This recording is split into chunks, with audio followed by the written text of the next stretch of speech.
Good morning to the committee of the whole team. Do we have a estimated timeline on starting? We're waiting on Chairman Mendelson, Robert.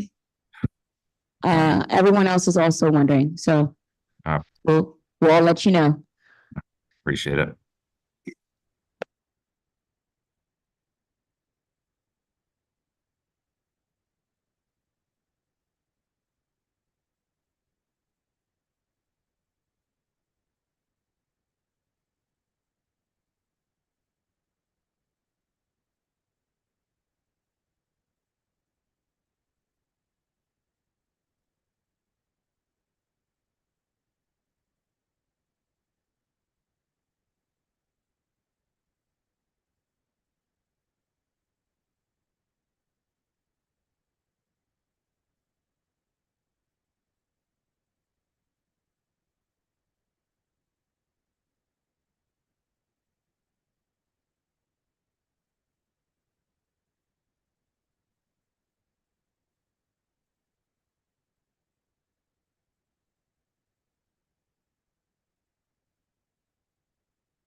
Calling to order this hearing. This is a public hearing of the Committee of the Whole of the Council of the District of Columbia.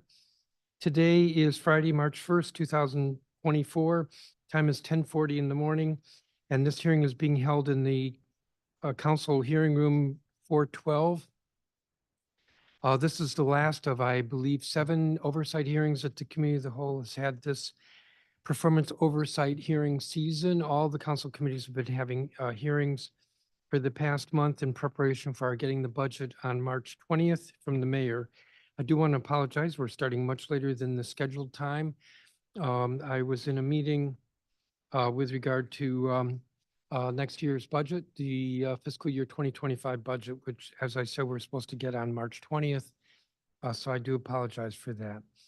Today's hearing is on education agencies, the performance of education agencies for the past year, fiscal year or calendar year or so. And we had public witnesses on Tuesday, I believe it was. Can't remember, maybe it was Wednesday. And it was a short hearing from, I think, around 9:30 in the morning until about 10:30 at night.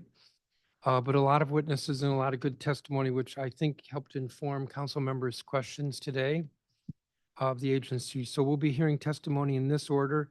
The Deputy Mayor for Education, and I see Paul Kine at the table, followed by the Office of the State Superintendent of Education, and then concluding with the District of Columbia Public Schools. Yes, there are other public education agencies, but we had their hearing earlier in the week with both government and public testimony.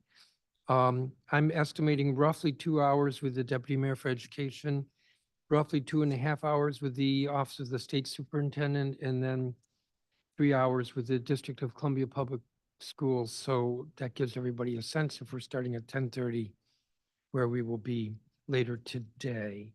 There is, I have to remember, we do opening statements.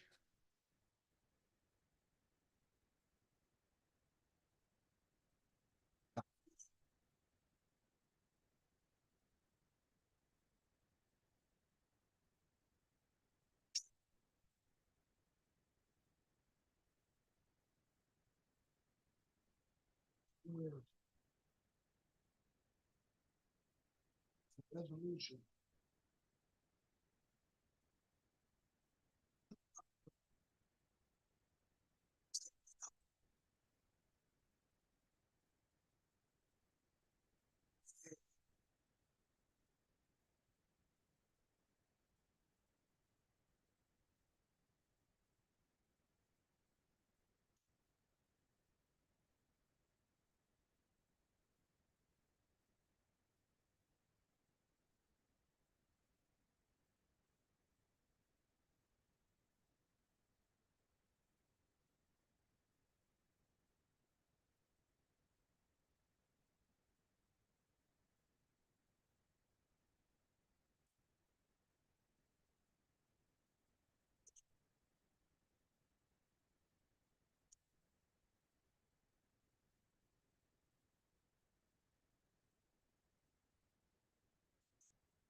in 1967 said that they no longer speak non.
I have said a number of times, let me be clear, this is interrupting the hearing and we need to move with the business of the hearing on public education.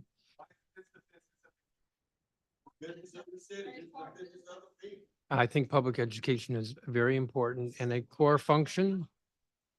And public education is one of those issues that can be a game changer for people in the future.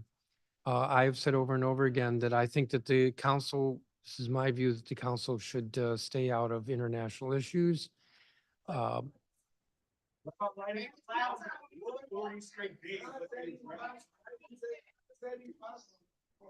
So that's my answer to your question. It's not.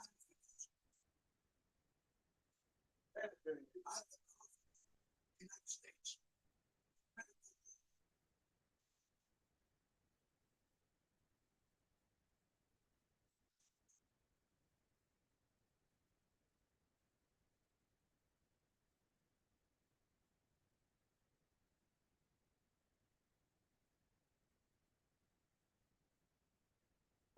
You didn't have a problem. Stand with Israel. You stand with Israel. Stand now. Stand for humanitarian.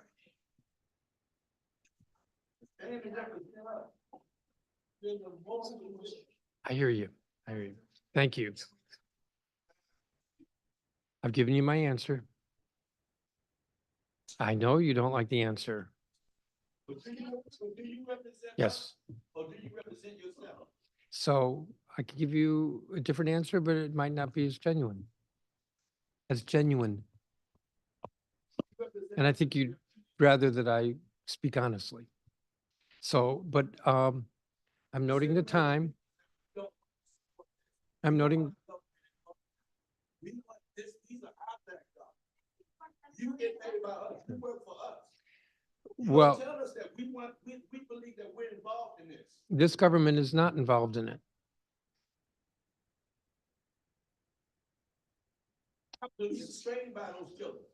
So we have a hearing here on public education and the roughly $2.5 billion that we spend in local dollars on public education. That's the purpose of this hearing.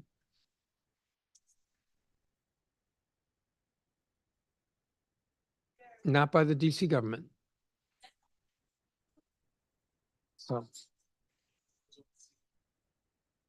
I understand what you're saying. I understand what you're saying.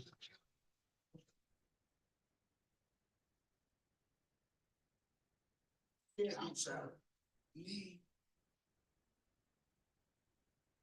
Right, representing us. the I hear people you. of this city. We're not sitting back saying, oh, we don't have anything to do with that. As bad I hear as you. representing their people. And So- why can't you sit the city council do the same? Minneapolis.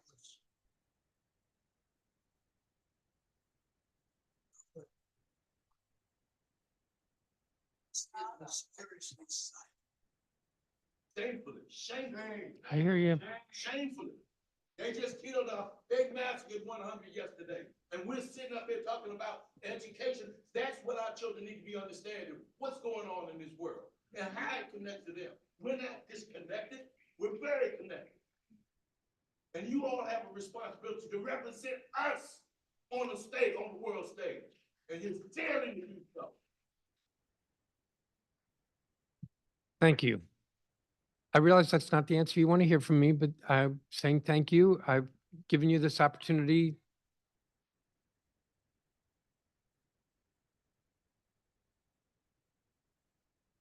I think our responsibility is to the citizens of the district and the government, how the government. And with regard to this hearing, it's to look at the performance of public education. Social awareness. Yes, sir. Yes, sir. Yes, sir. And I'm happy if you would like, I would be happy to meet with you all separately at another time. Yes, Reverend. Well, yes, sir, Reverend.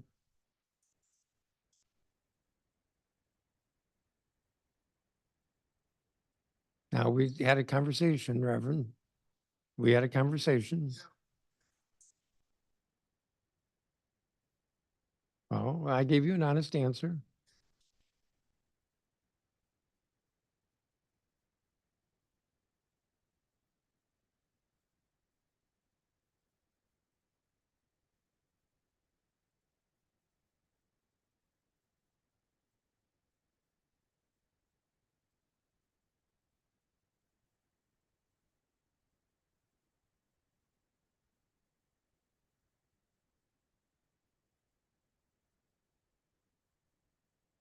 I am willing, If you disagree with it, put it.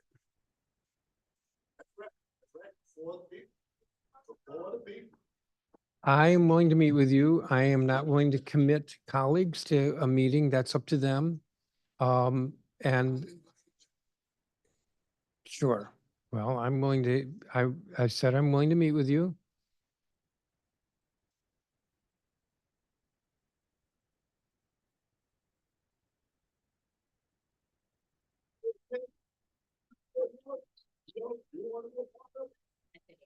Huh? You say yes? Okay, I can check, just check. We can check everybody.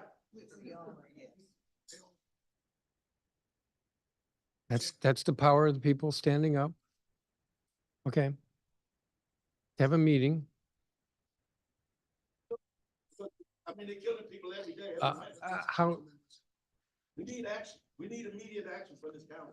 we've delayed this hearing already. On top of my delaying it by an hour, we've delayed it. Trying to save lives here. I'm, Reverend, We're trying to stop. we had a conversation. I'm willing to have a meeting and I will let these folks know when the meeting is so that they can attend. And if you want to discuss the resolution, you can discuss the resolution. I've given you my position on this, but I'm willing to have the meeting. That's what you're getting out of me.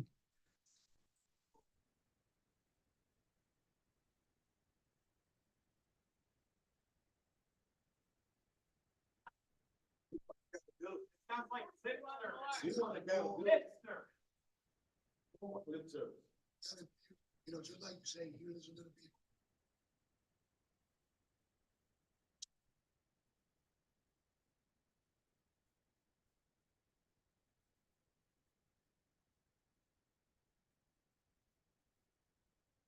Can we proceed with the hearing now? At 12 minutes? I have said that I will commit to having a meeting with you and whoever you want to bring to the meeting and inviting the other council members. Well, that's a function of the schedule, but I will try to do it soon. In the next, I'll try to do it next week. I'll try to do it next week.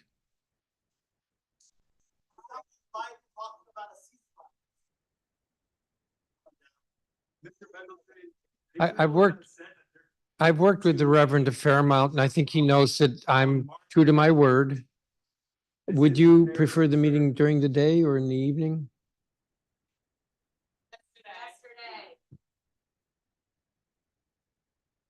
Reverend, would you prefer the meeting during the day or at the end of the day?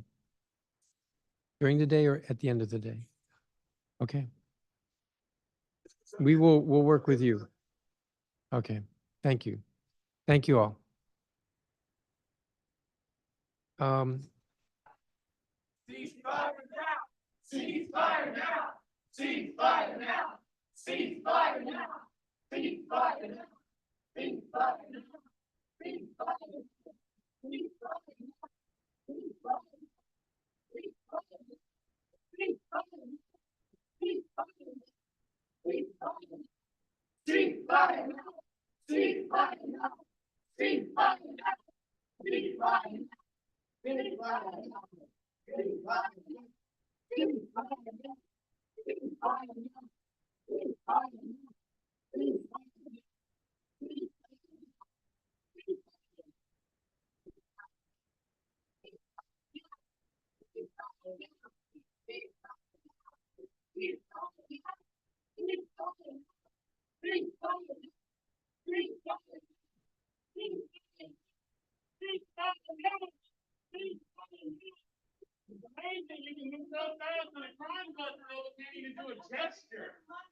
It's in our name. We are people of Gaza are being starved. Our weapons are $50 million. It's amazing that you all represent the working class citizens of this city. You all have been discussing a ceasefire amongst yourselves, and you know who you are. This is not a political position. This is a human one. You all should be ashamed of yourself for not acting before now. You need to do something. Do something, for God's sake.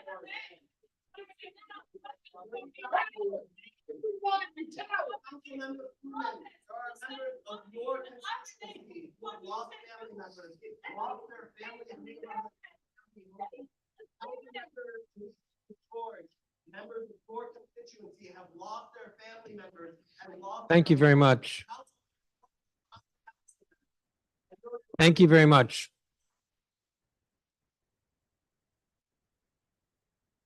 Thank you very much. Your district. Thank you. Somebody's talking to you behind you. Somebody's talking to you behind you.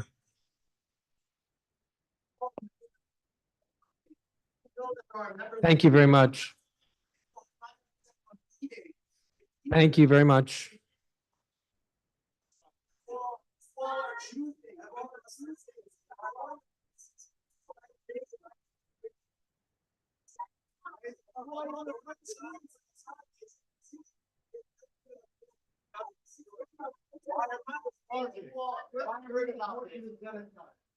What a shame. You should know that they did the right thing, even if you. Why did Aaron Bushnell light the Council has stood up in our. Thank you very much. Thank you very much. So we have Paul Kine before us. When you're ready. Yeah, anyone else?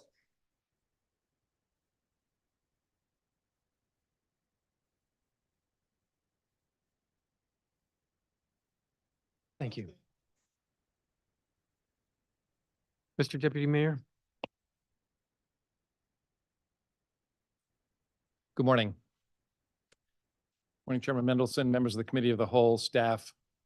Yes, I have no idea. Did members have opening statements? Or can we forego them? Forgo.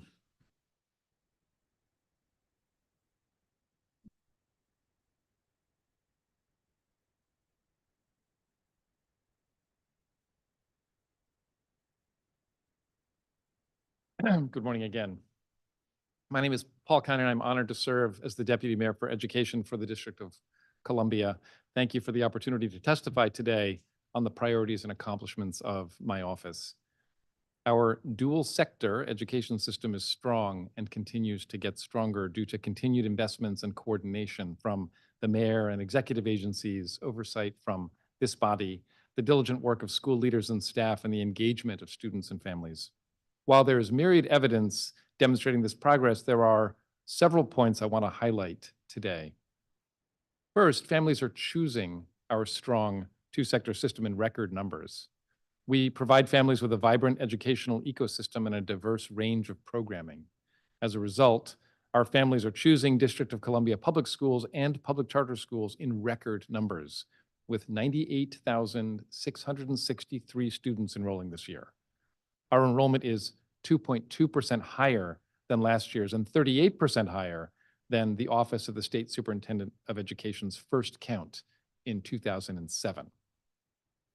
Second, our students are making impressive academic gains. Since 2011, DC has led urban school districts in student achievement gains in 4th and 8th grade reading and has been among the top 3 leaders in 4th and 8th grade math. We have also increased graduation rates by 14 percentage points over the past decade. And this year, PARCC scores rose by 2.6 percentage points in math and 2.9 percentage points in ELA across the district. We have invested deeply in our schools. The strength of our public education system is made possible by deep investments across our public education system. We've increased our yearly education budget by over $500 million since 2019 and over 80% over the past decade. Per student funding in DC is among the top 3 in the nation. And we are sustaining our commitment to schools through our historic 12.4% UPSFF increase for fiscal '25. We value our teachers. DC's starting teacher salary is the highest in the country. And that was before the WTU contract increased wages by 12%. Across both sectors, 88% of teachers stayed in our public education system. 88%. We also established the Early Childhood Equity Pay Fund, a first-in-the-nation program aimed at achieving pay parity between early childhood educators and their K-12 counterparts. We start children strong. DC continues to be a leader in early childhood education. Almost 80% of 3-year-olds and 88% of 4-year-olds are attending pre-K for free. We are also bringing students back into school buildings. We know that schools are the safest places for young people to be, and we know that the pandemic changed attitudes about in-person education. That is why we have supported schools to build students' sense of belonging and connection. We've implemented district-wide attendance interventions, and we have worked to address transit and neighborhood safety. We are seeing the positive impacts from these collective investments with reductions in both chronic absenteeism and truancy between school year 21-22 and school year 22-23. We are significantly expanding out-of-school time programming. We know that students need safe, engaging activities after the school day ends, and that is why we have increased our out-of-school time grant funding from $5 million in fiscal 18 to over $25 million during the pandemic. We've expanded recreation programming through DPR, and we launched My After School DC, a down payment on universal after school for priority populations. We are also doing more to prepare DC residents for DC's family-sustaining jobs. To better prepare DC students for good jobs in DC, we have expanded internship opportunities through OSSE and the Department of Employment Services to provide practical, hands-on experience. We have expanded dual enrollment and launched the first of its kind Advanced Technical Center to prepare DC students for high-demand fields. We also established the Education Through Employment Data System so that policymakers like us and the public can understand the impact of education and training programs on future career outcomes. Our education and workforce system has come out of the pandemic stronger and more aligned than before. And as we look to a new reality with a constrained budget climate and the end of federal and local recovery investments, there is much more work to be done. But we are building from a very strong foundation. So how do we sustain and build on our results?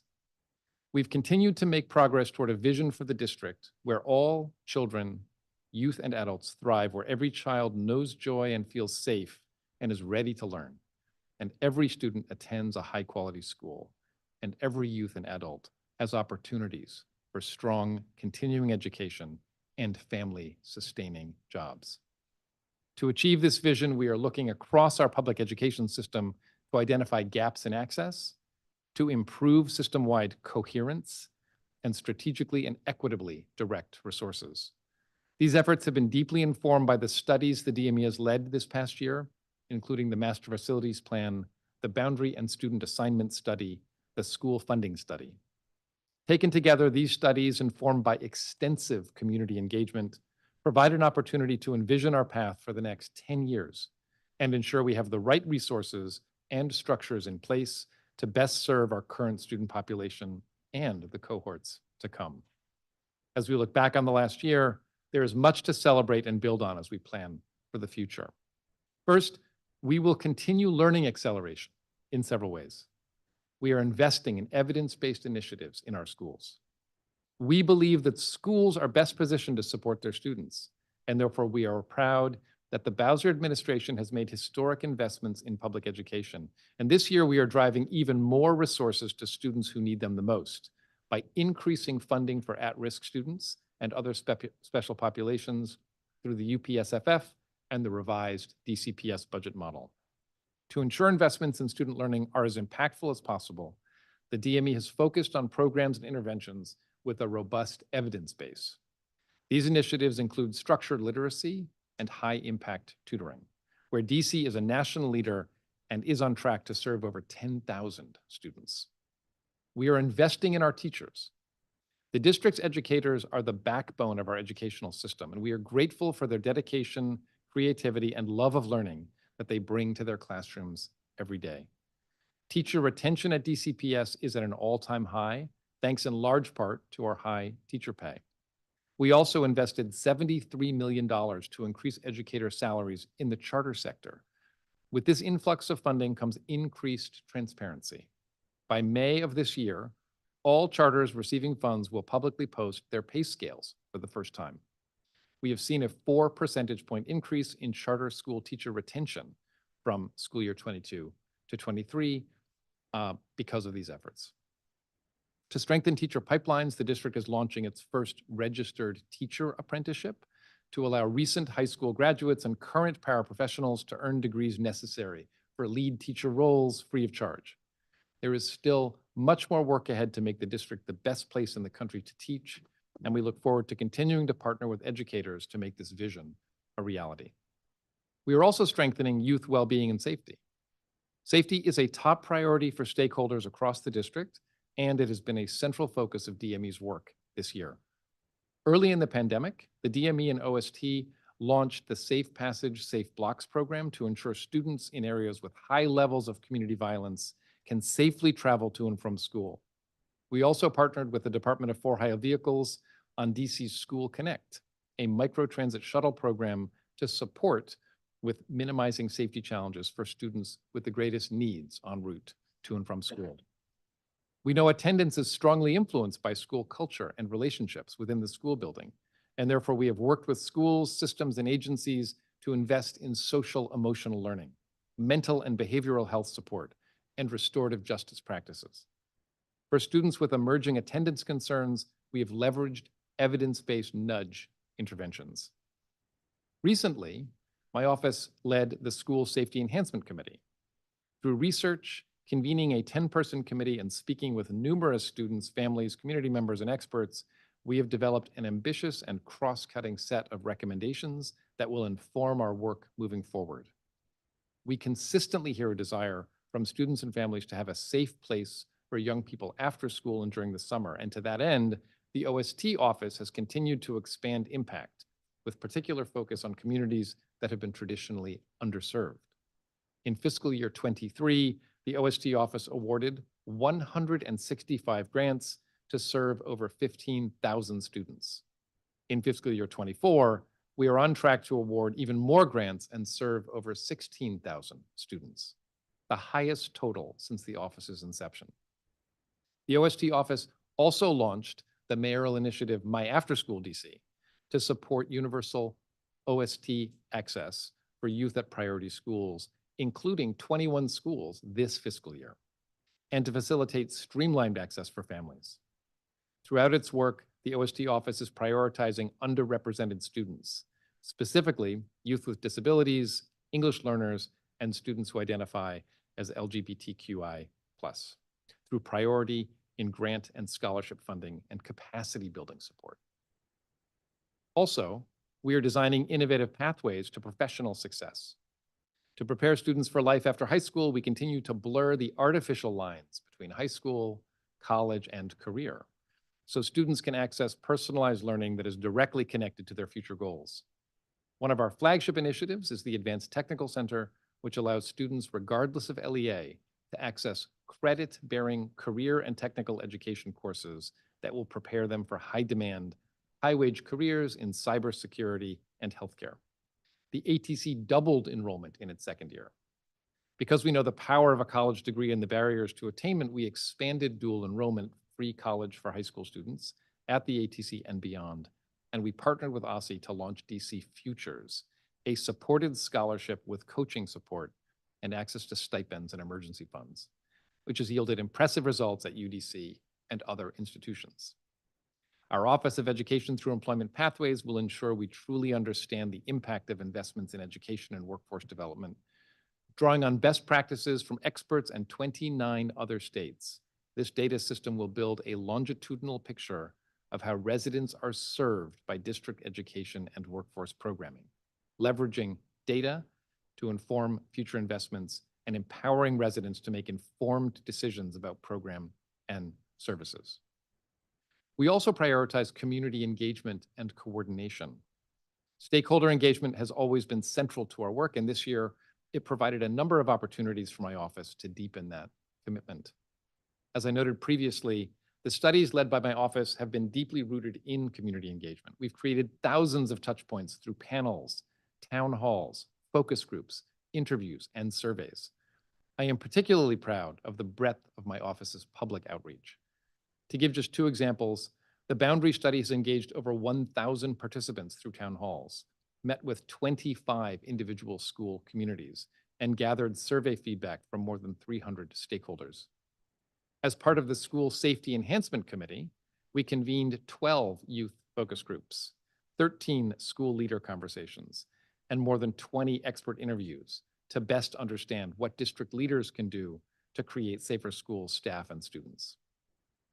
In conclusion, as we move forward, we remain relentlessly focused on ensuring that our collective efforts are coherent, coordinated, transparent, and most importantly, making a meaningful difference on the experiences and outcomes of young people and their families, especially for students with the greatest needs.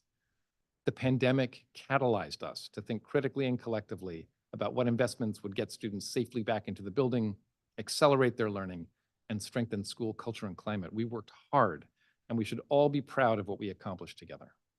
We would not be where we are today without our strong dual sector system, investments from the mayor and the council, and the commitment of system leaders, educators, families, and students across the district. Looking ahead, in a more constrained fiscal environment, we face new and difficult decisions. We are committed to rooting these decisions in our values of transparency, coordination, and community engagement, and our guiding principles of equity and evidence. In this way, we will achieve a strong and equitable comeback. Thank you for the opportunity to testify before you today, and I'm happy to answer your questions. Thank you, Deputy Mayor Kine. I think we're going to try one 15-minute round for each members. And I will start 15 minutes. Excuse me, I'd like to say that I Ma'am. attended DC public schools. I went to high school in DC from 65 to 68. And what I got at that high school was a Zionist perspective. I hope that today the DC public schools teach a more balanced history. Palestine. Thank you for interrupting, but if you could let us proceed with the hearing, please. Palestine needs our love. If you could- Needs our love. Palestine needs her freedom. Palestine needs our love. If you think of the Middle East in this modern time, you can't help but say the word Palestine. People there have lost their land. Some have lost their home. They live in other countries, their freedom almost gone. I appreciate the demonstration, but could we please proceed with the hearing? Could we please proceed with the hearing? Our love needs our love, Palestine. Could we please proceed with the hearing? Freedom, Palestine needs our love. People of all countries, of every race and creed, we need a new beginning. Let us plant the seed of love, and let that love seed grow. Plant the seed for everyone. Could you please let us proceed with the hearing? Needs her freedom. Palestine needs our love. Could you please let us proceed with the hearing? Our love.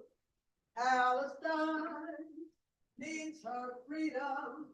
Palestine needs our love, Palestine needs her freedom. Palestine needs our love.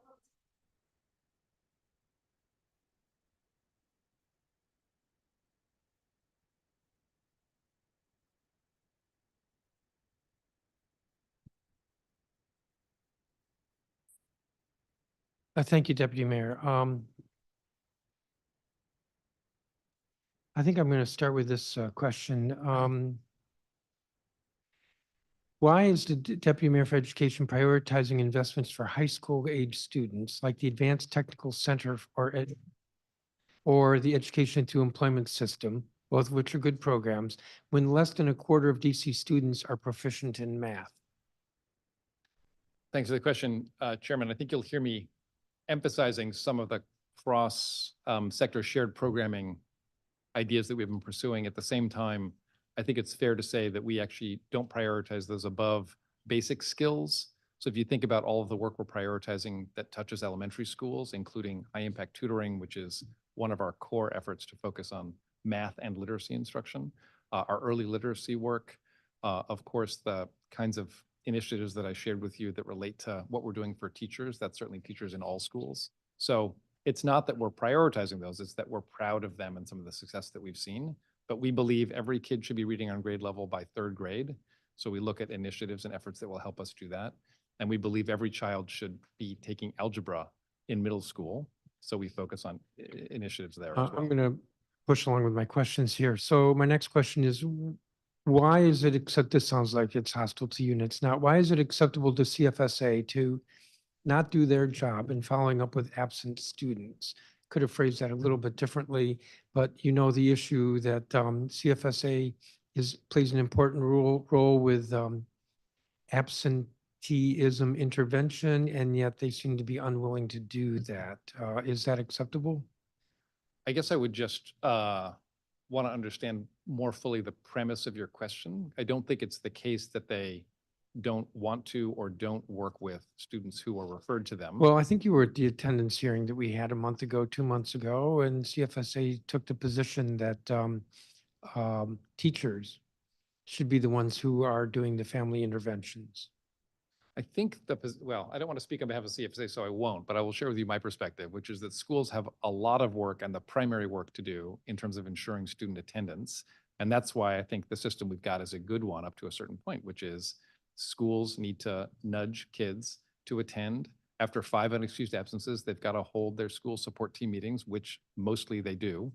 And they need to do outreach to families and work with students. At a certain point, by law, they have to refer on to other agencies. When CFSA gets its referrals, it sees its role, as I understand it, as primarily looking to see if there's any evidence whatsoever of educational neglect. And they do those investigations when they deem them appropriate. They do outreach to families. And so I do think they do engagement. Is it enough, as we talked about in the hearing? I think as a system, it's not enough. Well, and I would add that I think that this is internal to the administration, but I think that CFSA needs to do more with working positively with families rather than trying to shed some of that responsibility to the schools, which are already overburdened, but I'm going to keep moving. So the master facilities plan is going to be coming forward soon, or will be produced soon from your office. My understanding is that in developing the master facilities plan, there's been an assessment of capacity at each school. And my reaction to that is, why are we once again measuring the capacity of schools?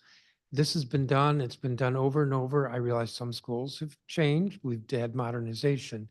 But to the extent that schools have not changed, why are we remeasuring? Why are we coming up with different results? That seems unnecessary and duplicative. Well, Chairman, I would simply say that we are actually very interested in accuracy.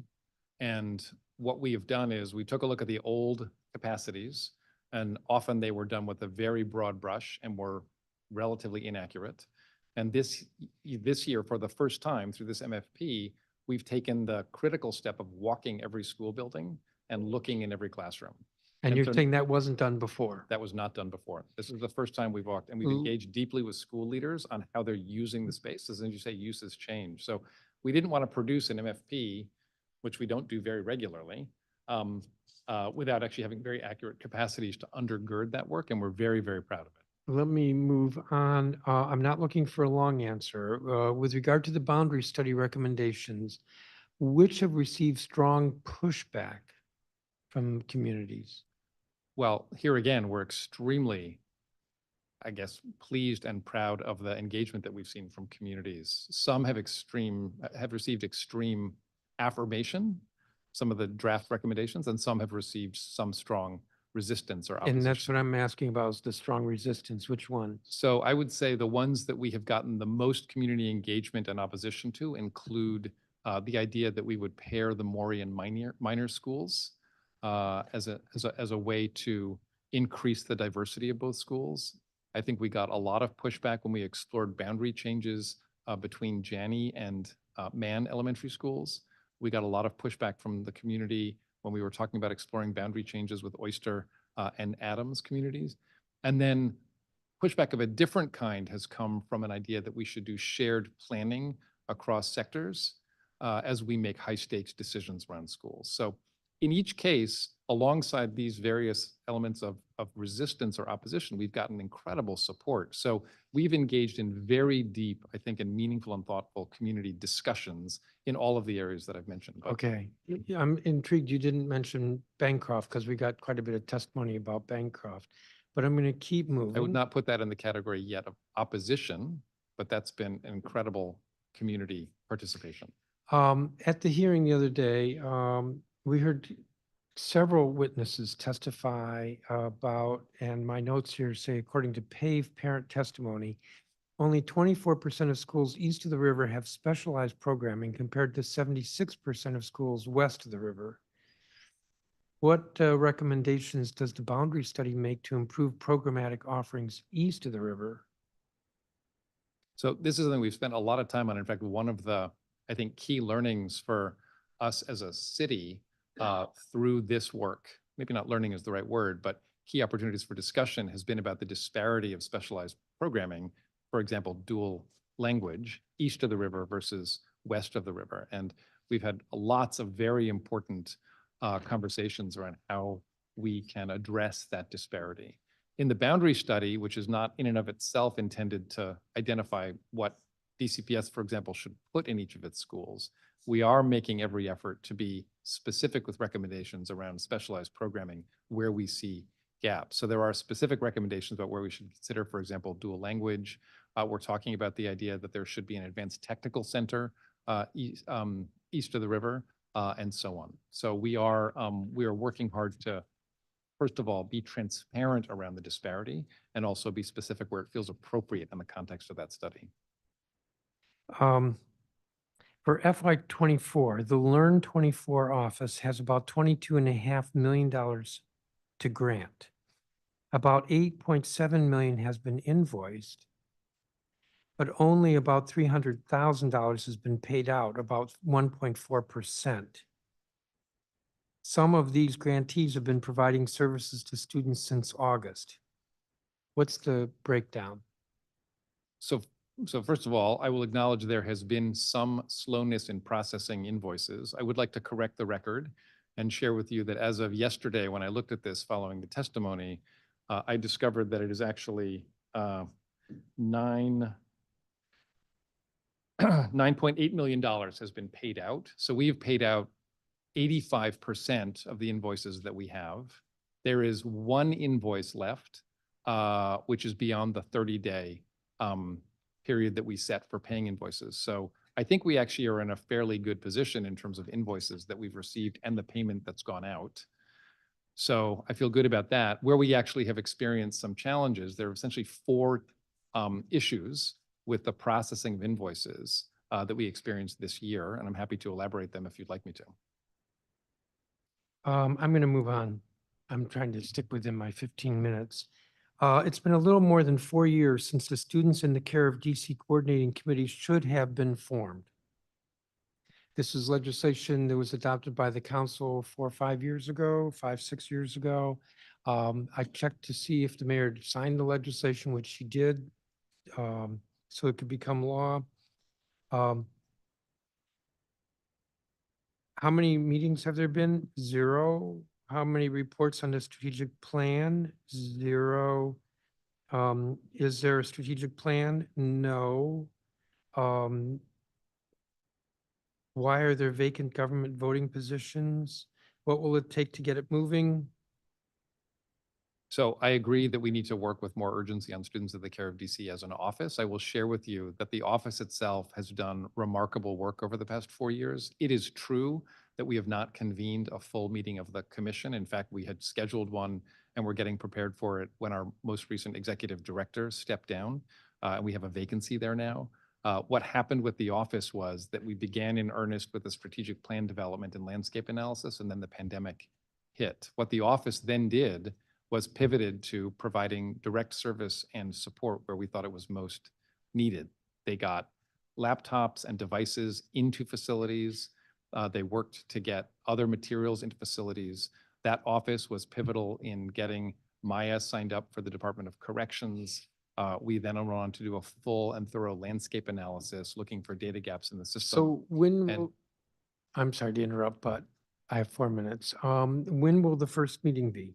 We are going to hire a new executive director, and then we will host the first meeting. It is something that I take very seriously, and we need to work on with So when more will the urgency. executive director be hired?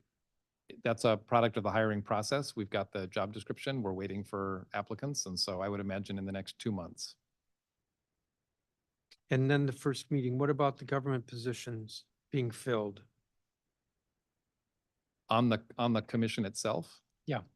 So I think we have filled 17 of the 20 odd positions. I'd have to look specifically at the ones that that are outstanding to see when those would be filled. I know when I looked most recently a couple of weeks ago, it included non-executive offices, OAG, folks from the courts.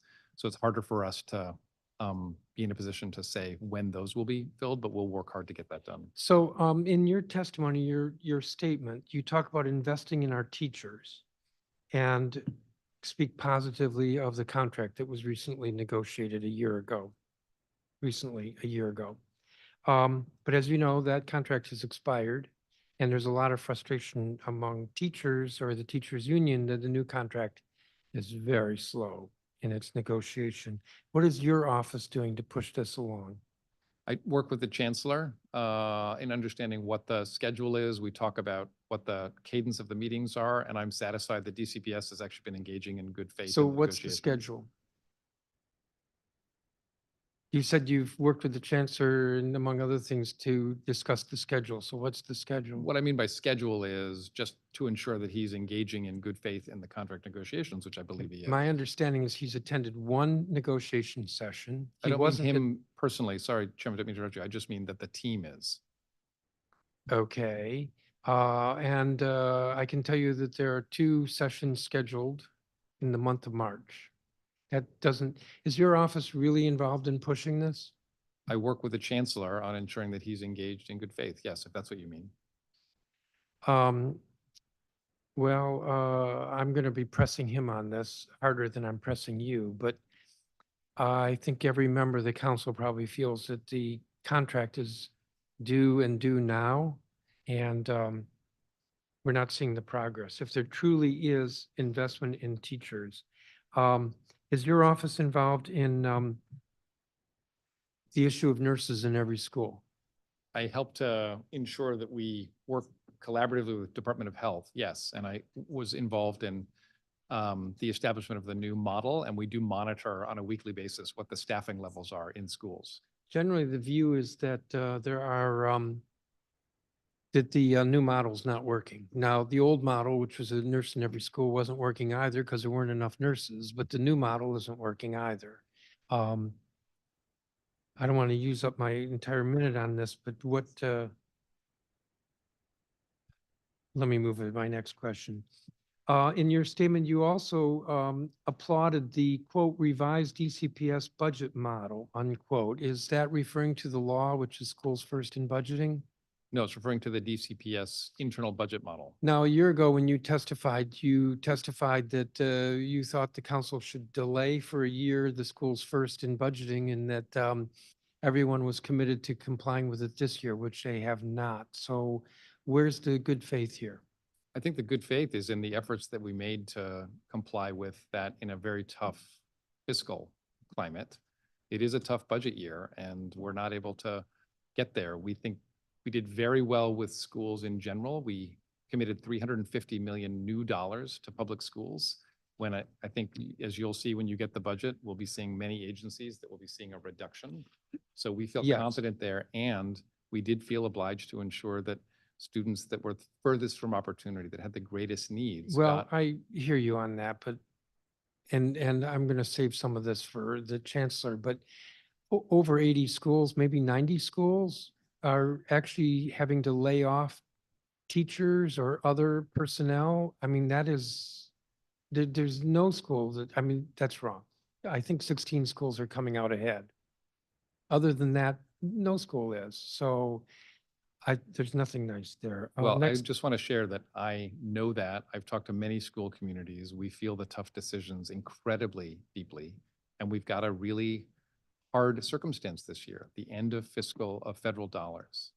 We've got all these inflationary costs in the system, and we have a tighter citywide fiscal environment. So it just makes these decisions incredibly difficult, and the trade-offs very difficult. Councilmember Henderson. Thank you, Mr. Chairman. Good still morning, Deputy Mayor. I want to follow up on just one thing that an exchange you had with the chairman about the OST payments, because, you know, as there was a public witness who came in about this. So you said that 85% of the invoices have been paid out, about 9.8 million. Yes, So how much is left in the grant? I'm not understanding your question. I'm sorry, council member. I don't believe 9.8 is what was budgeted, correct? Overall for the out-of-school time office? That's what I'm saying. So how much money is left in the? It's overall, it is about, I think it's $22 million in grants overall for this fiscal year. Okay, all right. What's the current SLA in terms of turnaround from when the office receives an invoice to when it will be paid out? 30 days. Are we meeting that? We're meeting that currently in all instances, but one that I could find. Okay, There was one invoice that we received that is past 30 days, and we're working now to figure out what the problem is and to get that accelerated and paid. okay. So still on out of school time, let me preemptively ask, because this was an issue that kind of came up last year around additional costs in terms of security and insurance that were being required for out of school time providers to CBOs to operate in DCPS buildings. I know that the chancellor last year said we're going to give a 1-year grace. What happens in the future? We haven't actually made the determination for next year yet. It's a very important question. I personally was thrilled with the grace period. Right. And we will be revisiting that this spring to determine what will happen starting in the next fiscal year. Okay. Do you feel like that's enough time for the CBOs to be able to plan, though? If I don't learn until April or May whether or not to operate this program is going to cost an additional $100,000 by the start of next school year, doesn't that impact my ability to decide whether or not I can continue that partnership with that school? I think I mean, honestly, it might. And if we make this decision or determination within the month of March or early in April, I think that that could be enough time. Okay, For so folks oh, to you're get their saying a budget. decision is imminent. Yeah, I'm saying that we have to work with DCPS now that it knows what its budget is and it works at its own constraint and its own costs, what it's going to do with folks who rent those buildings. We're working hard to keep the cost down or non-existent. I can share that with you, Okay, but we haven't made the final determination yet about what that approach will be. okay. But it's an important issue, so thank you for raising it. All right. I want to switch to sort of talking about your larger deputy mayor hat in terms of convener of all the agencies who have issues. There are some issues that are education related that don't sit in your cluster though. So I want to try to understand to what level you have engaged on these issues yourself. So let's start with school nurses, which is at the top of everyone's list. School nurses falls under my cluster. I chair the health committee, but obviously it directly involves both DCPS and public charter schools. We've had ongoing conversations. We've had several hearings now with both DCPS and, with DC Health and with Children's on this particular issue. And I still have schools who don't have staffing personnel. A lot of it is around the fluctuating, issues that Children's have. At what point does the DME get involved in those conversations? So we got involved early in the school year. I track on a weekly basis what the coverage is. Okay, And we've been engaging with Department of Health regularly. In fact, I've had several meetings with the chancellor and the director of Department of Health. And what I can share with you is that as of now, when I recently checked, every school has some coverage. Not all schools have full-time coverage, but every school has some coverage. Department of Health hired 40 health technicians and put them into schools in the past few weeks, which was incredible. They started off the school year fully staffed, as you probably know. Right. And then saw a lot of attrition, but they've now made up for that with Yep. this incredible. so one of the causes of the attrition was that a neighboring jurisdiction raised their salaries for their nurses, and we lost quite a few people to Prince George's County. To what extent are you advocating on behalf of, I know it's a little weird because you had the education cluster, but you got to advocate on behalf of the health cluster because last year when we received the budget, there was a $5 million cut to the school nurses contract and the council had to restore that money. I would hope that we are not going to repeat this in 2 weeks. Hearing that this is now a priority, not only for families, but also for schools, because a lot of school leaders are saying, I need somebody in my building who knows what's going on. Sort of kind of a pivot from that. Earlier this week, we had the head of the Athletic Association who was here. And I asked about coverage after school of somebody who has administration of medication training or some sort of medical personnel training. He says for high school events where they have a sporting event, they're required to have medical personnel on staff or on site. That is not the requirement for middle schools. Are you comfortable with that? I actually don't know. I observed that exchange and I've begun to look into it with the Health Association. I'm trying to understand what the felt need is and what the experience are. Okay. Because we may need to do something there, but I was not aware of that as an issue until I observed your exchange. So we are looking into it now. Okay, great. Well, as you look into it, I would love for you to expand it further beyond just sporting events to just after school in general. Lots of kids are staying after school and are on campuses.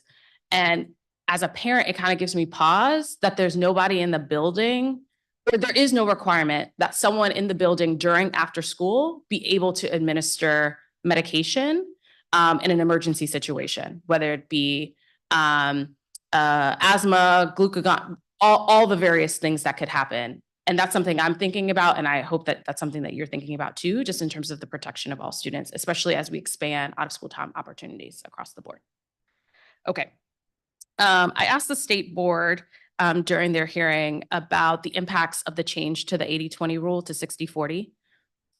Has your office looked at data in terms of evaluating this policy change? Yeah, we did look at the data and I think what we saw was basically no effect. No effect, meaning? No effect on attendance. Really? Yeah. Okay. I believe it was sold as if we changed to 60-40, more students would attend. Correct. That's how it was sold. And collectively, including with members of this council, we worked on this. And we introduced this to get ourselves in line with what was considered to be best practice from around the country. And it has apparently had no impact on attendance. Okay. Well, I'm gonna let that marinate for a minute and let that ride. So I'm gonna move on to another topic. Similarly, in the question of you as deputy mayor, at what point do you get involved on another topic? So childcare doesn't specifically fall under you, although OSSE has some childcare related responsibilities in its division of early learning.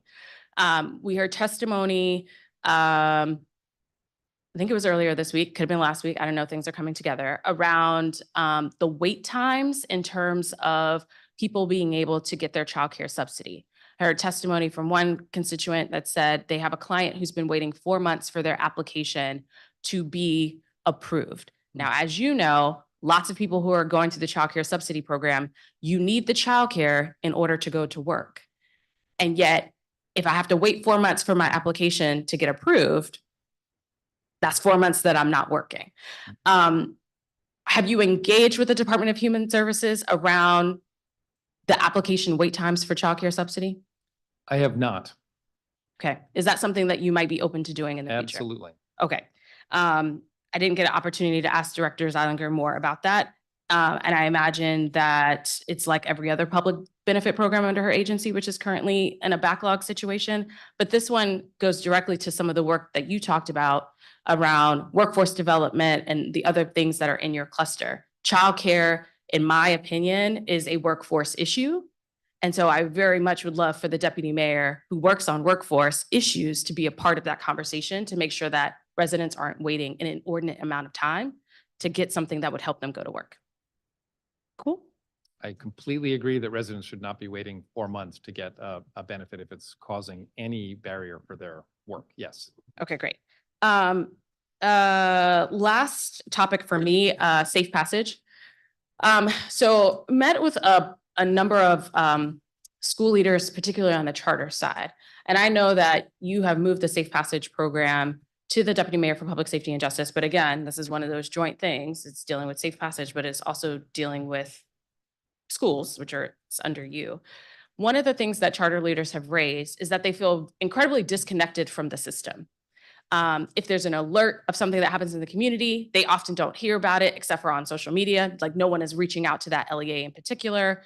They don't know who the commander is in their particular district, nor other DC government frequent people who they might be able to call upon if they need technical assistance or some support.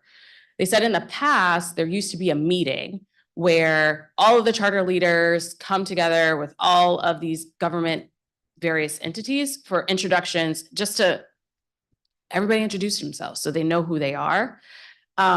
Is this something that your office has done in the past, this convening conversation? We've done a variety of different kinds of convenings around safety, and I should say that there are a number of tools that we've actually developed to address the issues that you're raising. These are not new issues. We've heard about them for several years. We have actually spent the last few months listening even more carefully and deeply to school leaders and students and family members as we've developed our school safety recommendations, which are going to come out in the next couple of weeks. They address the communications protocols. They address lots of issues that you will have heard from charter leaders. We have produced a safety guide for all LEA leaders, which has 12 different names and phone numbers on it, which we distribute regularly. I've done it 3 times in the past year, I think. Last year, we brought together all middle and high school principals from across the city to talk about safety issues. We're actually meeting with them again in the coming couple weeks. I have, in the meantime, convened LEA leaders on the topic of safety as we developed our youth safety recommendations. And we've got, I think, a very strong and clear path forward on things like the alert system, communication into and out of schools, which we have to do a better job of. And just in, reducing the variability of schools' experiences of their ability to reach out and contact the right government agencies to get the support that they need. Can I tease out on the alert system? Because this is something that has come up in terms of like the real-time communication piece. Is that something that you all will be able to roll out this school year? Or is that something that will be a 24-25 project? I believe that's going to be something for the next school year. I think there's a technology solution embedded in it, and we have to see what kind of funding will be available to pursue it at what scale. Okay, So that's still an open question. okay. Boundaries, just everybody's joyous joy. You're not laughing at my joke, so I guess it's not a joyous joy for you. But nonetheless, it's something that we have to do. I know that your team has been working very hard on that. Just from a timeline perspective, are we still on track for the final recommendations to be released in a week? We are not intending to release the report in a week. What Okay. was happening next week on March the 6th in the evening is the final advisory committee meeting. I think it's the 12th meeting of that group, and they will review a final set of recommendations. So in theory, coming out of that meeting, which is public, of course, we should have a final set of recommendations. The report itself will then, I mean, obviously we're writing it currently, but the report itself will then have to be produced incorporating those recommendations. So we anticipate a release of the report at the end of the month. Okay, thank you. Thank you, Mr. Chairman. Thank you, Councilmember Henderson. Councilmember Fruman. Thank you very much, Chairman Mendelson. You've got a bunch of things that I think are coming by the end of the month, just to be clear. So am I right? The boundary report by the end of March, the MFP, and the school funding report, are those also hopefully out by the end of the month? Yes, And the school safety report, yes. end of the month? I think it is really important that we have all those things in hand as the budget comes to us, because I think they'll probably raise budget issues.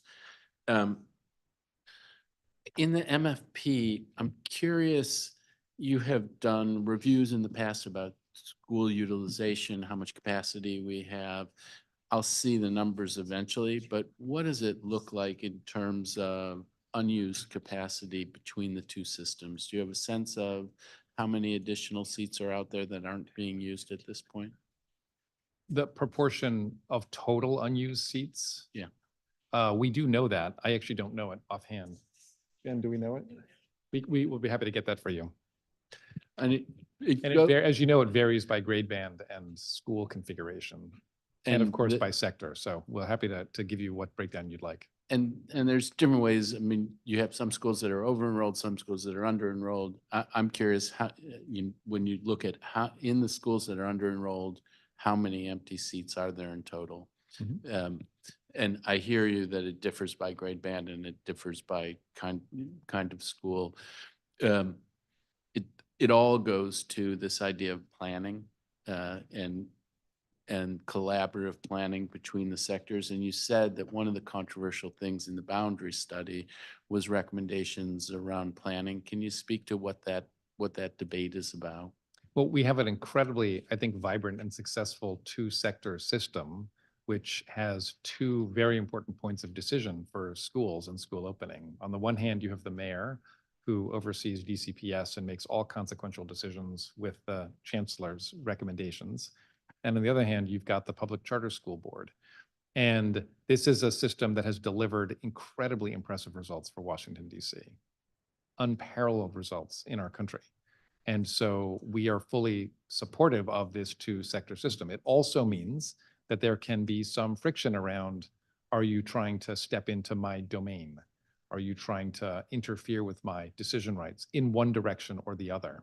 And so as we, through the boundary study, have engaged in a really constructive and robust conversation around, well, might it be time in our city's history to begin to be more collaborative around consequential decisions like school opening and school closures, understanding more deeply what are the things we care about as a city in terms of what our needs might be, thinking about what the effect of a particular kind of opening or closing might be on the system as a whole.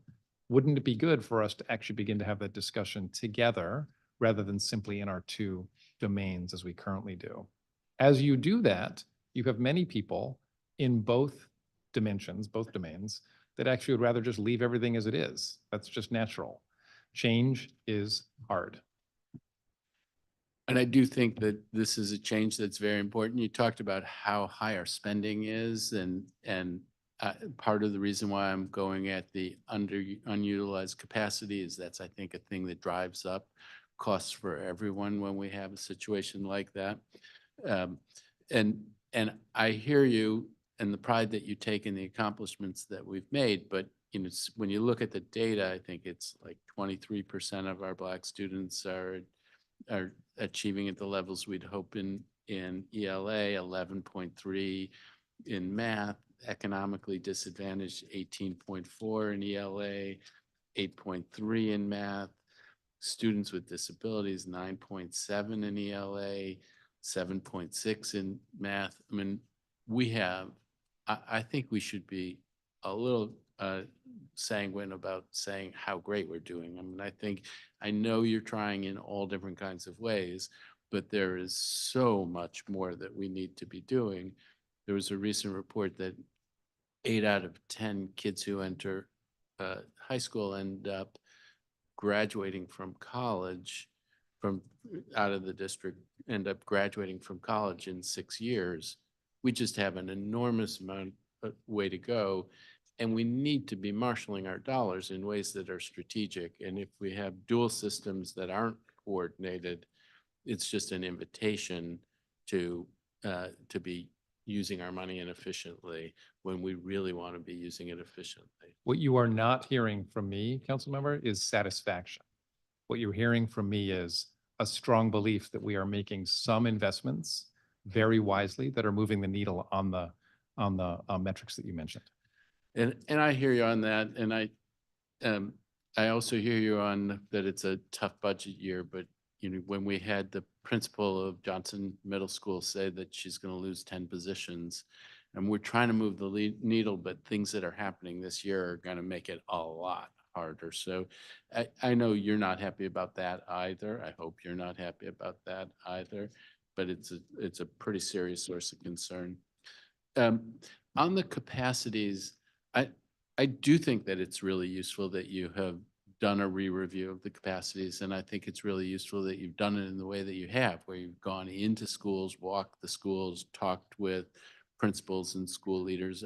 My sense is that that's had an impact on some of the boundary recommendations that you might make.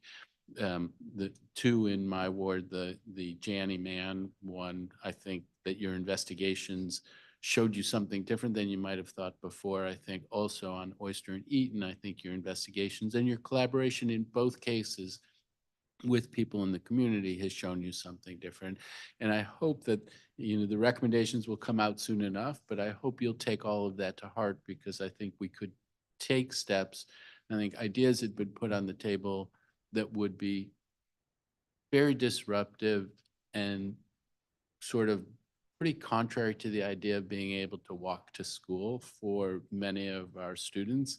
And I hope that you will come up with solutions that don't require that now that you've seen all of the data.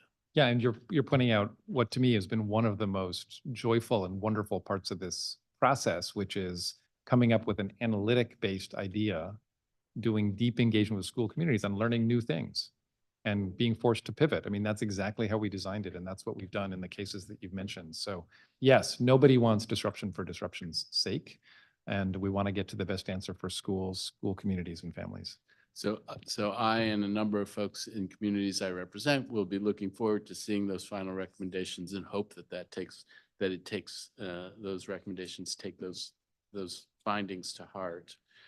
You talked about school safety and coordination, and it may be that this is a thing that's happening already, but I've had principals say to me that there's school-based safety planning and such, but then you could be in a place where there's 5 schools and one is, 3 are charter schools and 2 are DCPS schools in close proximity to each other.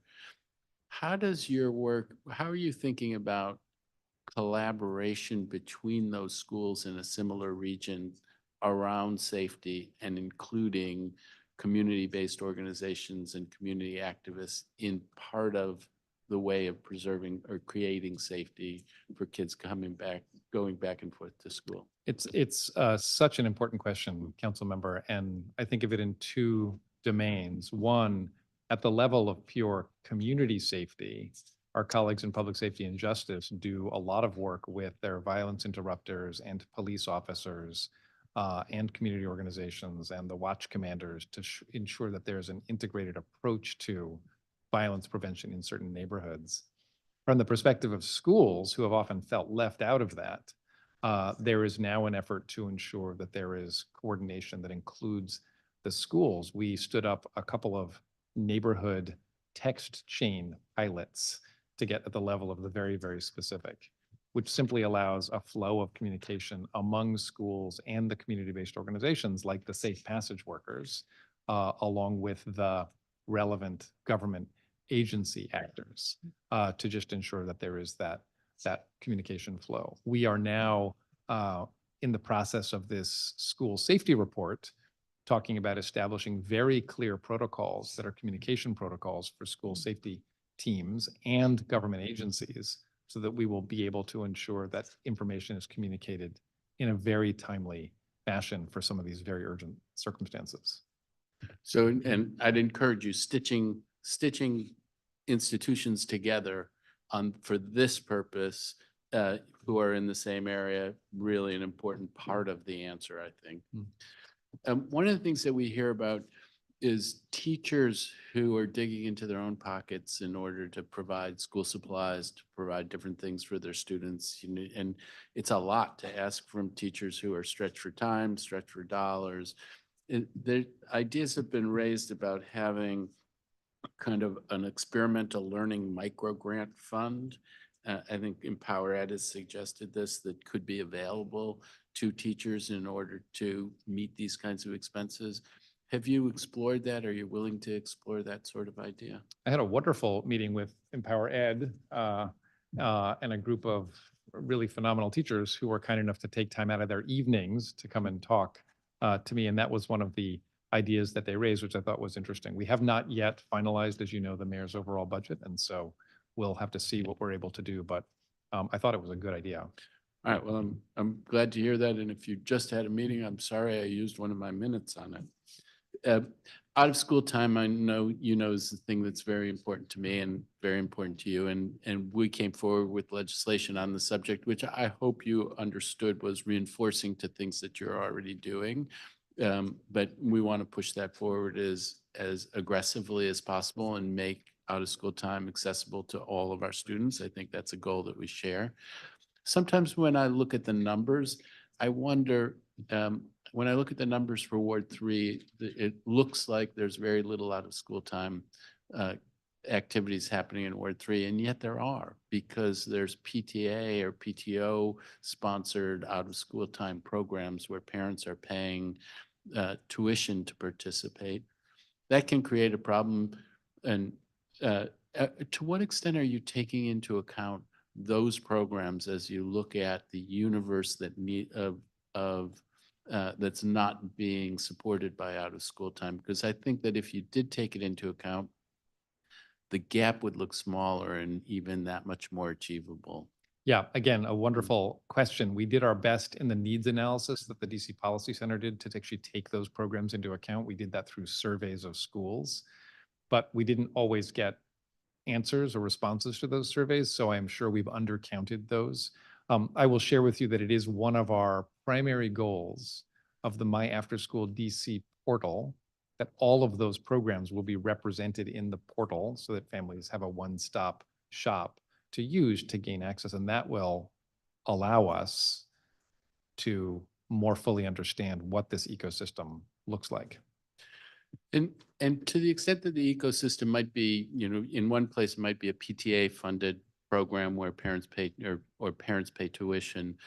I had an experience on the playground at Murch where a young woman who has whose family had just moved into the area from Ward 8 and was living in an apartment building on Connecticut Avenue. And she said, ironically, in some ways, there's less to support my family here than there was in Ward 8 because this program at the school was tuition-based program. Are there can we explore some sort of mechanisms where if it's not a funded, city-funded out-of-school time program, but it's this other model, we can make sure that nobody's left out, that tuition can be picked up I think in many instances, the schools provide scholarships, but is there something that we could do that would be systematic to make sure that nobody gets left behind? Another good question. It's one that Councilmember Allen and I had a discussion about, I think, last year. We are very supportive of the idea of sliding scales, which many of these programs provide. But importantly, we also stood up a direct scholarship program. We have $750,000 in it this year. I think a third of the scholarships for OST provision are set aside for students who have special needs.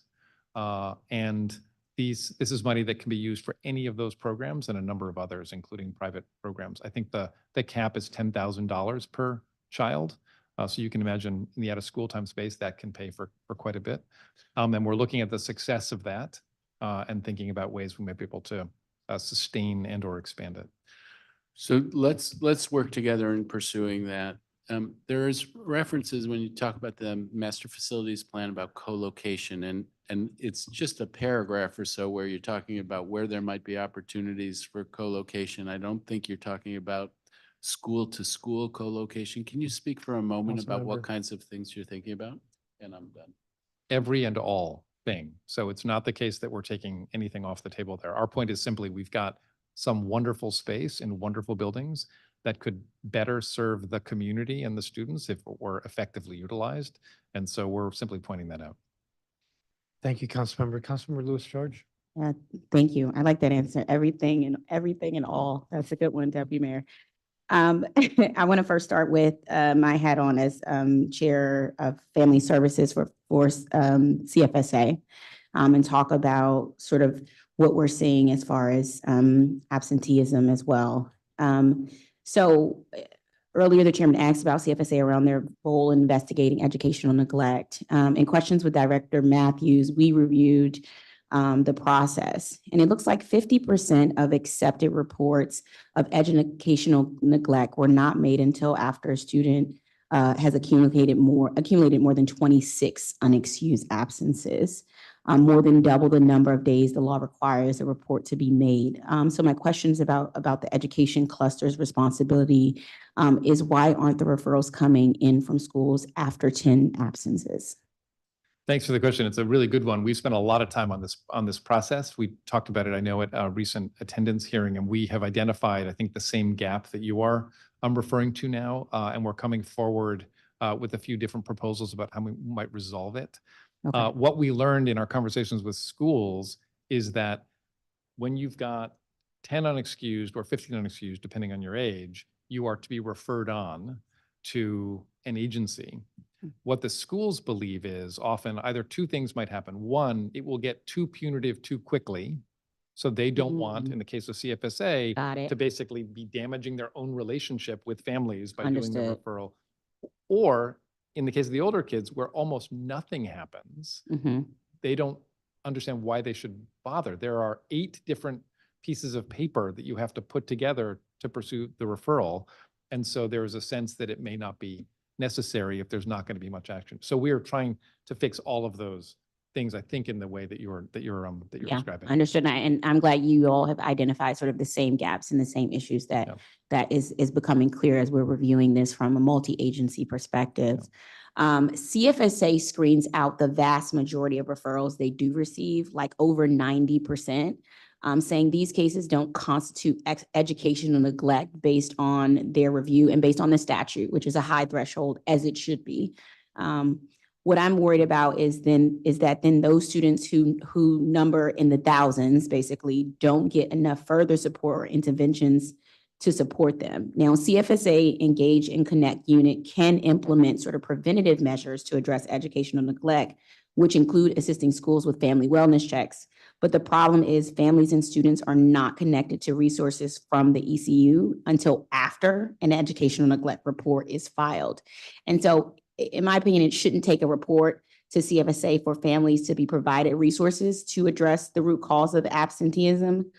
And I'm not seeing sort of the strategic answer to help get these kids back in school. I don't think it's about increasing CFSA involvement, because neglect is not why kids aren't showing up. And so you know, what am I missing? Should the engage and connect unit sort of be placed in another agencies and because of the fact that they're providing a service that is needed, but not until after sort of a finding of neglect is found?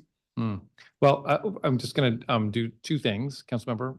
I'm going to agree with you entirely in terms of the root cause challenge here.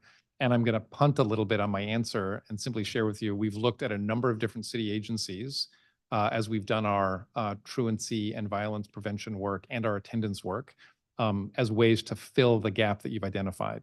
So we believe, like you, that when schools have done everything they can after the 10 days and the 15 days, what needs to happen next is a much more supportive intervention so that families can get the kind of barrier remediation that may be necessary to help get kids back into school. If that doesn't work, then I think it's perfectly fair for us to have more consequential referrals, for example, to go to the investigations at CFSA or onwards in the court system if that's required. Given Understood. that, but at this point, we have a gap and we have a number of solutions that I think we'll be talking about in the next couple of weeks. Great. And I know, Deputy Mayor, your office has convened the Everyday Counts Task Force. I know it's something that the mayor has had since sort of her first term, but now we sort of, because we are at the place we are with chronic absenteeism and high rates, I would like to see sort of more urgency from this task force. That's an understatement. But like to see more urgency from the task force. And I know in your most sort of recent agenda item, it was sort of let's discern roles and responsibilities, represent agencies. And to me, that as we look at the agenda items of the most recent task force, I think the agenda items should be a little bit more aggressive at this point. I appreciate the feedback. I can only assure you that we take attendance, chronic absenteeism, truancy extremely seriously. We have done a lot of work in these domains. I agree with you that the Everyday Counts Task Force needs to be reconstituted in a more accelerated way. Yes. We have a pro bono consultant who's good at helping figure these questions out, ready to deliver a bunch of recommendations to us, both about how we can ensure we all know better about all of the efforts that are undertaken on chronic absenteeism, but also how we can engage with each other in different and more urgent ways to make sure that we're pushing essentially the same agenda against these very complicated issues. So that's what we're focused on. Great. And Family Services Committee stands ready to support with our role with CFSA in any way we can to support the task force and the missions that you are all trying to achieve as we all identify problems across broad agencies. And we are not waiting to fix a committee to do the work. I That's should right. just also say that. So we have a lot underway that I think is helping reduce chronic absenteeism. Great. The next I want to talk about is transportation. First, you mentioned School Connect, which we're happy and we're to have one of the pilots for School Connect that is supporting our LaSalle Bacchus and Wells Middle School area. As far as the School Connect pilots program, both in Ward 4, 7, and I believe 8, what are we seeing as far as students being serviced in those areas, the number of students being serviced through School Connect? I believe the last number I saw was 387. Okay. And would you happen to know the portion of for the Ward 4? I don't, but that is a knowable number. We'll be happy to provide you. Great. When we look at transportation, I think this is something that as Deputy Mayor of Education, you're going to have to look to, and that is sort of what we're going to do about transportation for our greater amount of students. We have sort of WMATA legacy buses. We talk about this a lot. I rode them as a kid growing up. In Ward 4, I took the bus over to Deal, which was the D34 bus. My sister took the W34 to what is Jackson Reed, but now Wilson. So we are a family who took those buses.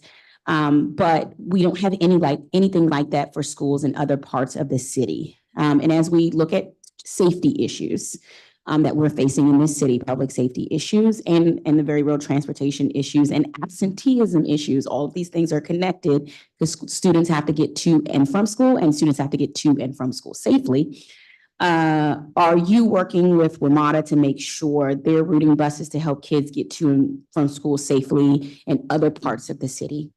The way we're doing that is as they redo their plan, we are engaging with them on specific occasions where we know schools need either more service or different service.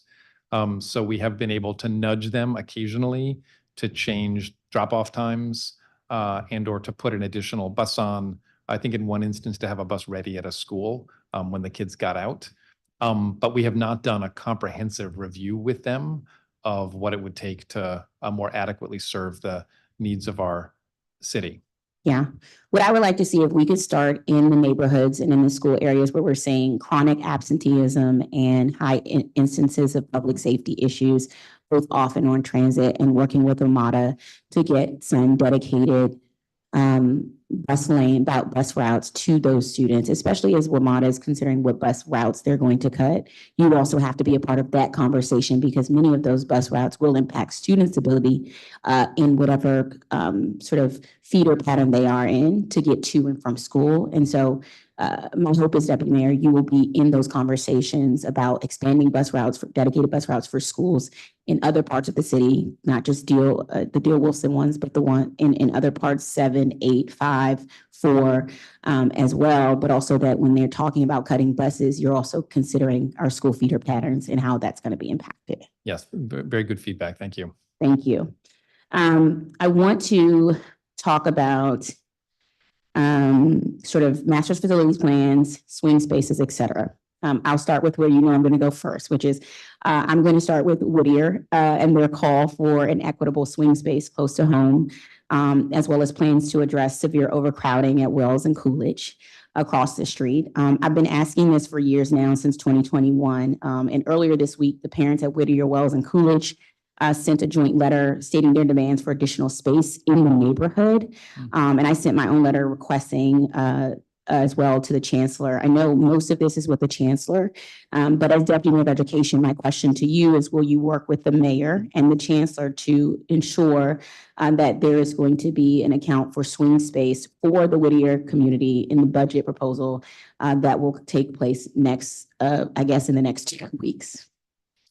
I think what I can share with you in all honesty is that we looked very carefully at this issue last year, and the only potential alternative options to Sharp Health for Whittier would have delayed the modernization by a couple of years. This is what we learned in terms of our ability to either build so-called learning cottages, if we could find an appropriate location that would be acceptable to communities, or some other solve. And so we made the decision then, and I'm sure the chancellor will talk about this, to proceed with the scheduled timing of the Whittier modernization and to keep the swing space as it is. Yeah. According to DGS and what I've achieved from DGS, there was no sort of request for space that went out with DGS in regards to Whittier swing space. And it was sort of an agreement to, there was an unwillingness to move forward with modular spaces because of some permitting issues at some of the DPR space. But it's a huge, large acre that has more than enough space that is unpermitted. And so I guess my question is, if this year the posture can change regarding modular space, regarding the acres of space that is there, because it is, at the end of the day, it's city-owned land. No matter what agency it's with, it is city-owned land. Yeah, I don't know specifically there. I think it's worth taking up with the chancellor. I'm very happy to continue discussions about this. I think in the case of putting modular space, you know, there are difficult trade-offs that are made, as you know, in community. And so we'd have to be reassured and work with community to make sure that it would be acceptable. But the whole community is all together in this in coordination. ANC 4B has passed resolutions. I have advocated, the PTOs are all on one page. And so I'm just asking the executive to also join our community in the request. So I was just making so I appreciate that. And I was just making the second point, which is that from a timing perspective, I don't remember the exact number of months it takes to actually lay out one of these modular campuses, but it was a long time. It was something like 18 to 20 months to do it. And that's the reason that we felt as though we couldn't consider it if we wanted to keep the Whittier modernization on its current schedule. Yeah, the other request is, in addition to modular spaces, was purchasing, leasing, and buying spaces, which I'm going to talk about in reference not just to Whittier, but to other spaces. As we look at the facilities plan and overcrowding, the census came out and wards 4, 7, and 8, I think, have 50% of all of the city's children, with only population growth happening. And so, and we have Coolidge, who is now using their auditorium for class space. We had to put a budget in for Coolidge to have a new cafeteria because they could no longer share it with Ida B. Wells because that school is overcrowded.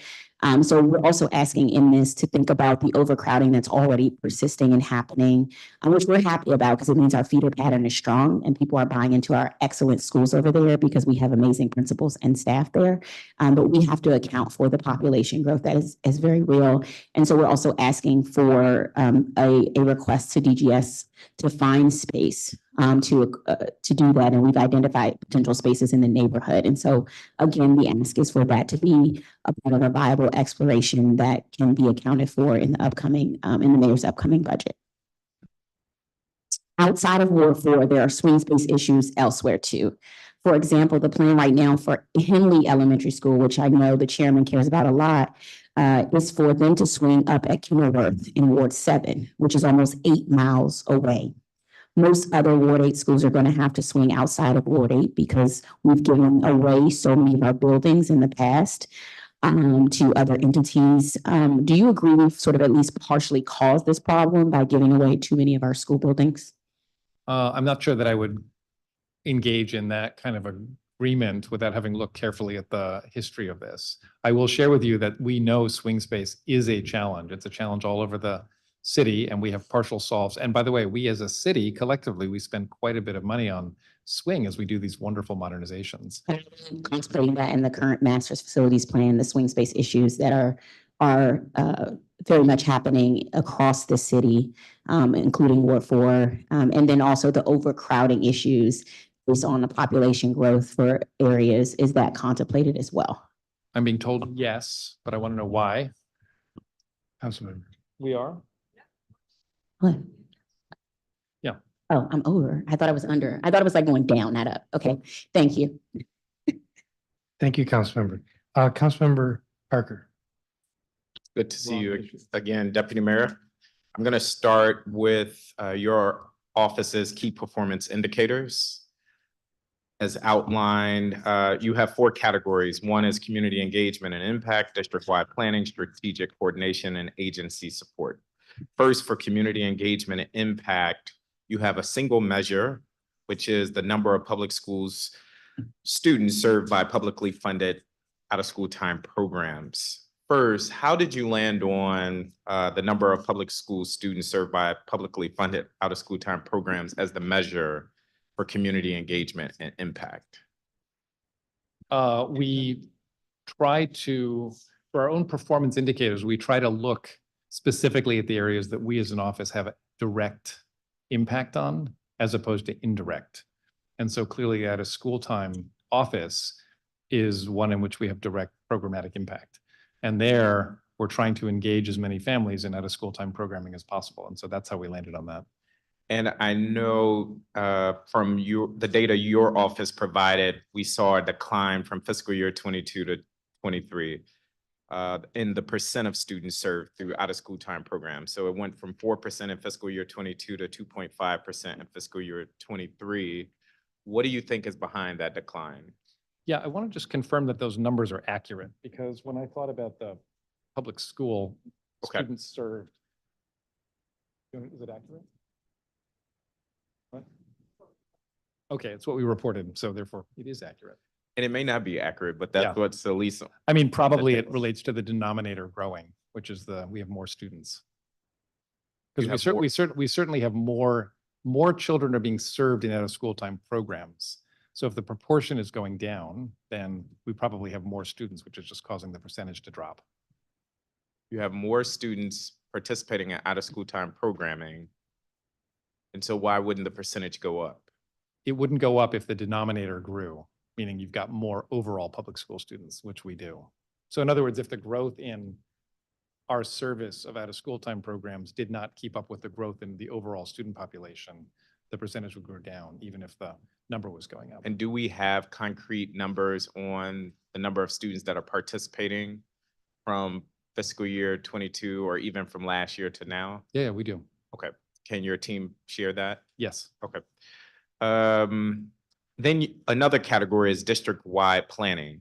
For this, you have two measures. One is the percent of schools located in Ward 7 and 8 that are top rated. First, I would say I'm going to continue to beat the drum that we should brand things as wards 5, 7, and 8, but I'll take what you have printed here. The percent of schools located in wards 7 and 8 that are top rated. How are you defining top rated? We're using the OSSE school report card, and we will determine with OSSE what, where we'll draw the cutoff in the overall index. Because you know, it's all schools get an aggregated number of between some low number and 100, and we'll determine with OSSE what we consider to be top rated. And that report card, as I understand it, hasn't rolled out yet. So is it safe to say that you don't have an index for this measure yet? No, we do have the numbers because we do have the initial run of the. So what has data. been the change in that measure? So how many Ward 7 and 8 schools were top rated last year versus now? No, this is the first year that we've actually got this because we moved from a star system to this new measure. So we don't have this data. If you're asking, do we have a foundation for this KPI? The answer is no. Got it. So we don't know what the trend is like. And so is it fair to say we will have to wait 2 years for 2 this to be years. an accurate measure? Yes. Okay. Well, 2 years to know whether or not we're improving in the measure. If you're yes. improving. Yeah. Got it. I'm going to move on, but I was intrigued by some of these indicators, and I was curious genuinely how you landed on these. Also, for district-wide planning, you have a percent decrease in unemployment rates for Black residents across the district as your measure for district-wide planning. How did you land on that? Once again, we tried to focus on areas that we have direct impact on, and the Workforce Investment Council sits within my office. And I would argue respectfully that the Deputy Mayor for Education isn't quite directly responsible for Black employment. I'm not saying you don't influence it through education in our schools, but it does seem like a curious measure to judge your office success on. we also oversee the workforce system. And so the through line would be conceptually, we believe we're responsible for ensuring that our workforce system is providing high quality training for good jobs that get immediate hires. Okay. And so therefore, if we're doing that job well, then the unemployment rate goes down. I got you. What is the Black unemployment rate right now?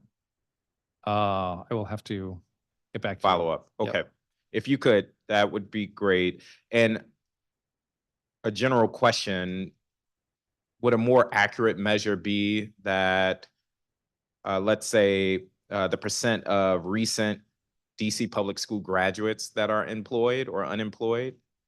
To me, it just seems like a curious measure to say Black unemployment is how we're going to judge the Deputy Mayor of Education. But So, I'll keep Councilmember it- Parker, you are 100% correct that that would be a wonderful measure to have, which we have no way of knowing now, but that's why we've got the education through employment data system built, because that will allow us to shift our measures to ones that will, I think, better inform direct policy. So yes, it. I agree with you. And then last one, strategic coordination. I'm not going to go through all of these. Your benchmark here is that there is a percent decrease in public school students that are chronically absent. That makes a lot of sense. And it's worth noting that chronic absenteeism dropped from fiscal year 22 to 23 from 44.8% to 37.2%. So just shouting that out as progress. All right, I'm going to keep moving. Last year, I introduced the School Safety Enhancement Act, and the council passed it, a part of it, through the budget. As a result, your office has led the School Safety Enhancement Committee over the past year. What are some of the key takeaways from your work that you can share? And is there an expected date that we can expect the report? Yeah, thanks, Councilmember. Thanks both for your collaboration in that and establishing it. I think it's been a wonderful, wonderful experience for those of us involved in it.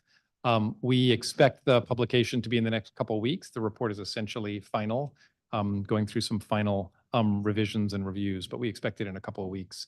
And we found a number of very important things through that. Number one, kids tend to feel very safe in their schools, but they feel much less safe on their commutes.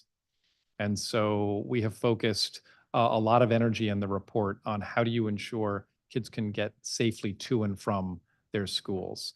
We found variability in school safety teams, as you'd anticipated. And so we've got a number of recommendations about how to strengthen school safety teams. We found, as I was discussing earlier with the council member, that there was real variation in communications and communication protocols in and out of schools during both times of emergency, but also just with information relevant for other stakeholders in the community. And so there are recommendations there as well.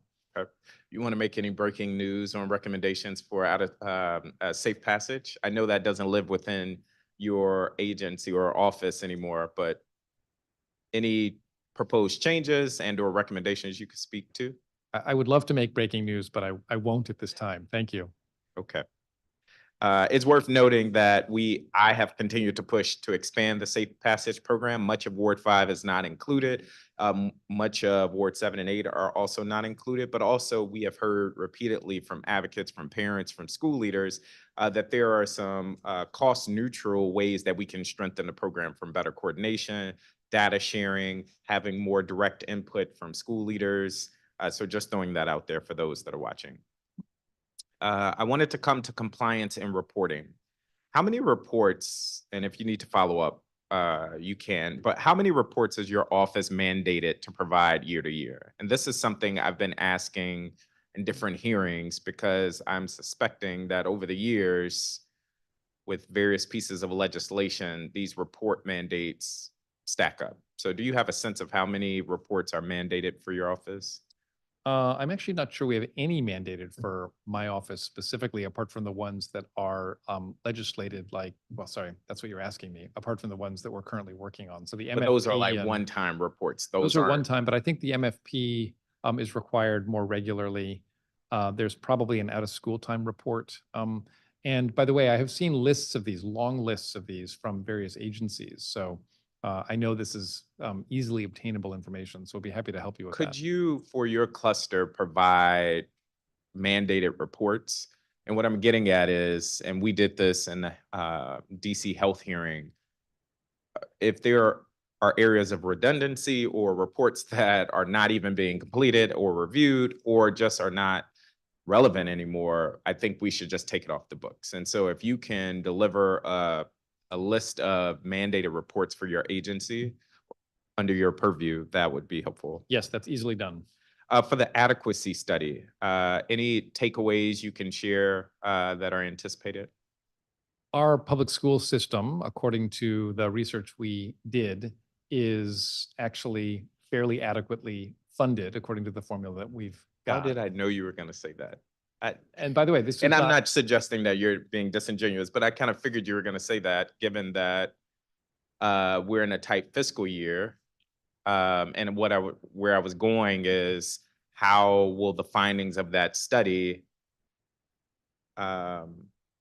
challenge or inform our budget process? Well, we've already revealed some of the findings from that study through the UPSFF that was announced. So this study does suggest that we need to increase the at-risk multiplier within the formula. And we did push that up from 0.24 to 0.3, as you will have noted. So we were extremely pleased to be able to do that at this moment where we're trying to get more money to kids that need it the most. The report also recommends an increase in the adult weight. So we did put that up from 0.91 to 1.0 within the UPSFF. So we were really pleased to be able to do that as well, despite the fiscal constraints that we And it's safe to say those are going to be recommendations in the study. Yes, yeah, they are recommendations. So I'm not yet sharing what the at-risk weight number is that's listed in the study. That'll come out in a week or two, but it does say to go higher, and we've gotten some of the way there with the 0.3. Okay. DCPS, the budgets that were rolled out for DCPS are based on DCPS's equity financial model.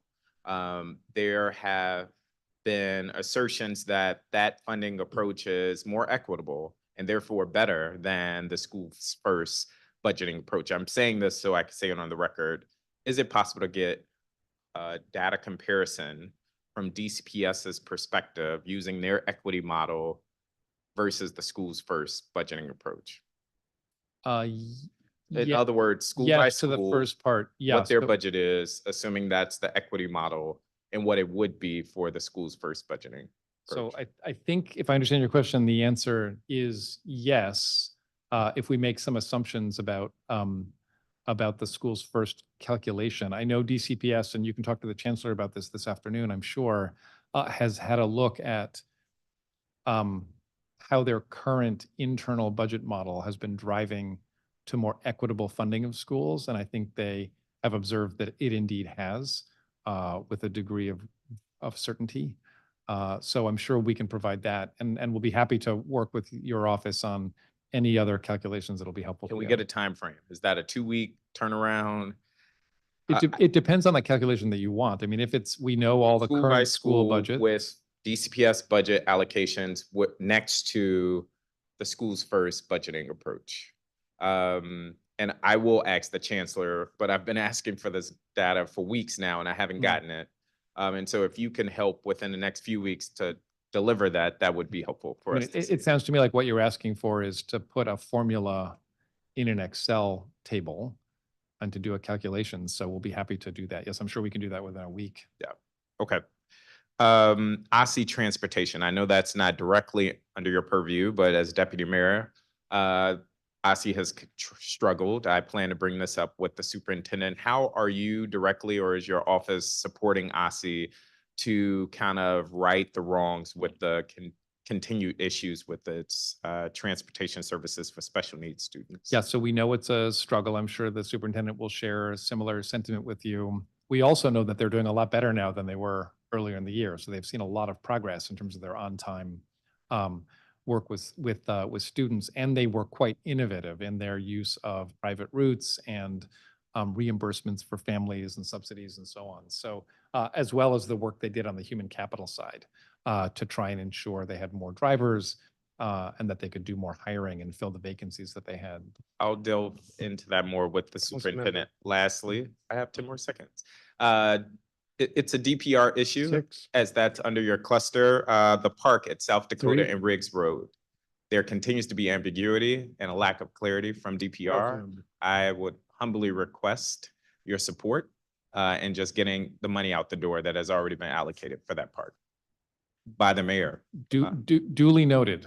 Thank you. Thank you, Councilmember Parker. Councilmember Bonds. Thank you very much, Chairman, and thank you very much for being here, Mr. Deputy Mayor. You mentioned in your response to your pre-hearing question 32 that a point of pride for your agency is the landscape scan that you conducted to understand how schools integrate social and emotional learning policies, practices, system-wide supports to identify potential areas of growth. Can you elaborate on the findings from that review? Yes, Councilmember Bonds, thanks for the question. We actually do take a lot of pride in that work because we were trying to understand how schools across the city engage in social and emotional learning and what approaches they take, given it seemed to us it was quite variable. So we did a number of school visits, a number of so-called deep structured interviews, and we identified 3 different models that school use to implement social and emotional learning. There's something that is relatively ad hoc, where they may have a teacher who's doing it. There's something that would be considered partial school integration, where they do social and emotional programming, for example, at the beginning of the day or through certain assemblies. And then there are some schools, and we considered this best in class, who adopt a whole school approach where every adult has been trained as an engaged in helping young people develop their social and emotional skills. Okay, can you give us a quick review of what the findings revealed after going through this process? Yeah, so the findings revealed that we actually have schools in all 3 of those categories. Most schools, you can imagine, fall into the first 2. So there are a few that fall into the whole school. And What we recommend is that all schools should be doing the partial or full school integration. All right, and does that mean that, or can we have as a takeaway from what you learned that there is extraordinary need for this kind of processing within the schools between students and the staff? Oh, absolutely, Councilmember. That's one of the core reasons we undertook the work, but importantly, one of the core recommendations. We think that schools are a primary place that young people develop their social and emotional skills. We have an obligation to help support them in doing that. So yes, that's a big part of the effort. All right, and have you established a tool or something that measures the result of taking this new approach in the schools? So what we did in that scan was we established a way for schools to assess. We have a tool in the report that allows schools to assess where they are on this spectrum of implementation. So if they're relatively non-integrated, or if they're partial, or if they're full, so they can get an understanding of where they are. In addition to that, we've been supporting OSSE as it develops its social and emotional learning standards, which I think are going to be a real boon to our city and to schools and to school people as we work to ensure we're all doing this right. All right, fascinating. So OSSE is really will provide the service of giving us a review of the findings and helping us to understand how the tool can be used to improve outcomes for students in the classroom environment. I would say slightly differently, which is that LEAs, including DCPS, have a fairly clear-eyed view and can use this tool to understand even more deeply where they are in their implementation of social and emotional learning standards. OSSE will be establishing effectively the gold standard, the North Star for us as a city, so we can know what we should be doing specifically around what skills all kids need to know and learn in their social and emotional development. All right, well, my big question then is the value of this, utilizing this tool. What is the value as it relates to preparing young people for their future? I mean, I think the value is as simple as schools can use the tool to understand where they are on their own journey to become good providers of social and emotional learning. So schools can understand if they are adopting the most effective models and approaches to actually delivering social and emotional learning instruction to their young people. And does this translate to what happens in the classroom as it relates to their studies, their behavior in classroom, their behavior outside of the classroom, and just their going and coming and being a part of society? So the tool itself does not further our evidence-based understanding of the efficacy of social emotional learning. However, we did do a thorough review of the existing literature, as you can only imagine, as we developed the tool. And essentially all of the areas that you named are improved through effective social and emotional learning instruction. You see something like 11-point increases in academic outcomes. You see increased attendance rates, and so on and so forth. So it's very, very important, and that's why we believe it should be a fully integrated part of every school. Thank you. I was trying to get to that answer. I thought we needed that on the record. Thank you. Can you speak to the importance of the chancellor joining the Washington Teachers Union current contract negotiations? I believe that, as I shared with the chairman earlier, it is very important that we as a system and DCPS and the chancellor negotiate in good faith with the Washington Teachers Union. Well, I'm asking specifically about the chancellor being in attendance, given that the chairperson of the union is there. So I do think it's important that the chancellor is there. I don't believe he needs to be there for every discussion. I don't think that's what we've done historically, but it is important that he's there, and that if he's not there, there's a fully empowered representative who is negotiating on his behalf. We understand that. Yes, we know that. Thank you for that response. Where is the administration regarding implementing trade education programs within our school system? And by trade education, do you mean in general career and technical education? Yes, the vocational aspect of it. So we put a lot of stock and faith and energy behind ensuring that we are expanding our career and technical education programming across the city. And importantly, that we're doing it in line with jobs that we see as good jobs for our students to get, those that will lead to decent wages, but importantly, we'll put them on a career track. So we've done this by expanding the work of CTE programs and academies across schools. And we've done this through some of our shared programming work that we stood up at the Advanced Technical Center. We've certainly expanded our internship program because we believe work-based learning itself is incredibly valuable. So we've got career-ready internships aligned to CTE courses now out of OSSE, which is new. We've got internships from DOES, which are new.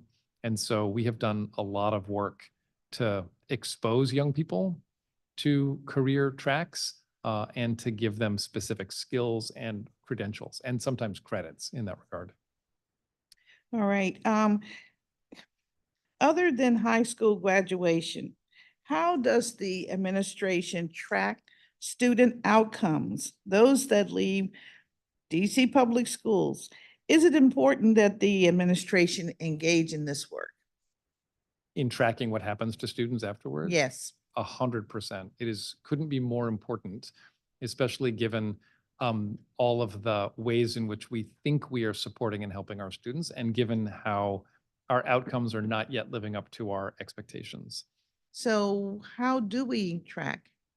Right now, what we do is we've got access to some federal data in terms of college going. So you'll find that DCPS has a pretty good sense of its graduates and whether they're in college and for how long, and also how long it might take them to get a degree. But in general, we don't have a good sense about how they do in their careers. And we don't know how they do if they go on to other, for example, workforce training provision. This is why, council member, we are very enthusiastic about our education through employment pathways data system that we're standing up. We've got 12 agencies from around the city, around the table. We're currently working through 40 data sharing agreements. I mean, this is a very complicated system, and it's essential so that we can know whether what we are focusing on and investing in is actually leading to better outcomes for young people. And we can look at that very carefully and honestly and know if we need to make adjustments. So has that body convened its first meeting? Oh, yes, it is Okay. well underway. It's been All going the right, whole fiscal and year. when will we get a preliminary feedback as it relates to what has been accomplished? So I am pushing them very, very hard. I am told next year will be the first time that we'll see actual output from the multiple data agreements, as you can only imagine. But I suspect we'll be able to see some insights before then, once we do some preliminary connection between systems. Well, I appreciate that, but it just seems that we put in place new programming, new computer systems. We survey constantly, and it just seems to take so very long to move the needle. And what I'm speaking of, you and I know that by far, many of DC graduates, many of DC students do not go on to college. They're here in the community and they want to work. And we just don't seem to move the needle fast enough to get them in jobs. And we hear about the literacy issue, et cetera, but I won't go into detail. It's just really a little concerning that we take a while. Um, I know when people are deliberating, discussing information, gathering information, it doesn't seem to be a long period of time to say that it takes a year. But it's a long time in the life of someone who is, you know, anticipating leaving school, and where do Yeah. they go? Yeah, And I when agree when with they have deficiencies, when they have deficiencies that somehow we have to do, the jobs readiness training, et cetera. So Yes, that's I my agree. And concern. I think we have to do all of that work as we also work to just establish this new piece of infrastructure that will then be available to us in perpetuity. All right. So I then have to ask, how does your office coordinate with the education cluster? Is it the frequency of the settings and the reporting on objectives, goals, policy implementation? How do you do your work? How do you mix it all together and make the outcomes Within public schooling in particular. within your education cluster? Mhm. So the way that I manage my agencies include weekly or biweekly direct check-ins with each director, where I ask them to report out on priority work that they're engaged in, and I also can engage in discussion with them on topical issues. I biweekly convene the 4 leaders of the public school system in DC, including the chancellor, the executive director of the Public Charter School Board, and the state superintendent.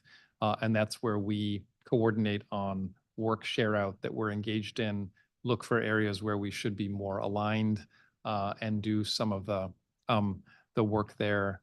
In addition to that, I convene the entire cluster quarterly for in-person meetings. So this is all of agencies, DPR, the libraries, UDC, and others. In addition to that, I do many ad hoc meetings on specific topical areas. So for example, in the area of workforce, I have a monthly meeting of all the workforce leaders across the city, including UDC, the WIC, the OES, and others, so that we can look at policy solutions and proposals, examine analysis that we've done as a team together, and determine the right strategic priorities and hold each other accountable for those. So those are a few of the tools that I use as a manager. So, Mr. Deputy Mayor, would it be helpful to the public to know more about how you have organized the cluster and the kinds of outcomes that you're getting from your meetings? What I'm suggesting, would it be useful on maybe a quarterly basis that there is a newsletter that is distributed or is posted on your website that would indicate, oh, I met with these groups, this month, 2 months ago, and this is what we did, and this is how we're moving forward? If I thought anyone more than my wife would read a newsletter about my schedule, I'd probably publish it. I get you. Okay, thank you. I effectively used my time. Okay, I only had a few seconds. Thank you, Councilmember. Councilmember Allen. Thank you, Mr. Chairman. And it sounds like you would at least double the audience of that newsletter right here. So, I wanted to jump right in on the boundary study. As you know, I was fairly critical at the outset and the launch. I want to thank you, though, for a lot more and deeper engagement that's been taking place. And so I appreciate that from you and your staff. And so I think that has made a difference in being able to have a lot of conversations and kind of work its way towards what will ultimately be coming out. I think with some of the initial proposals, I didn't think they made sense. I think some of the conversations from the community helped do that, but I think many of those proposals are not moving forward at this point. However, the one that is having a lot more conversation, and I think even just recently again, is the proposal around some type of pairing around Maury Elementary School and Minor Elementary School. And so I wanted to ask if you could share where that proposal stands today. I believe there's even conversations that were taking place earlier this week around maybe continuing to refine that proposal. And so I wondered if you could walk through a little bit of where you see that proposal or recommendation as it currently stands. Yeah, thanks. And Councilmember, let me just start by thanking you and your office for your collaboration, convening the ward meeting, which we found very helpful, and your constant feedback as we've gone through the process. At the highest level, we are meeting next week on March 6th with the full advisory committee, where we will be reviewing set of quote unquote final draft proposals. And following that meeting, we will consider the proposals, assuming that there's broad consensus, to be a final set of recommendations, and then we will begin producing the report. On the Maury and Minor and specifically, as you know, we began with very open heart to think about ways in which we could promote diversity in our schools, which is a shared value both across the advisory committee and across school communities. And we engaged, I think we've been out to that community six different times now to engage in these conversations. And there's lots of strong feelings in all directions. I mean, as you know, they're your constituents. Many are very, very opposed to this kind of move. Many are very, very in support. But one of the things that we came to understand very deeply through this process is you cannot do anything like this quickly. So you cannot flip a switch and suddenly cause school communities to come together. It requires work. And so right now, where the recommendation stands, the draft recommendation that will be looked at by the advisory committee, is that we are encouraging DCPS to essentially continue the discussion with the communities once there's stable leadership in place. And we think that there is enough support for this within the communities that it is worthy of continued discussion. So we don't want to shut that down. And we know as a city how much we value diversity and diverse schools. And so we are at this point not recommending a flip the switch solution, but recommending a continued discussion. Okay, thank you. You know, and I know I was very critical initially. I think that the rollout did not go well. And I think that it did harm with people being able to conceptualize, if I'm going to be generous, start to think about what is a shared goal, right? A lot of work has happened since then to where I think you do now have some people trying to think through much more collaboratively, what could this look like, and be open to that possibility.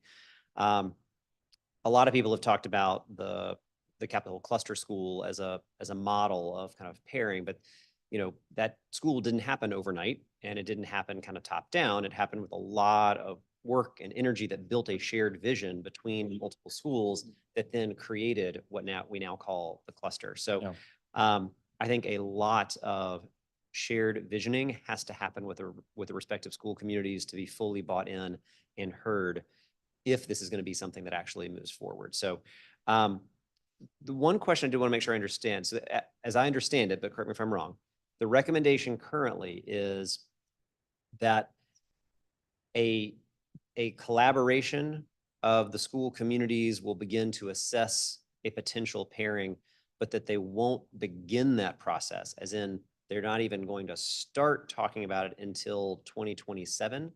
The draft date that we have in the current version does say 2027. We're still considering that as a starting point. The reason that we've put that in, honestly, Councilmember, as a placeholder is a strong belief that you actually have got to have stable leadership in the schools in order to pursue this. So at Maury, I How think many you've got, principals has Minor Elementary had in the last 2 years?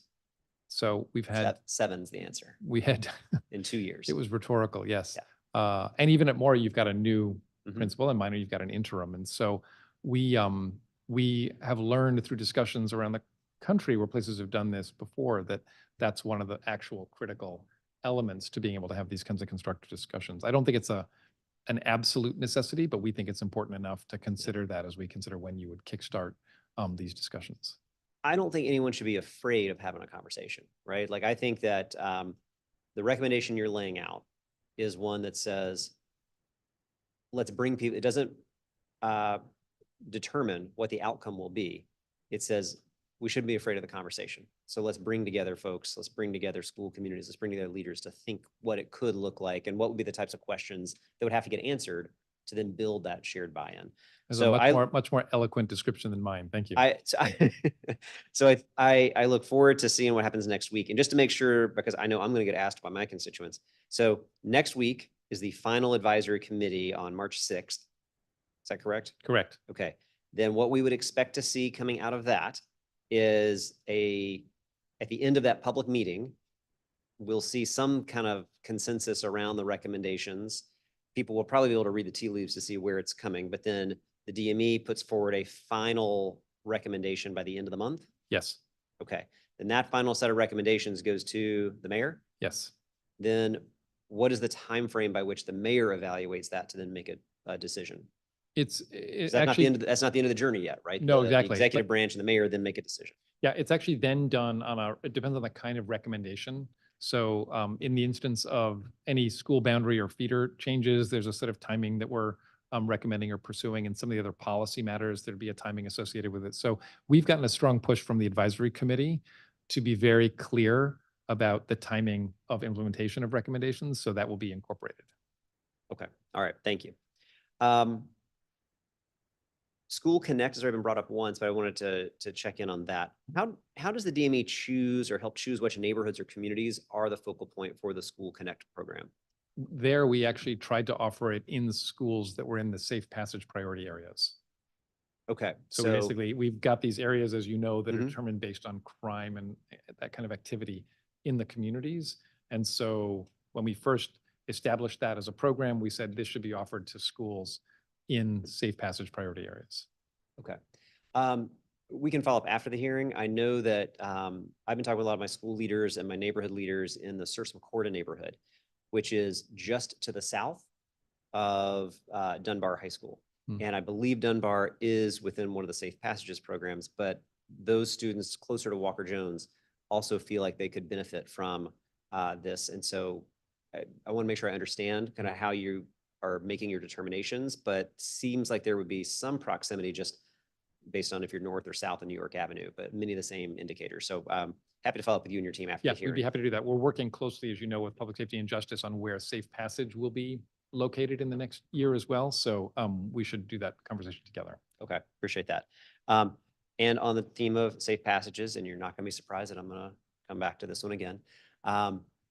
The request, I believe, has come in 3 different times now, denied each time, for safe passages to include Eastern Market Metro Station and Potomac Avenue Metro Station, where we see major connections of students to a variety of schools at those major metro hubs, where we have also seen a lot of conflict and a lot of students that have either been victims of crime and unfortunately in some cases where that young person has committed a crime, but being able to focus in safe passages there.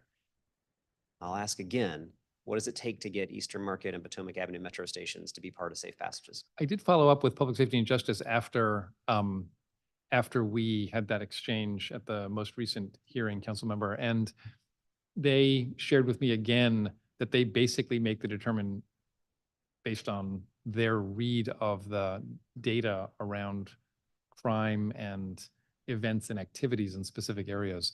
We are currently assessing with them, they're leading on this, what this will look like for next year. And so I think it's a good time to have that conversation. In our safety report that's coming out in the next couple of weeks, we do make the recommendation that we look at transit hubs for safe passage in addition to other places. So we agree with you that we have to be more comprehensive, and it comes down to resources and trade-offs. And we try to put the safe passage workers where we determine they are most needed based on the data and evidence. So we will be happy to continue this discussion. We think it's an important one. Okay, I appreciate that. I mean, I'm thinking about a lot of our schools in that area, whether it's Tyler, now Chisholm Elementary, whether it's Friendship, whether it's Eastern, Digital Pioneers. I mean, last school year, Digital Pioneers lost, I believe, 4 students to gun violence. I don't understand what more indicators we're looking for. And I kind of refuse that the answer's got to be, it's just got to be bad enough, and then we'll put something in. I think we've got to do better. And I think we have opportunities to really help students and community do what I know we both share, which is make sure that those kids are safe, that they're getting to and from school safely, that we are deconflicting when we see conflicts coming. Yeah. And I think safe passages is a great way to do that. We just got to stand it up in the right places. So I'll continue to push on this. Just for the record, you've got your school board, your ANC, your council member, police department, public charter school board. Everybody is on record saying that these 2 areas need to have safe passages. And so I really strongly urge it's got to be added in. Let me switch with my remaining time. I want to talk about our chronic absenteeism and truancy, and it's been talked about with a few others today. when we had the hearing back on December 12th, you had provided 3 recommendations your office was looking at. And I'm just going to quote here. First, we are exploring whether the suite of diversion programs for truant students such as Attend, ACE, and PASS could be required rather than voluntary. Second, we're exploring ways to ensure schools have the capacity to hold student attendance conference, SACs or SSTs. And third, we're also exploring the adoption of the parent-teacher home visit model for students as they transition from 8th to 9th grade. Finally, we're exploring reforms to our referral process. I'm going to ask about what's the status to those recommendations, but I also want to ask, how do you envision our schools being resourced in a way to accomplish those recommendations? Are they being, do you believe that the schools are being resourced to accomplish all those things at the right level today? I'd have to go back through one by one. I think that they're not resourced effectively to do all the school support team meetings that they need to do, which is why we're looking at the idea that we might need to streamline those and prioritize the students that actually have the lowest attendance. I mean, when we looked at this as part of our review, I think there were a couple schools that would have had to have conferences for something like 90% of their students. And that just doesn't feel manageable for a team of folks who have other jobs within the school building. On the referral side, we do think schools are resourced appropriately to make the referrals because they currently do that. And we haven't heard that it's a challenge there. I just don't think that our resources as a city are allocated in exactly the most effective way. To the conversation I was having earlier about how do you get students and families the supports they might need in advance of anything that feels more punitive. So I think that is an area that would require some additional resourcing. In terms of the home visits, there again, I think that we've relied on our work with partners like the Flamboyant Foundation, which you're very familiar with, that does really strong work in this area, both in upskilling our school-based staff, but in doing some of that supportive work themselves. That does require funding. And I think not every school believes that it can prioritize that in the midst of their own budget work. So I think it's a variable answer to your good question on resourcing to address these issues. Yeah, I think we've got to figure out how to be more urgent with our funding to the schools to be able to accomplish this. I think this, and I know I heard you say to one of my other colleagues that you believe it's very urgent. Even hearing that, I don't think it's urgent enough. I think that we really have got to figure out how we move with greater urgency. But I do think we're going to figure out from a resource standpoint, how do we make sure the schools can do that? And then I think related to that, we've got to ask, is it fair to ask the school to take all that on as well? Because I think we're also going to be finding ourselves in a situation where we're putting so much onto the school. There are reasons outside of school as to why a student isn't coming or is chronically truant or absent. And that may not be best solved from the school itself. There are going to be a host of reasons why a young person may not be able to get there, or may not choose to be there, or may not see value in being there. And that's going to come time. And that to me is a bigger conversation, but it's one that we've got to have urgently. It is going to come with dollars. It's going to have to come with the resources to actually get that job done. So, Council members, if you keep going, you and I are going to risk sounding a lot like each other, because I believe that you've got to ensure that where kids live, the neighborhoods they live in, are actually healthy and supportive places for kids to come up in. Otherwise, schools literally cannot do the jobs that we ask of them. So yes, I agree. I appreciate it. Thank you. As long as the deputy mayor is agreeing with me, I don't mind at all that he sounds like me. I think that sounds fantastic. Thank you, Mr. Chairman. We like agreement, and Councilmember Pinto is next. Councilmember Pinto. Thank you, Mr. Chairman. What a nice. I'm so sorry. I'm so sorry. Can I beg forgiveness Hold on for a second. a small break, given how long we've been here? May I Do I have a be choice? excused for just a moment? Yes, you may. Thank you. Councilmember Pinto, hold on a moment. The deputy mayor, Of course, please take your time. as soon as you started, he ran from the table, but he said he'd be back. I have that effect on So we'll people. pause for a minute.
Thank you, Chairman. Thank you, Councilmember Pinto.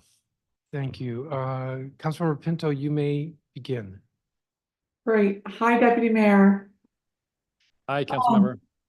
I know you had some discussion with colleagues around truancy, but I want to follow up from when I had a joint hearing with the chairman in December with you to discuss chronic absenteeism and truism.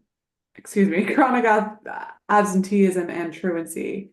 And there were a number of things that we talked about that were very concerning around coordination and of who has responsibility from various support agencies when a student is truant and referred to more intensive attendance support, and then what happens if that support is not actually sought or they don't show up or it's unsuccessful. And you had said at the time that there were some efforts underway that you were engaged in to revisit our current structure. And so what steps have you taken since that hearing in December to improve agency coordination and case management for students who have been referred for additional supports or interventions as it relates to truancy? Yeah, thanks, Councilmember Pinto, for following up. I'm going to give you a partial and partially unsatisfactory response, given that the work that we've done internally is to develop a very, very clear understanding of the current process of schoolwork and then referrals as required by law for both our 5 to 13-year-olds as well as our 14 to 17-year-olds. We've engaged deeply with each agency along that path or those paths. And we've identified where the gaps and weaknesses are with some clarity. At the same time now, we have engaged with those agencies and others to try to determine what are the best resolutions to some of the pain points that we've seen. And we've got some, I think, pretty good ideas now about how to strengthen this referral system in a way that will provide much better, more family-oriented supports and resources to kids who are not attending school in order to get them back into school. We've talked to a lot of school communities. We've talked to CFSA. We've talked to court social services. We've engaged with other government agencies. And we have got, I think, a pretty clear-eyed way forward that I'm not yet ready to describe or discuss because we don't have final approval or budget for it. So that's my unsatisfactory response to your very, very good question. There will be more coming out about this in the next couple weeks as we produce our youth safety report, because we do talk about truancy in that report, and we've got some, I think, pretty good recommendations in there that relate to this, and then potentially more as we establish and describe what I think will be a new and stronger process. Got it. Okay. Well, let me then ask about a particular piece of this, because earlier this week I had an oversight hearing with the Office of Attorney General, and both in our public witness conversation and with the AG, we talked about some of the gaps, especially with our ACE diversion program, and students who have otherwise been absent from school and then get caught up in the criminal justice system, that 52% of those kids deferred aren't showing up at all. And when I was asking about what we can do to ensure that they do show up and that we have a backstop to require that or have some sort of consequence to ensure that it really happens, I was met with a number of pieces of pushback saying that we should ensure that our programs for kids are more engaging so that kids want to show up and get support that they need. And so wondering if you have thoughts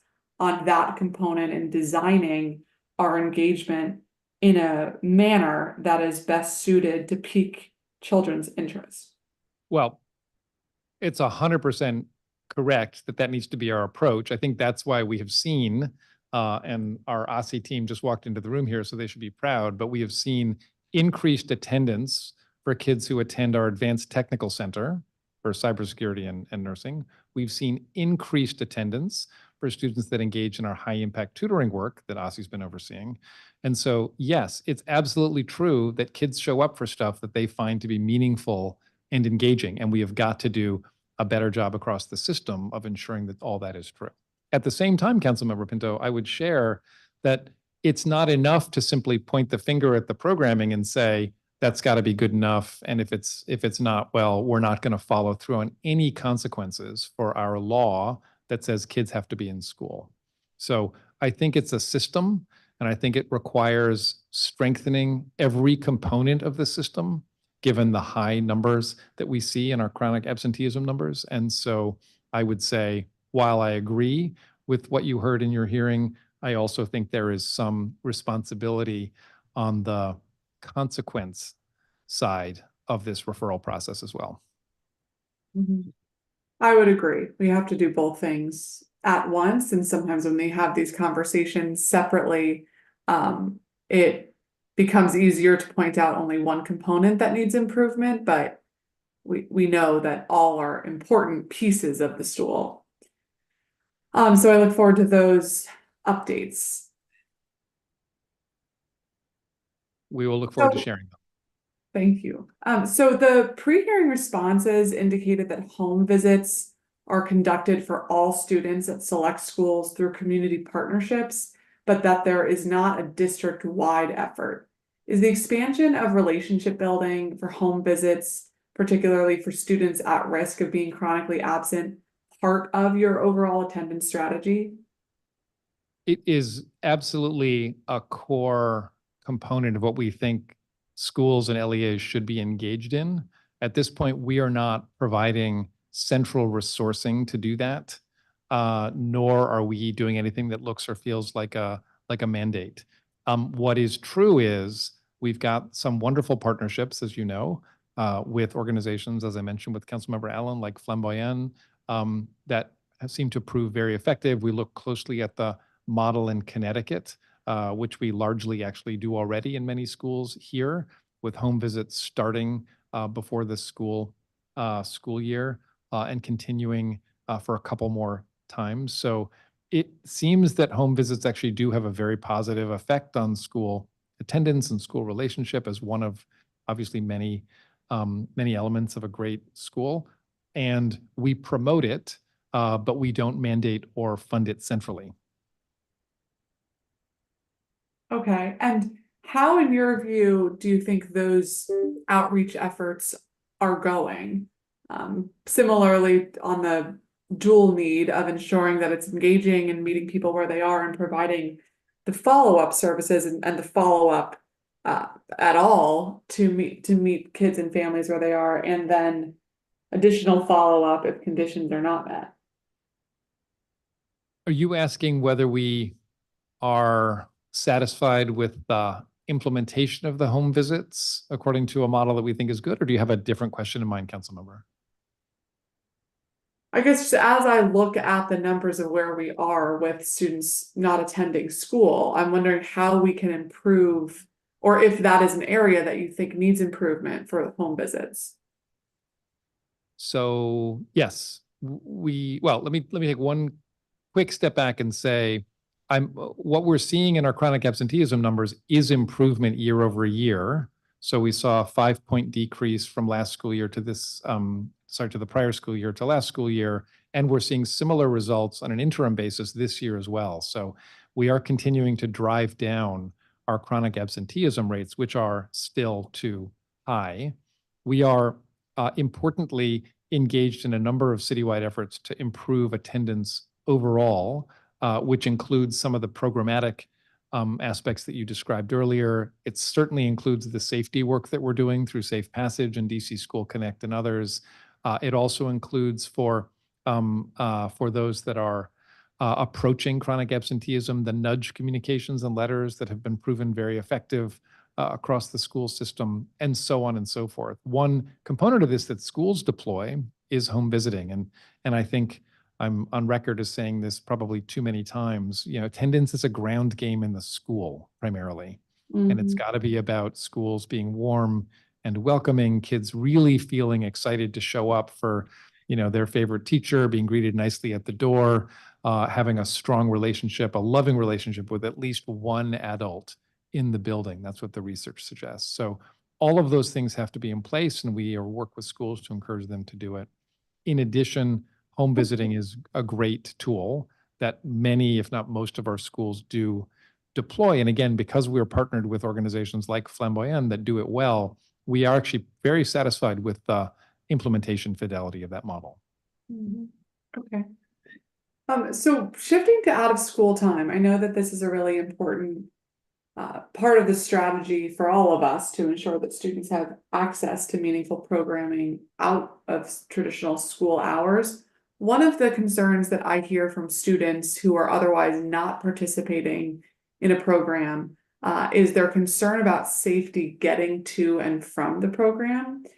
And so wondering what efforts are underway from your office to ensure that we could get kids safely to where they need to go, and if any transportation models or children-only transportation models or partnerships with private rideshare companies or other stipends are being explored. We have an approach to our out-of-school time transportation, which is very comparable to our approach to schools, which is a real reliance on kids ride free.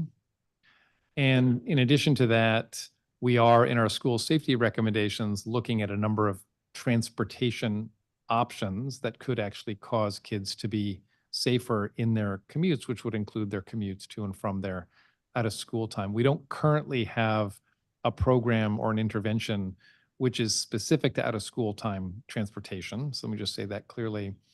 And I guess I would share, finally, we are very focused on providing universal after-school programming in priority schools for students that are farthest from opportunity that is based at their school. And so that clearly minimizes the need for any additional transportation to programs that are outside of the school building itself. So we have those few approaches. We don't have a comprehensive recommendation around new transportation dedicated for out-of-school time programming, not based at schools. Okay, well, I would posit that it is worth exploring how we can be a bit more coordinated to get kids to these programs that we know are so important for a number of reasons. But if we can't encourage actual attendance there, then it won't be as effective as we hope to see. I want to ask you, thank you, about the shift of safe passage that we worked on together last year in the budget to shift oversight of safe passage from your office to Deputy Mayor for Public Safety and Justice. And part of those discussions were around the needed coordination that, of course, this is a quasi-school related function and a quasi-safety related function. And so continued conversations and collaboration would be imperative here. How is the transition going or gone from your perspective? Extremely well. Can you say a little bit more? Sorry, I don't mean to be short, but I would share with you that all of my hopes and desires about a really collaborative and congenial partnership with Deputy Mayor Pia and her team on safe passage have come to pass. We have stayed at the table with them on a weekly basis, both in discussion with the community organizations, but in troubleshooting whatever issues arise. We have remained at the table with them as they have developed better training, more consistent training for all of the safe passage ambassadors. We are involved in the review currently of what will be the safe passage priority areas for next year, and on and on. So they have been really wonderful partners with us. We continue to bring the voice of schools as I had hoped. So we do hear from schools and school communities about how things are going, in some cases in really wonderful ways. I was out at Johnson Middle School and I was thrilled to learn from folks there that they meet daily with their whole safety team and their safe passage ambassadors after school to talk about the day, talk about the afternoon in front of them, do handoffs, and then get ready for the following day. So that's also learnings that we've been able to share across schools. So it's, I think, been a really good I'm so sorry to partnership. cut you off. I'm just going to try to sneak in one more question, which Yes. is that we are so excited about the new Center City Middle School. and want to flag continuing concerns that I hear from families about the co-location of Cardozo Middle and High School that I want to make sure we're being very conscientious of, so we don't lose students in the feeder that will benefit from the new the new Center City Middle in the 4 years before the school's ready. Yes, we are also enthusiastic about the new Center City Middle School, which, as you're observing, will be a relocation of the middle grades from Cardozo. So yes, we're in touch with Cardozo. We are in touch with the feeder school communities. We believe it's vital to keep those relationships strong. I think we're considering additional schools that might feed into the Center City School as part of our boundary study as well. So all of this is important to keep top of mind for us. I agree. So thank you for raising. Thank you, Councilmember. Thank you. And that's going to conclude our questioning for you, Mr. Kine. I know that you're having a good time and that your colleagues would think it wonderful if you took up the rest of the afternoon, but we're going to excuse you. I am with government and I'm here to help. Yeah, thank you. Thank you, Chairman. Thank you. We're going to turn now to the State Superintendent. In the Office of the State Superintendent of Education, Dr. Christina Grant.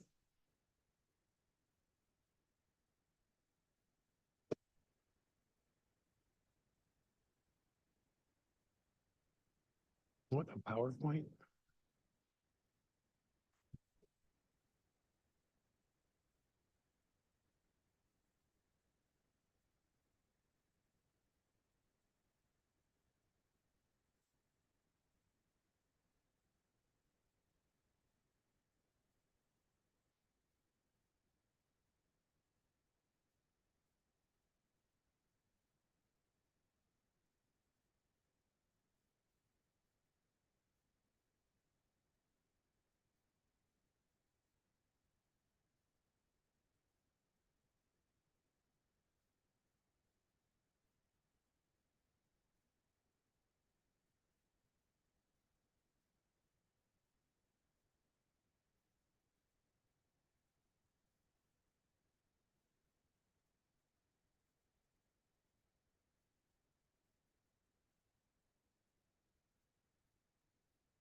When you're ready.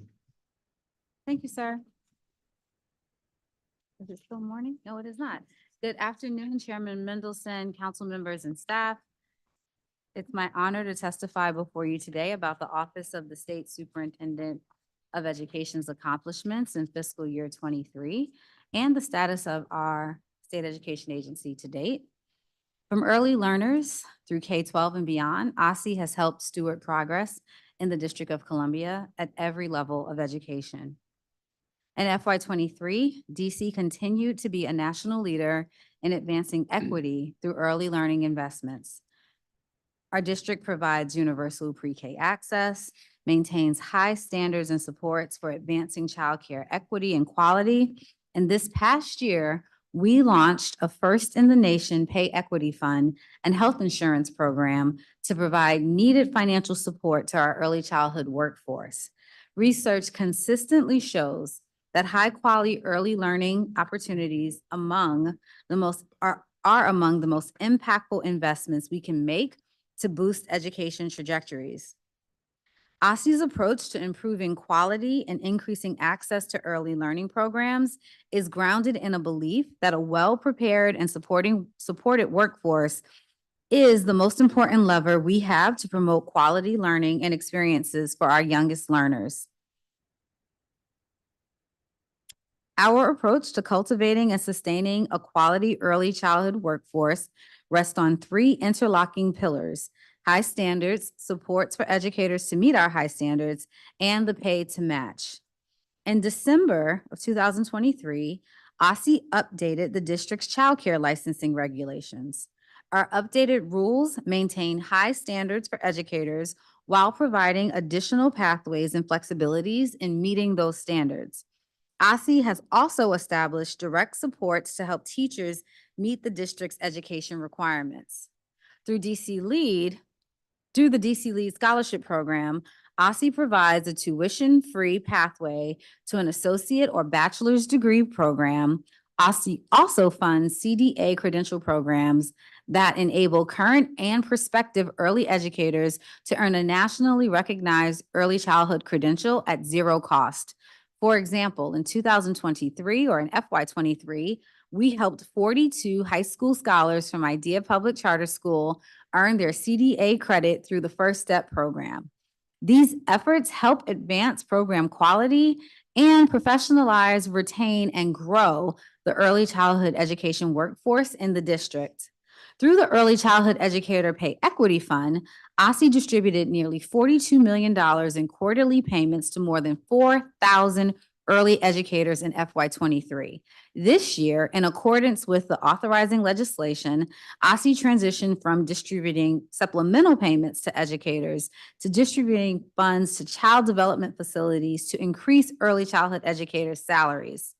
With pay equity funds, OSSE also supports Healthcare for Childcare, an innovative partnership between the DC Health Benefits Exchange Authority, which now provides subsidized health insurance to nearly 1,400 early childhood educators and their dependents. These supports help make DC a magnet for high-quality early childhood educators, expanding access to excellent education for district learners with their young brains, when their young brains are making the most growth. OSSE is taking steps to make childcare more affordable for DC families. In October of 2023, OSSE increased eligibility for childcare subsidies from 250 to 300% of the federal poverty level. And we launched a new online application to make it easier for families to access the program. OSSE also increased subsidy payment rates to help sustain childcare providers and to attract more providers to the program to further expand access for participating families. OSSE is always working to expand access to quality, affordable childcare. I am pleased to share that we made meaningful progress toward this goal in FY23. At the elementary and secondary level, OSSE's data demonstrate the district is continuing its resurgence from the pandemic. DC experienced the largest 10-year increase in both AP scores and participation in the nation. This year, enrollment is up by more than 2%, graduation rates are up by nearly 2%, chronic absenteeism is down by 5 percentage points, and ELA and math scores are up nearly 3 percentage points on our statewide assessments. Every percentage point improvement represents countless hours of dedication to learning by our students, teachers, and families. So this progress should be celebrated. Yet our enthusiasm is tempered because far too many students remain below grade level, particularly students furthest away from opportunity, and our attendance rates are simply not good enough. As policymakers and system leaders, we must continue to push for better and use our positions of authority to leverage resources to create the enabling conditions to help our students thrive. OSSE took a number of those steps to meet this goal in FY23. As DC's state education agency, one of OSSE's foremost responsibilities is setting rigorous, relevant academic standards, and we've taken great strides forward on this commitment over the past year.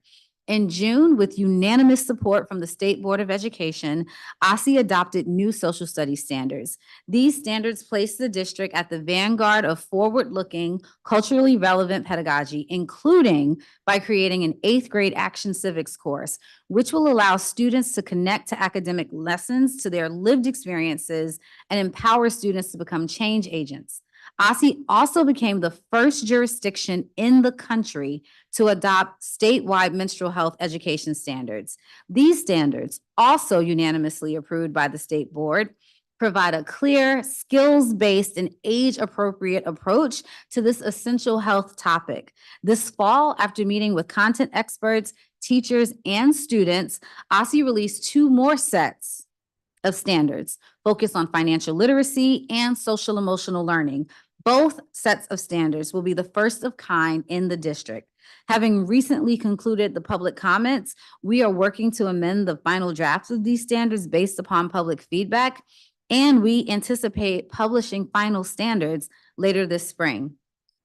We also know that great educators are foundational to our students' success. OSSE's robust professional learning opportunities help ensure our teachers continue to grow their skills and hone their craft. These investments enable our students to get more out of their learning time and help sustain and retain our educator workforce, because teachers are more likely to stay in the classroom when they have the supports they need to be successful and drive student achievement. In FY23, OSSE continued to make significant investments to advance student literacy, and in partnership with education leaders across the district, we developed a roadmap to increase structured literacy instruction.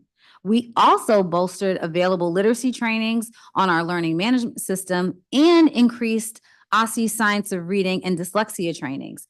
During FY23, nearly 13,000 educators completed OSSE's dyslexia training course, equipping DC's teachers with the knowledge and tools they need to support students with reading difficulties. By offering high-quality, relevant literacy training, OSSE is proud to be supporting the work of teachers such as Ms. Hong, a pre-K 4 teacher at DC Bilingual. After completing OSSE Science of Reading course, Ms. Hong shared, quote, "I'm so happy to be engaged in a professional development that provided theory and application that directly related to the work I do every day. It has made me a stronger teacher and allows me to fill the gaps in my curriculum." OSSE is also clear-eyed about the district's challenges in math. We are making targeted investments to strengthen math instruction. We have provided LEAs with high-quality instructional materials, access to a research-backed online mathematics program, and a range of professional training opportunities with a particular focus on math boot camps. In FY23, we provided educators from across the district with $1,000 stipends for completing the 20-hour math boot camp course. Educators have praised these professional learning experiences. For example, Ms. Hewitt from DC Prep shared that she incorporated 3 new routines in her class after completing the boot camp, and that these routines are helping her students develop a genuine love of math. And Mr. Stewart from Stokes explained that the boot camp taught him strategies to make math more accessible and lower frustration among students, particularly students with learning difficulties. These teachers' experiences demonstrate the value of providing educators with access to high-quality, relevant trainings, and OSSE looks forward to continuing to provide math boot camps to district educators in the coming year. While OSSE maintains our fundamental role in monitoring special education service delivery, our agency has also leaned into establishing systemic supports to improve special education quality in the district. In September of 2023, OSSE released the district's first ever Special Education Performance Report, a comprehensive evaluation of special education programs in the district, combining data on federal compliance metrics such as timeliness of initial special education evaluations and student progress metrics, including statewide assessment results and graduation rates for students with disabilities. This action-oriented report provides the information educators and families need to best serve their students. And it helps us pinpoint the support our schools need so that all schools can be successful. We've also boosted our special education training opportunities, including through our Foundations on Special Education coursework, where participants can earn professional learning units and a special education endorsement credential for no cost. In the summer and fall of 2023, we had over 1,000 DC educators participate from nearly 50 LEAs. We're thankful for the teachers who have invested their time and their energy to improve their craft, and we are excited to have built momentum for a strengthened workforce that will pay dividends for years to come. OSSE recognizes that healthy bodies and minds are foundational to student learning, development, and success. Building and maintaining healthy and positive learning environments produce higher attendance rates and better academic outcomes for our students. In FY23, OSSE expanded evidence-based suicide prevention programs to over 200 schools and won a new nearly $10 million 5-year federal grant that focuses on the recruitment and retention of credentialed school-based behavioral health providers. School-based behavioral health providers play a critical role in meeting our students' needs and building positive school cultures. We are working hard to ensure that we leverage these federal resources effectively to address student needs in the district. In FY23, OSSE, in close partnership with DC Health, revised the district's school immunization policy and provided extensive implementation supports to LEAs and schools for this work. As of last week, 74% of students enrolled in public and public charter schools are compliant with all immunization requirements.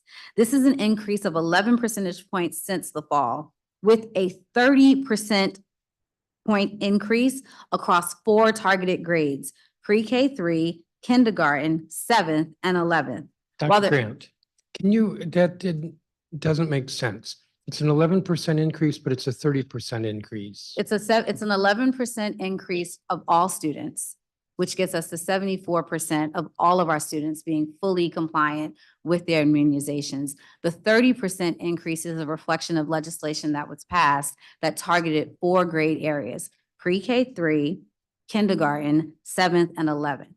In those grades, we saw a 30% increase in their compliance. Thank you. You're welcome. These improved immunization rates will decrease the chance of an outbreak of a vaccine preventable disease in our schools and community and help keep students healthy in school and ready to learn. By raising the bar for elementary and secondary success, we are better preparing district students to access the college or career of their choosing. With the onset of the pandemic, Mayor Bowser charged education leaders across the district with reimagining high school to ensure that students from all backgrounds are able to build the futures they envision for themselves. OSSE blazed trails in 2023 by expanding and creating new dual enrollment, scholarship, and CTE programs. In August, OSSE opened the Advanced Technical Center and its permanent home at Penn Center. This new state-of-the-art facility, which United States Education Secretary Miguel Cardona visited in January, offers students from 15 different DC high schools a chance to access cutting-edge technology and instruction in cybersecurity and nursing while simultaneously earning free college and high school credit. Dr. Grant, I'm going to interrupt again. Can you say how the ATC works? Like, is it after school or a day a week or specialized equipment? Describe that in the paragraph. One would love for you and any member of council to come visit. It is right up the road.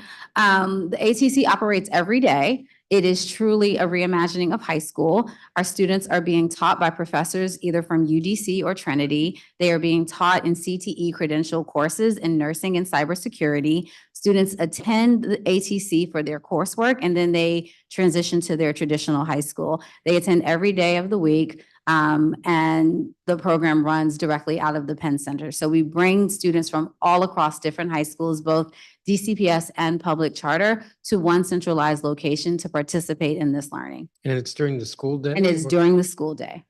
Thank you. You're welcome. We can keep this going. OSSE also expanded traditional dual enrollment opportunities at 13 member college consortium by 30%, increasing exposure to post-secondary coursework and enabling hundreds of high school students to earn free college credits. An 11th grader from Friendship Collegiate summarized the impact of the ATC like this: the Advanced Technical Center to me is another place to call home. Here we learn how to operate in the real world. So far, I've learned the basics of nursing and how to actually care for a patient. Overall, the Advanced Technical Center is life-changing. A 9th grader from Bell explained that, quote, the ATC has been an invaluable resource for me as a freshman. It's provided me with the opportunity to explore my interests and discover what I might like to pursue as a career in the future. The ATC is an investment in the boundless potential of DC's workforce and the prosperity of our community and in a brighter, more empowered tomorrow. OSSE also is investing directly connecting high school students to career opportunities through the Advanced Internship Program and Career Ready Internships. These programs break the mold. No inside scoop or personal connections required. These are designed with equity at their core, ensuring that CTE students, regardless of their background, get a fair shot at a transformative paid internship. With more than 1,200 students getting real-world experience, OSSE is empowering the next generation of DC learners. The Advanced Internship Program enables students to experience a full school year internship that aligns with students' CTE paths. It is immersion into their chosen field, offering both financial reward and course credit. In FY '23, students earned a collective $1.95 million and accrued more than 117,000 hours of real-world experience. These internships are stepping stones to careers, pathways to self-discovery, and opportunities that level the playing field. In addition, OSSE won a new 6-year, $21 million federal grant to increase the number of low-income students who are prepared to enter and succeed in post-secondary education. This program will offer middle schoolers in wards 7 and 8 workshops, coaching, and a $22,000 post-secondary education scholarship. This exciting opportunity builds upon our existing scholarship programs, including DC Tag, Mayor Scholars, and DC Futures, and the 17 existing middle school CTE programs we support. Through OSSE's collective post-secondary and career pathway programs, DC's future is being shaped one internship, one scholarship, and one dual enrollment opportunity at a time. As we progress beyond the recovery period, we will move forward to the urgency our children deserve, informed by our experiences toward a smarter, better education system. The recovery period and its record influx of funding help our system quickly react and counterbalance the devastating impacts of the pandemic on student learning and development. We will not be able to sustain all recovery funded programs, but we must learn from these investments, evaluate what works, and maintain those with the greatest impact. To be responsible stewards of taxpayer dollars, our actions must be informed by evidence. One key recovery strategy OSSE has invested in is high impact tutoring. In January, I had the honor of representing Washington, DC at the White House, where the district was heralded as a national leader in high impact tutoring. In fact, we were heralded again this morning. One of 3 key strategies that has been highlighted by the Biden-Harris administration to improve student achievement.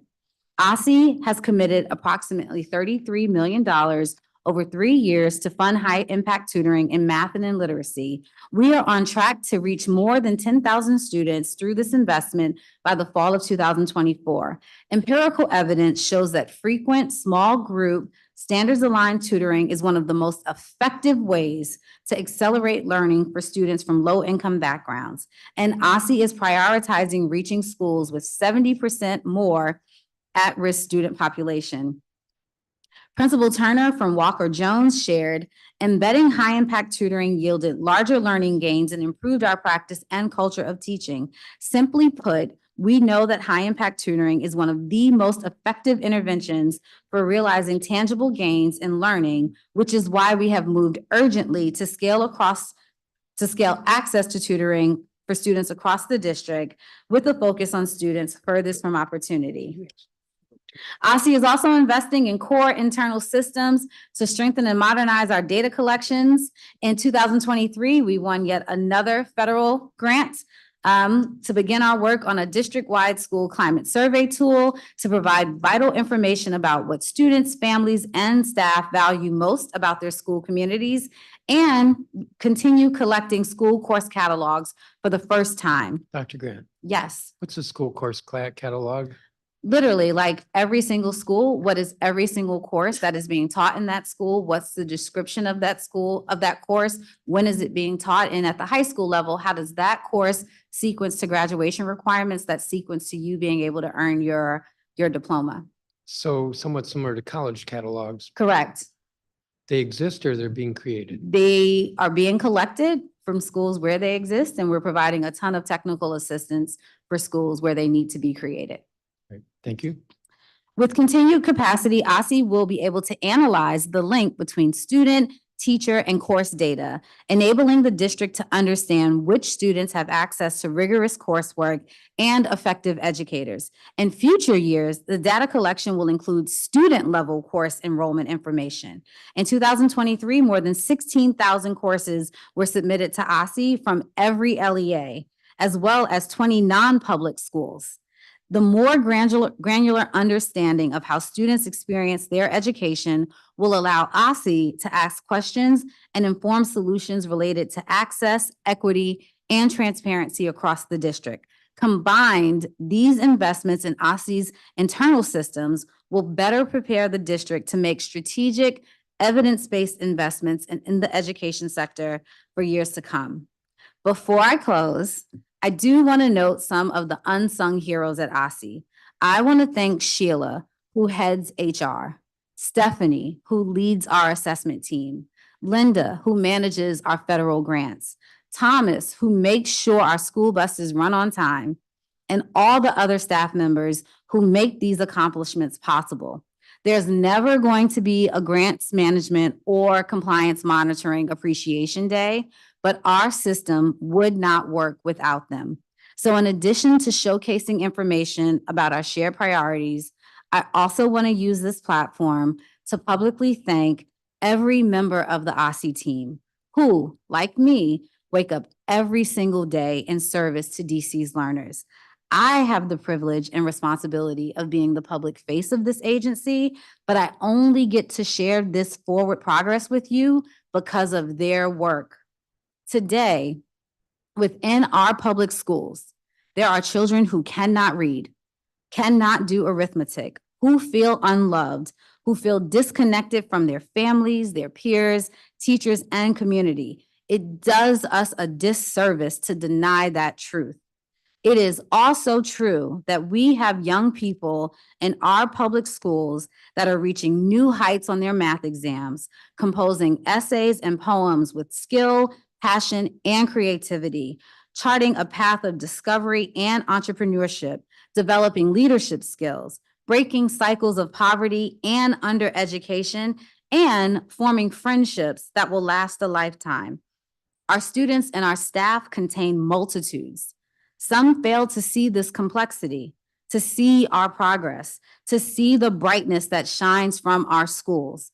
An Alabama congressman may count our children out with his twisted and bitter lies, but today I have shared truth. Attendance is up, enrollment is up, graduation rates are up, test scores are up. And while we have further room to go, under the leadership of Mayor Bowser, DC is making progress. From recovery to restoration, together we will rise. Thank you for the opportunity to speak with you all today, and I look forward to answering questions you may have. Thank you, Dr. Grant, and I look forward to the Grants Management or Compliance Monitoring Appreciation Day. Let me tell you, can we do that? Can we give awards? Because I don't think you know. It's a lot of work, and we are grateful. With me, by the way, I have the Deputy Superintendents at OSSE, Danielle Branson, who is Deputy Superintendent of Academics, Sarah Mead, who is Deputy Superintendent of Early Learning, and Raphael Park, who is Deputy Superintendent of Operations, and then all of Team OSSE. So collectively, we should have answers to your questions. Great. 15 minutes. We'll have one 15-minute round. We had a public hearing on Wednesday, a lot of witnesses. The number of witnesses who raised issues regarding the child care subsidy program, notably the number and location of participating providers, insufficient publicity and awareness, challenges with the application process, and reimbursement rates for providers that don't match the cost of care. What is OSSE doing to address these issues and expand participation? And maybe 1 minute for the answer. Sure, super quickly. We've retooled the application and launched it. We look forward to following up both with the person who made that testimony and any others on how we make sure that families feel like they can get access and that they understand how to leverage getting access to these resources. The application is designed to verify that families and children meet the requirements. And since the fall, we've taken a ton of steps to streamline and simplify process for families, starting with increasing eligibility. The shift from having the eligibility move from 250 to 300%, the poverty level is huge. It will allow more families to get access. Again, we launched the portal online so that folks would not have to use paper-based tools to have access to this program. We've encouraged our facilities to become providers, meaning that they could conduct determinations on themselves. And last but not least, if families have questions or concerns that they want us to follow up with, please send us a note to OSSE.childcarecomplaints@dc.gov, and we'll follow up to provide resolutions to any issues that exist. The dashboard. So if I ask you if OSSE can update the application, because that's what I have written here, the answer is you just did. We've just launched the online application. If there are technical tweaks you'd like us to make to the application, we'd love to hear them. Related to that, I'm holding one statement from the other night. This center had a parent who desperately wanted to place her child in my home-based early learning center. She needed her child enrolled in an early education program. It took 5 whole months for the parent's voucher to be approved, which I think would be an approval by your agency. Yes. Okay. So OSSE administers the child care subsidy program in partnership with the Department of Human Services and our level 2 child care providers. DHS and the level 2 child care providers conduct eligibility determinations on our behalf, but under our oversight. It is completely unacceptable that that happened to that family. And that is why we are requesting that families contact us at OSSE.childcarecomplaints@dc.gov if they're encountering challenges in the application process. When we are informed of those challenges, we can follow up with DHS or the level 2 provider to get to a resolution. We cannot follow up on concerns that we hear about after the fact or without specific information about the family or the facility involved. But we strongly encourage people, again, to contact us at that email, and we will follow up to get issues resolved. We are working to address the issues in the process, and as Dr. Grant indicated, we've updated the application with the online application. We will be making additional updates to our policies over the coming months Okay, to further streamline. I'm going to reclaim my time. Sorry. I want to ask about, my note here says dyslexia training, but it's a little broader than that, reading disorders. So you testified to that, quite a bit of training. I didn't write down exactly what the law requires. We passed this dyslexia law a couple of years ago, as you know. Would you say the training at this point exceeds what the law requires? So first, I would say thank you for passing the law. Second, I would say it's amazing that over 13,000 educators have come in compliance with the law. Third, I'd thank DCPS because they held a professional development day just for the training to be in compliance. And then fourth, from what we've heard from the field, our feedback on ensuring that we have a wide array of options that we will be rolling out this spring to control for the training that largely is centered on elementary, middle school learners. Teachers also wanted additional supports for middle school, adult, and even middle school, high school, and even adult learners. The law also requires screeners, and 100% of our LEAs have selected and provided information, and all of that's publicly available on our website. But currently, as the law is defined, the training meets the statutes of the law My or aspects question of the is, law. are we exceeding what the law requires? Which is a good thing if we are. We are in compliant with the law as it is currently defined. Do we have data at this point showing what I hope are positive results from this attention and training? I think the most positive data point we have now is the number of educators who have taken the training. Currently, what we're providing in alignment with our other literacy supports gives us the assurance that children are being screened for dyslexia. It's a part of the broader efforts that we have put forth with literacy support overall. Our deeper work around the literacy task force and the recommendations we've made around structured literacy and the science of reading, they all build upon each other to ensure that children are getting access to high quality literacy instruction. So if I were to ask for data the answer is, well, there isn't just one data point. That It's is a correct. complex. That is But I correct. probably will have another hearing at some point on literacy, and if I'm good, I'll bring this question back up. I Okay. want to know if we're exceeding what the law requires in terms of training and whether we're actually measuring the progress as a result of the dyslexia law. Can I keep moving? With regard to the DC CAPE, Mhm. without taking a lot of time, please walk through the timeline for development, feedback, and rollout for CAPE. So we're currently in the training and rollout season for DC Cape. Our assessment window opens in April, and we will go through the process of assessing all of our students on the math and for literacy. We have worked really closely with our LEA partners in what we hope to believe will be a seamless transition into this new assessment.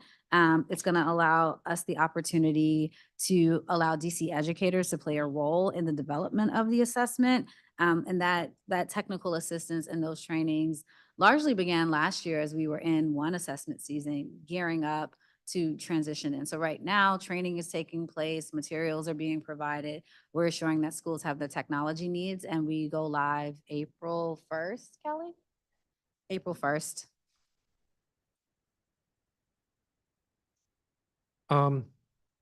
If you watched the entirety of our hearing the other day, which I highly recommend, all 13 hours of it, the last hour or two was almost entirely high school students testifying about the need for greater environmental awareness in our teaching in school.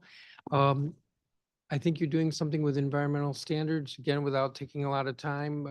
What can you say that we're doing with regard to environmental standards?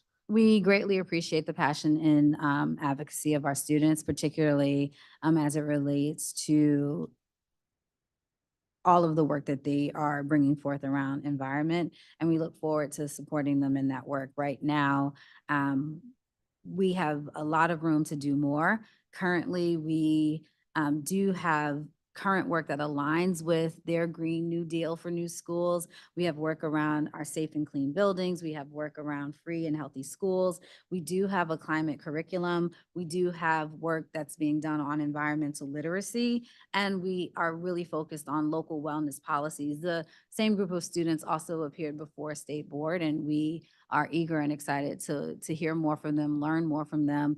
And, it's another evidence point. I track back to our social studies standards, like it's action, civics, and action. And we should be thrilled that our students are bringing this work forward and challenging us in these ways. So when you say work around, I'm spending more time on this than I want to. When you say working on these issues, is that standard, developing standards, or more than that? It's thinking through all of the ways that our current standards call out the need for environmental awareness, everything from electric vehicles to financially investing with attention to environmental focus, and even like our financial literacy standards. Like there's a through line of environmental awareness that our students are calling us to have, and we are committed to doing that work. School nurses is a mess. To what extent is OSSE involved with that? To the extent that we work with DC Health in the alignment of school Well, guidance. how much are you working with DC Health on this issue? We work with DC Health on a lot of issues as it relates to the health and wellness of our school. I want to understand directly the question. Well, we wanted a nurse in every school. I think we changed the law. If we didn't, at any event, we changed the model so that it's nurses by cluster. We don't have that. There were a whole bunch of health techs who were hired, and apparently a whole bunch have left. There's just a shortage.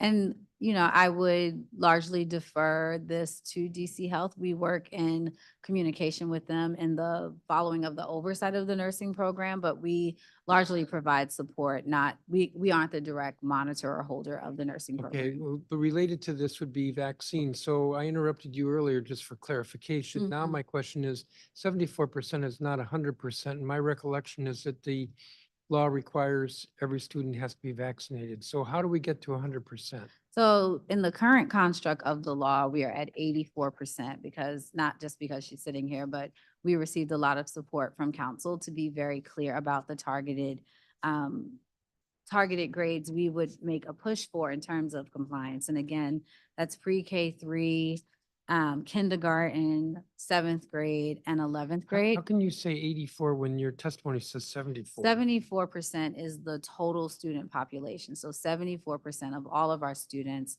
are in compliance with all of their vaccines. We worked to identify the grades where students are receiving higher numbers of vaccines. It also aligns with like transitions, pre-K 3 when they're entering our system, And kindergarten again. So- That measures 84%. and at that rate, we've seen a 30% increase in compliance, and we're currently at 84%. Okay. And you are correct. We need to make a push for every single child in every single one of our classrooms to be in compliance.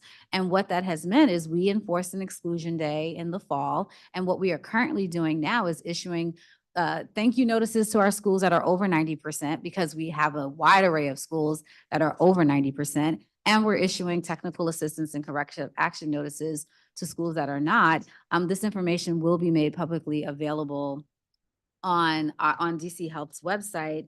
And we are monitoring every single day the waves of the importance of immunization. There's no reason in this school system that we should have an outbreak with preventable diseases, but that starts with an aligned system and government telling families that they have to take their children and to the hospital, the Harris Teeter, the CVS to get their vaccines. And I will say through leadership at DC Health, we have made Herculean pushes in getting that number up. So is there more that OSSE should be doing?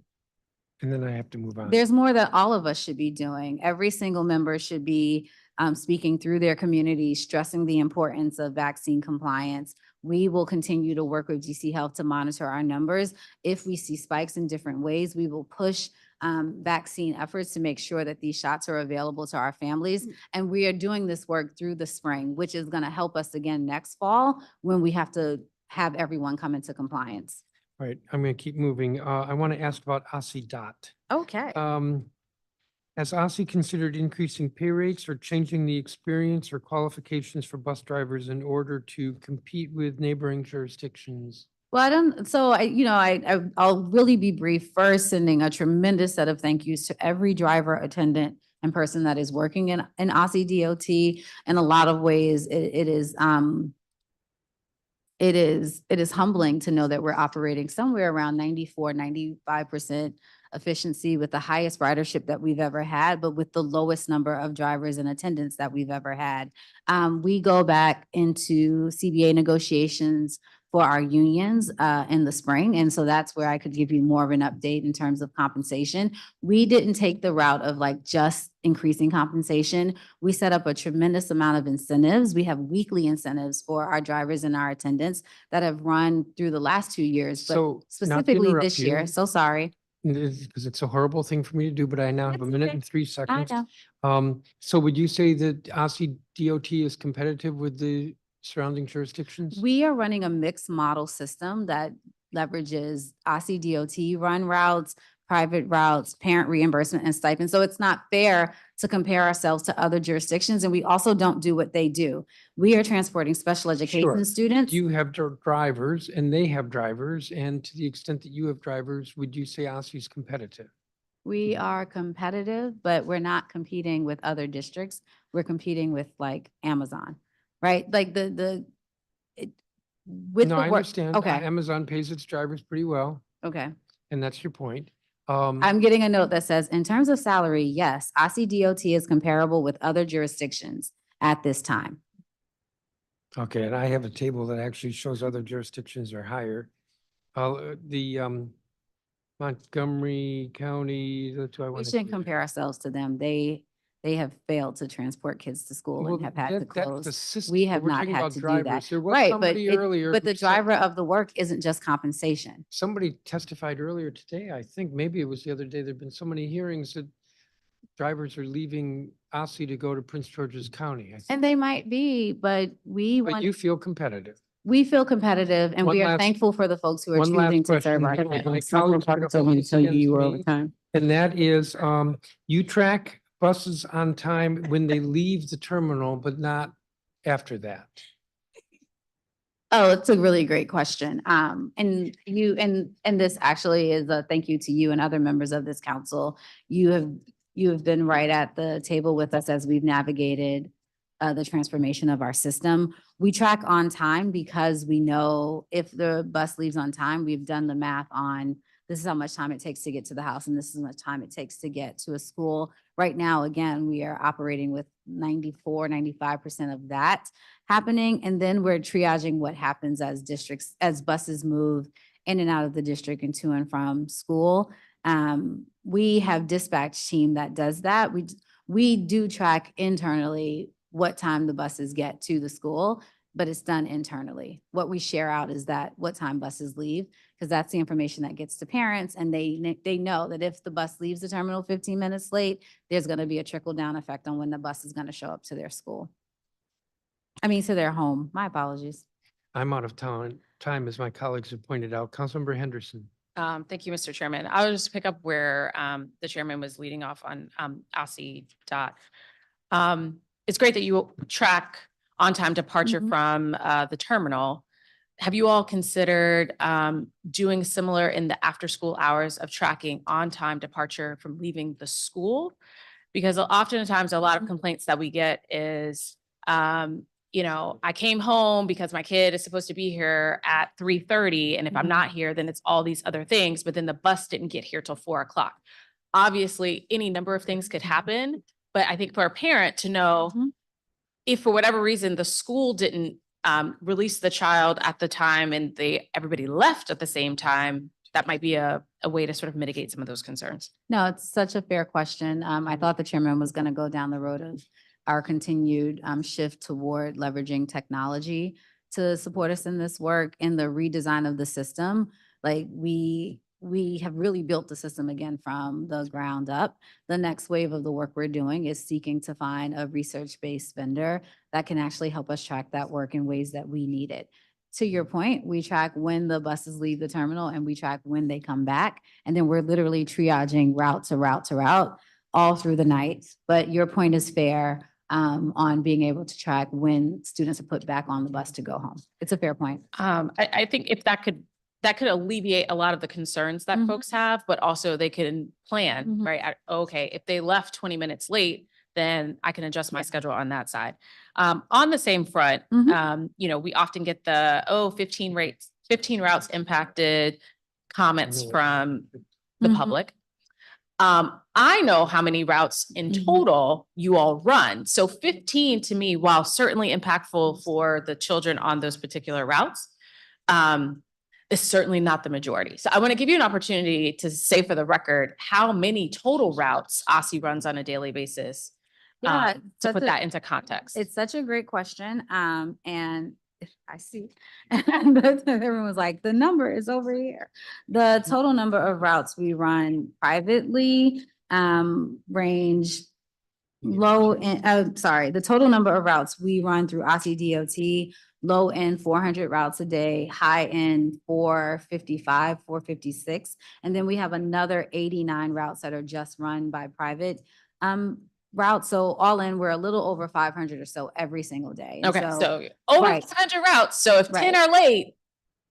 And that's one of the reasons why I always get sensitive when we compare ourselves to other jurisdictions, because we are running the same amount of routes of systems that are transporting 80,000 kids, and we're transporting 4,000. And so like the scale of what we're doing up against the resources we have provided, it doesn't mirror what other jurisdictions are doing.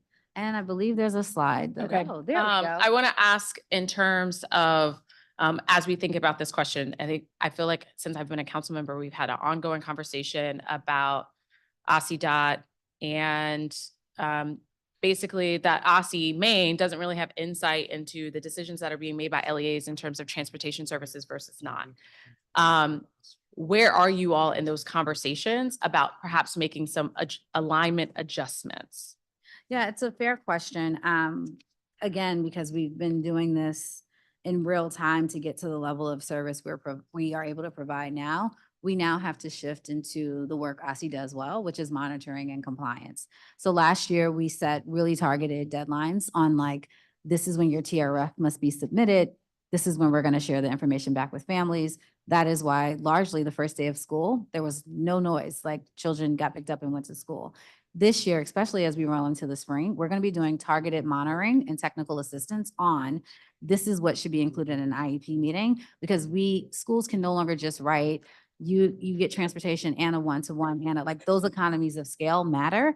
And currently LEAs have no skin in this game. So any LEA can offer transportation. It's been offered to some of you and your child doesn't need it.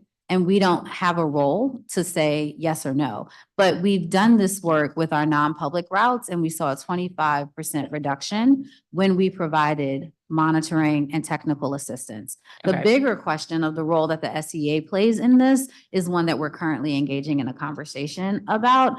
And just, naming for you all, we're at over 4,000 students. The rate of increase does not match the rate of our enrollment increase. And so we are going to be leaning in more into this process, not to deny children access to transportation, but to ensure that we're leveraging these precious resources exceptionally well. Okay, so let me ask you about something. So I chair the health committee. DC Healthcare Finance is doing a state plan amendment for autism diagnosis and treatment. Are you guys aware of this or involved in those conversations?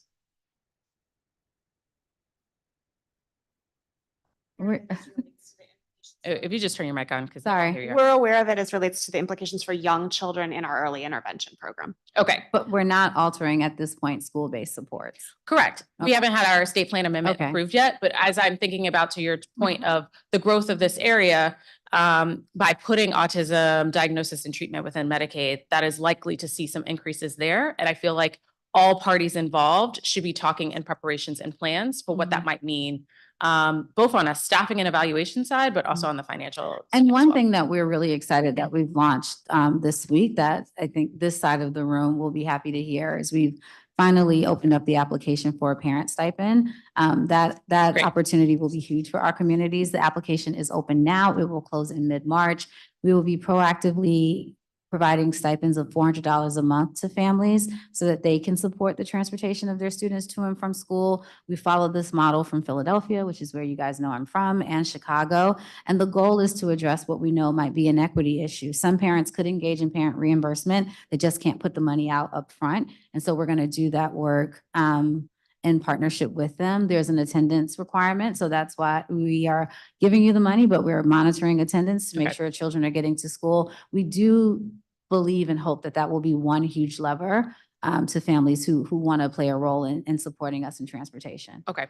I got 8 minutes. I'm trying to get through two big things, ECE and then post-secondary. Okay, so on the ECE front, let me start with praise because you all have done what we asked and you've done it in I feel like record time in Say terms it of the again. lift. Say it louder.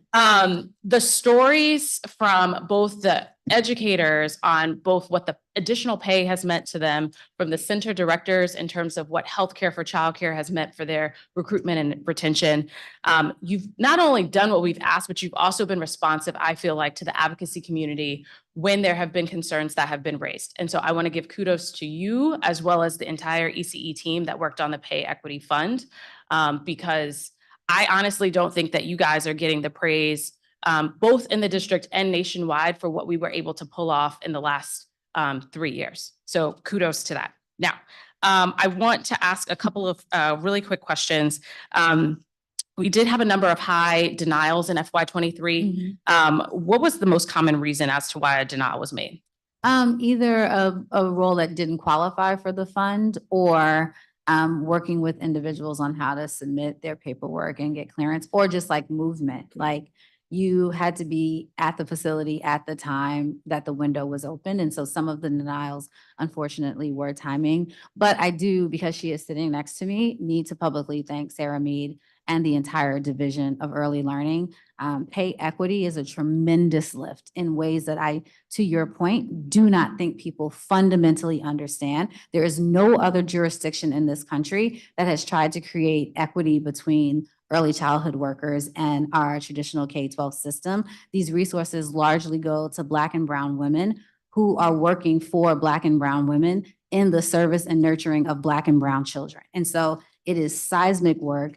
it's historical that we did Yeah. direct payments and now we've shifted to facilities funding. And the council has access and we have agreed to reconvene the task force. Yes. So that we could address the outstanding questions Which that I we're seeking appreciate that you to guys are doing that without align. legislation, because I explain to people all the time, things can happen without legislation if we just talk to each other.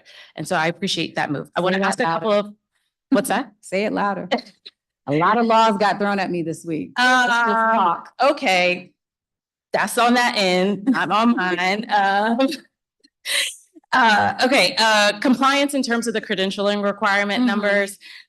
What's the barrier here? I'm not gonna go over the numbers because I saw that in your presentation. But is it that people didn't believe that we were gonna do what we said we were gonna do? And now people are like, oh, shoot, they're serious. Or are there some other things that are holding folks back from going forth? Honestly, I love that you framed it in the having a conversation. So one, we were not going to fold on having a credential requirement. We have a pay equity fund. We've invested historic amounts of money into facilities, having seats, making sure they're of high quality. And so we need to be certain that the people who are standing in front of our littlest learners have credential. And we engaged in a conversation. In December, we introduced additional regulations that control for years of service, that control for individuals who are in a credentialing program currently so that they could get credit, and for individuals who have a credential, and we've expanded what those credentials look like and sound like, and the compliance rates are continuing to grow. We also have DC Lead, which is a scholarship program to fund this mandate. Can I ask then,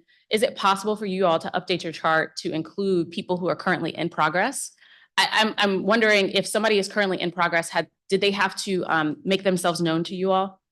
Like, have they had to say, I know I'm out of compliance, but I'm currently in the program? Yes. So you all have that kind of information? That kind of information, yes, sorry. The other thing is, I know that there are some number of educators who, because of their years of service, might not need to do this part. And I feel like we need that included, the number of The people who continuous receive- service waiver? Yes. Got it. Okay, because I feel like that paints a more complete picture, and it probably is, our numbers might look higher if you include those particular data points. if you could. And we're at the point now where we're doing the monitoring side of it.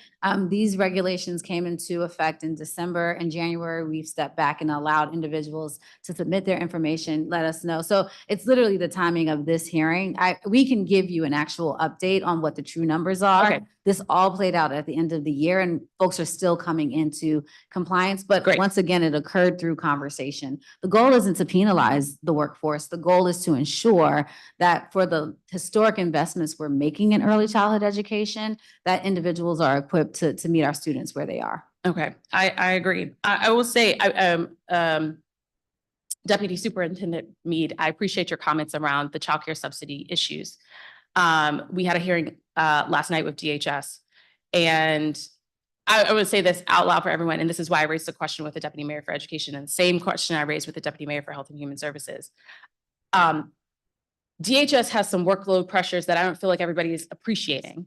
And the fact that that agency is on a hiring freeze is impacting their ability to process childcare applications, TANF applications, SNAP applications, Medicaid applications. Basically, the entire public benefit system is running over there, and they are like holding it together and not receiving the support that they need.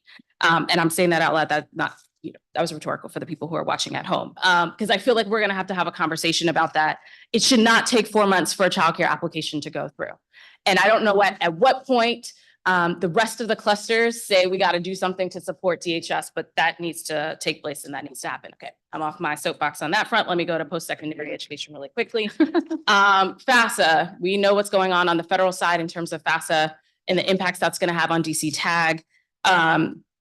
How are you all communicating with families in terms of what's going to happen here? And can we assure that even when the process kind of gets off, I just don't want any comments or emails or crying from families that the OSSE check didn't clear on time and therefore I cannot register for fall classes. Well, first, thank you for framing that. None of this is at the fault of OSSE. So let's say that loud and clear and make sure we're clear. We've been in constant communication with folks at Ed. Our applications are traditionally opened on February 1st. The applications will now open on March 11th. That is for all of our scholarship applications, including DC TAG. Where we will need your help is largely over the summer. We are going to extend the application window in reflection of what has taken place at the federal level. The application date will now be pushed to September 6th, which in some ways, like, we can have a back to school campaign, make sure you file for your scholarship dollars. At this time, we don't believe that it's going to impact our ability to get resources to students and residents that need these funds.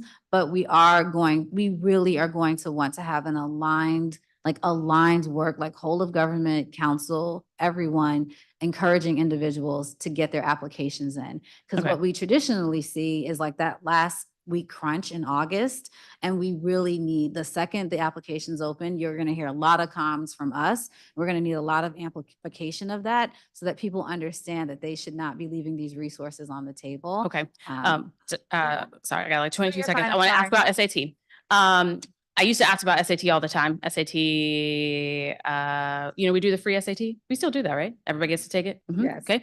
And then what I also used to ask about was like, oh, we give you a free SAT, but then we don't provide any prep. Dr. Looking at Mitchell knows. Dr. Mitchell. She knows what I'm talking about. Here, is there gonna be a second round? No, there's not going to be a second round, Okay, but I went a Bless little him. bit over. No, don't listen to Chairman Toomey. Because I also have to run and I want to be respectful of my colleagues. What I will say is I would love to have an offline conversation about that, as we have seen more in recent weeks, universities changing their policy and posture about SAT optional and other testing. And so as they are, we need to redo our thing We're on the too. same page there. And also I want to come visit the Advanced Technical Center. Oh, yes. I want it, I think the nursing piece is great and what is happening in terms of the partnership with Trinity. I wonder if we could also do a line in there where someone could get their certified nursing assistant credential, because we're working on legislation right now that will lower the eligible age for licensure to 16. So this can open up a line for if students get in this through the Advanced Technical Center, these places pay more than SYEP. Yeah, So let's come through. definitely talk. Okay, thank you. And thank you for stressing that. We really want our students interning on paths that will allow them to be high wage earners sooner. Thank you, Councilmember. Superintendent Grant, you said that you're looking to extend or, yes, delay the deadline for opening tag to September? No. So we are opening the application on March 11th. We will keep the application open through September in alignment with this delay that's caused by FAFSA information being released by the federal government. Thank you. Councilmember Furman. Thank you very much. I'm going to start with the young kids and we'll move forward. Let's do So the PKEEP program is a really important program in Ward 3. We don't have capacity for pre-K 3 and pre-K 4, full pre-K 3 and full pre-K 4 in our Ward 3 schools. And the PKEEP program has created an opportunity for lots of families, and it's been a really, it's a great program. Again, hats off to all of you. What are the plans for that program in terms of expansion? Is it your hope to continue to expand that program? I hope not just in Ward 3, but also in Ward 3. I'm very hopeful that you can continue to expand it. What are your thoughts? It is a program that we value here at OSSE. It ensures that community-based organizations have the resources that they need to support our littlest special education learners. And so thankful for your support. Need has increased in Ward 3, which I'm certain you're aware. And I guess the question I would ask, or Sarah Mead can weigh in, is we want to, because of how the legislation is written, there's a set of requirements that CBOs must meet in order to come and be able to participate in PKEEP. And I want to make sure that that's playing out in Ward 3 in the right way. Can't get into expanding the program, but really do find it valuable. Every single opportunity for littlest learners to get access to these supports, ensure that they're entering into the K-12 system as strong as possible. Sarah, I don't know if there's anything else you'd add there. I'll just add that the program is set up so that we respond to requests for programs to participate, similar to the way the Charter School Board authorizes schools in response to applications. So our role is to provide clear communication and technical assistance, and those are all things that we do. But the way the program is written in the legislation and designed in our regulations is really intended to be sort of responsive to inquiries from programs wanting to join, as opposed to us going up and standing out programs. But do you issue an RFP or? We open up a competitive application process every year for the programs to apply, and we publicize that information the same way as all our grant programs. And has that opened up yet, or is there a plan that it will open up sometime soon? I will get back to you on the exact timing. Okay. Special education, which is big focus for you. I don't know if you watched the testimony the other day. We had a special education teacher who testified about enormous challenges that she faced. And she described a situation where she could have children who had, cumulatively 150 hours of instruction time required under their IEPs, and it's 40 hours in the week. And I wonder, what do you do to monitor to make sure that the special education services are not overburdening teachers and that we're putting enough people in place to serve our most vulnerable children? Yeah, it's a great question. I would say one, so much of the delivery of special education supports occur at the LEA level. So it is like an actual right question for the chancellor. But the one of the things I talked about in my testimony, which we are really excited about, is the creation of the special education performance report. It is the first time, and it actually will be on the report card. But it is the first time that we are looking school by school to say, these are the special education services provided at the school. This is the rate with which these schools are in compliance to those provisions. This is the on-time monitoring of when kids get their IEP. All of that information will now be readily public and available for families to look and monitor. And so like at our level, we want to make sure that we are able to be transparent about what's playing out in schools and hold and provide technical assistance where needed. The creation of an IEP and how many hours are put in an IEP, that does occur at the school level. And we heard that testimony and would want to understand the role that if this were playing out at another LEA, how are they supporting the delivery of that work if a student is actually receiving more hours than exist in a school week? Like that's the tension that I feel like that teacher was speaking to. Yeah, so and I wonder if you're doing the report and maybe you've already come up with your criteria, but if one criteria was the number of hours of individualized instruction per teacher, then we could have that transparency also. It's super important for parents and families, but it's also important for us because our special education population, we have to do better. I know you're trying to do better, but Sunshine can only help on that. Pivot for a second back to the OSSE DOT, because you have to believe everybody's going to ask you about this, but I hear you on going out the door in the morning. Councilmember Henderson's point about leaving the school, super important. You've done things like add GPS to all of your vehicles. I think you tried to stand up an app that would enable parents to track that. Where do we stand on that process of capitalizing on the technology investments that you've made? Yeah, it's a really great question. I think we all lived through what took place last year, which we just don't talk about anymore. But the reality is we do have the technology, and right now we are actively, two things happened. One, we had to like stabilize first. A year ago, certain members over here were like, where are the kids?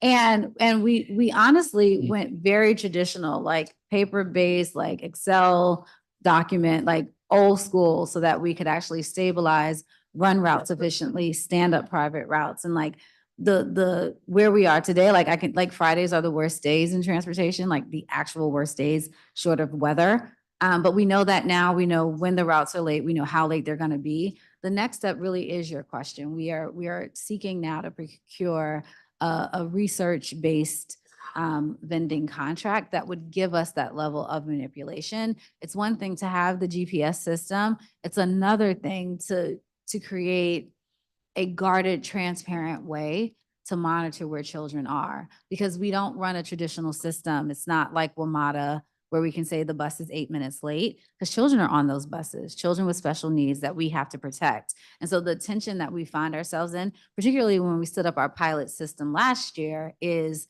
you can know where your child is on the bus, but she can't know where your child is on the bus. And that's what we're trying to solve for when multiple children are getting dropped off in multiple places through the district. And it's like a wonky answer, not making an excuse. We've got to get better. It is the next work that we're focused on. But we did do a pilot with 46 of our families. And like some of those families you heard from, like they are giving us the feedback we need in real time. And like it truly is the next wave of our work, is the way that technology can support us. We tried to go technology first and it epically failed.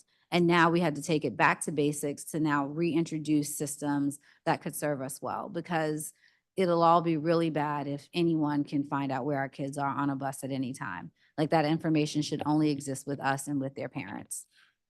Okay, well, fair enough, but the idea that it remains a high priority is important. Super high priority. And there is an interim technology that you seem to be using with texting. Mhm. And honestly, it worries me a little about, I mean, you're in transit, who's texting? The attendants are texting. So we don't have drivers texting and driving.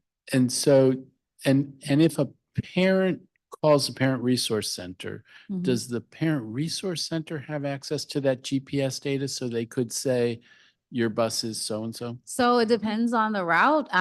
Right now, the average wait time is high at the start of the school year, but right now the average wait time is a little over 2 minutes. And in that 2 minutes, the resource center is contacting terminal ops. Terminal ops is looking and saying like, oh, this is where the bus is, or there's an accident, or this is what is causing a delay. And that information is getting back to the parents. And the answer to your question is yes. Like right now, the GPS is being monitored by the PRC.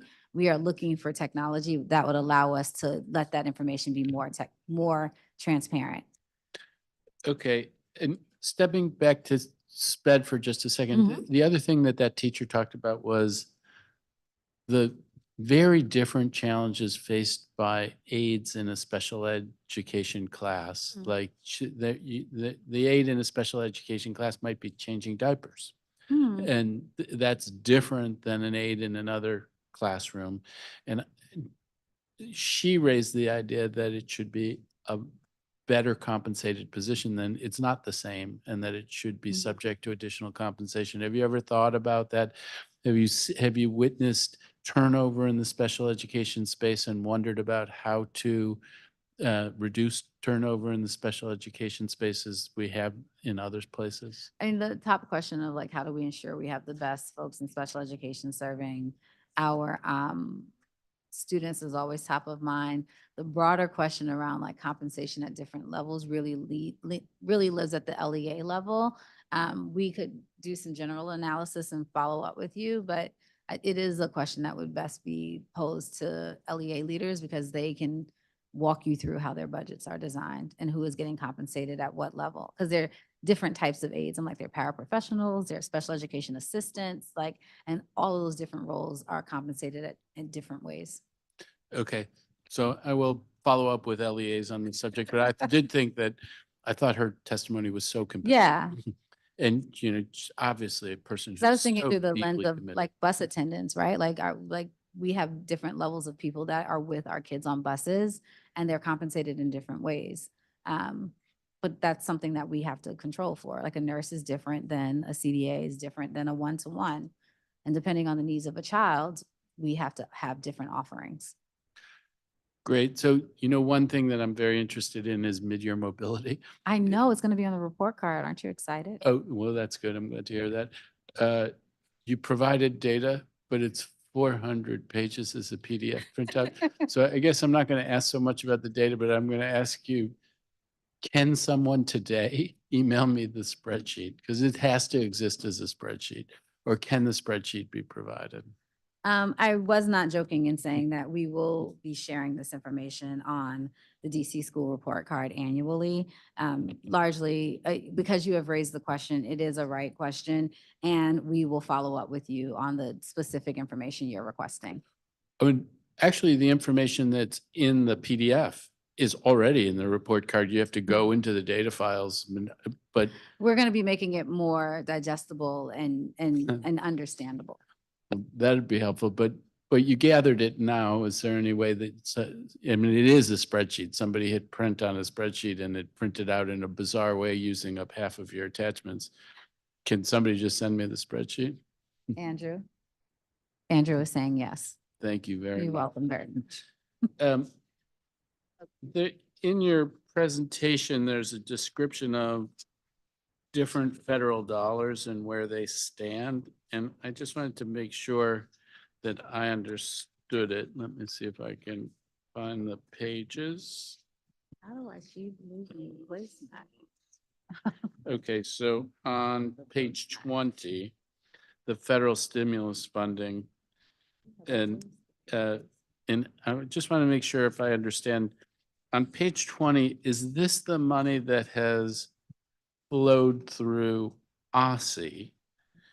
And so there was, and is it that you have spent 208 million of the 275 million, and then there's 66 some million left, and that you have until March 2026? That's To correct. spend the last of it? Okay, and then I can track through that. Yep. And then there's LEA ESSER spend down That is correct. on page 23. That's correct. And so that's not you. That's all the various That's the LEAs. top spend, correct, of all the LEAs. Not you. It's a separate pile. So Yep. this is there's appears to be about 170 million in those buckets. And again, that needs to be spent by March That is correct. There's 2026. roughly 176 million left to spend. That's left to spend. And to what extent are those dollars spoken for already, or are those in? You are asking all the right questions.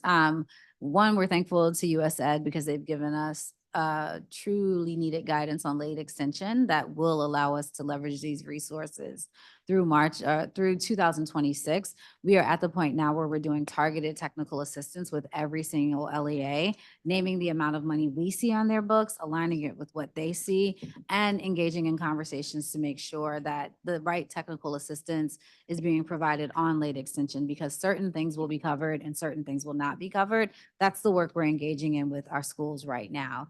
Again, grateful that we have a time horizon with CARES and ESSER 2. We had to do this within like 45 days. Now we actually have 3 to 4 months, and it's giving us enough runway to do this work in tandem with our schools. But you're right, it's a little over 170 million left, and we want to make sure that all of our LEAs have the support they need to ensure that they're spending it the right way. All right, I'm out of time. Thank you very much. Thank you, sir. Thank you, Councilmember Fuhrman. Councilmember Lewis George. Thank you. Happy Women's History Month. Happy Women's History Superintendent. Month.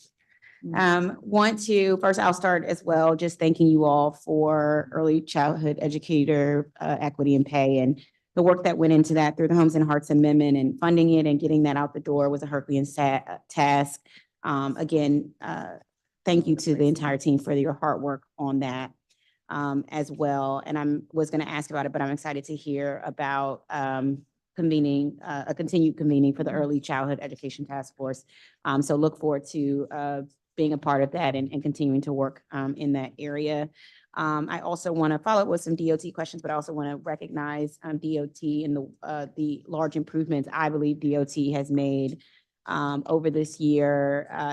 I have seen a difference in the amount of emails that I am receiving. As you know, you are The one you got this morning. That's I'm right. sorry. I know. I was like, of course I'm going to email the day of, and I knew you said the same thing. How did this happen? But we've already followed up with the family. I appreciate it. I was going to say, I know you saw the email this morning, so Yeah. I appreciate following up on that. Even the first day of school, I think, who was there with me? Thomas was we were at E.L. Haynes, first day of school. Where were we? Michael O'Reilly. Yes. Michael. Okay, yes, Michael, that's right. We were at E.L. Haynes together. the first day of school. And I think just doing some of that work will continue to be a new thing. Just to follow up on Councilmember Fruitman, what's the timeline for rolling out the new app citywide? Will it be the start of the school this fall? Well, I mean, two things are true. Procurement is procurement, and we are aggressively working to have the system in place. Okay. And it's just tremendous thanks to the families when we get it right and when we get it wrong. We're like learning in real time, but that is what's next. The integration into technology is what's next, but it has to be done the right way. Okay. And then as far as, I obviously got that email from a parent this morning. As far as the Parent Resource Center, and their ability to do some of the communication with parents, while we wait for the app to come together, what can we do to sort of improve on-time communication and performance with parents? Yeah, right now we do actively monitor wait time. What was noted this morning is correct. Fridays are the days that crush us. Yeah. We had 2 down routes this morning that were recovered, and it just played out this way, that played out with that family this morning. We've already followed up, and right now, again, wait time is a little over 2 minutes. We want to get that down even more, and it's just the continued support of folks in the resource center, and working with our families. But every route matters for us, and I can tell you on days like today are harder than others, but we are running a far better service this year than we were a year ago. Absolutely. I'm gonna just continue that. Yeah, no, the push is right. And continue to make those improvements. But as far as seeing a difference, I will say that I have seen a difference as well. I want to ask about rights of parents with students with disabilities under IDEA, and our LEA's sort of duty to provide students with a FAPE. First, I just want to ask, how many students do we have across the LEAs with active individualized education plans? Oh, goodness, that's a big question. Is it roughly? Yeah, we'd have to pull the data. Let's see if it's here. That's fine. One thing I want to understand is sort of our non-public placements. When, as we know, when schools cannot provide a FAPE based on whatever with IEPs, I know at OSSE, we will sometimes have non-public placements occur. How many students right now are placed in non-public placements? We can get that number for you. Is it 483? 483? Is that large? Is that a large number? We have a little over 97,000. Okay, that's what I'm saying. In ratio to how many students we have. Okay, so 483 out of a large amount of students. So I guess what would that percentage look like if we had to? They are crunching the data in real Okay, time. got you. And then my question is, how much are we spending on non-public placements a year? One, to circle back to your first question, we have 15,000 students with IEPs in the district. Okay. 483 of them are in non-public placements. That's lower than prior years. And so in some respects, that's a good thing. But we spend around $45 million in non-public placement tuition. Yeah. And that, I guess, and I'm trying to figure out how as a district, I think we spend a large amount in non-public placements a year. How do we prepare our schools to be able to provide the FAPE that's necessary for some of the most intensive IEPs, so that we're not spending so much money on non-public placements? Yeah, I mean, it's a great question. One of the uniqueness of the district, given like our construction, is like we are always going to have students. Like we don't have an approved private placement here, right? That's so that's right. a conversation. Right now, I keep talking about this progress report, but like our ability to have visibility into the schools allows us to actually call questions in terms of accountability. Because what we can't have is schools sending students into non-publics. That's right. Over services that they should be able to provide. Correct. That's the level of information that we want access to, and we have it now. So I think this could be an ongoing conversation and like reporting discussion that we have with you all, because that's what we're tracking as well. That like students should not be placed in non-public placements over services that our system should be able to provide them in a school that their families want them to be enrolled in. Correct. So that's the overarching conversation we're focused on. Correct. And as far as the reasons why, sort of, for through the due process complaint process, what do you all categorize sort of the reasons, I guess, big picture reasons for most of the due process complaints that end up going through the hearing process? Yeah, and we could follow up. I would have to have my general Okay. counsel pull that information and like share it in a way that we can share. Okay. But we do have a general understanding of, you know, like which schools over which reasons, and we could follow up with you on that. Okay. Mhm. And then as far as like non-public placements go as well, one thing that I used to notice during my very brief time at OSSE You was got that back hiring. No, joking. was that like some schools in certain areas of the city sort of knew how to file due process complaints and wanted to have really sort of frustrated the system to be able to end up with a non-public placement. And I think some of the students who really needed non-public placements in other parts of the city never sort of went through that process. I was just wondering, have we started to see some like equity across the board as far as who's advocating for their students to be able to, that are needed to have non-public placements? And is there any ways we can and make sure we're letting parents, giving the resources to parents in other parts of the city who may not have the resources to sort of have education attorneys and go through that whole process? Yeah, to one know of that the their things we're, rights. sorry, I didn't mean to cut you off. Okay. One of the things we're really proud of that we leveraged ESSER dollars, though the work doesn't live at OSSE, we support the State Board of Education's creation of a special education hub. There are 6 individuals who are full-time. The hub is in Ward 7, and it was an equity-driven decision to ensure that families didn't actually have to traipse all across the city or have access to a lot of privilege to deeply understand how to navigate the special education landscape in Washington, D.C. We're really, really proud of the work that that has come out of the special education hub. Yeah. It's another area of partnership and alignment with State Board that's gone exceptionally well. And I also know our ombudsman is super keenly focused on ensuring that students with special education needs know how to navigate the landscape. But we've been intentional about having equity serve at the focus of that. Yeah, I appreciate that. Chronic absenteeism, as you know, is a conversation we're having as a district, and sort of every agency that is a part of this is involved in what that conversation is, and OSSE has their role. I touched on this earlier with Deputy Mayor Kine. What else can you add that OSSE specifically is working on to support LEAs and students who are struggling with attendance? We've seen a troubling increase in the number of excused absences, in particular since the pandemic, and the number of average excused absences have sort of doubled per student. Has OSSE guidance changed on what constitutes an excused absence? And why do you think we're seeing so many more of those now? Well, I think several things. I'll try to be brief. One, we did work with State Board last year to shift to the 60-40 rule. That's the right shift, only because it aligns with nationwide practices around how we count attendance. We also introduced over 30 attendance codes. It's critically important to know it's more than just present, absent. It is present, which period, which day, who is excused, why are you excused? So we do have more insight into what our attendance looks like.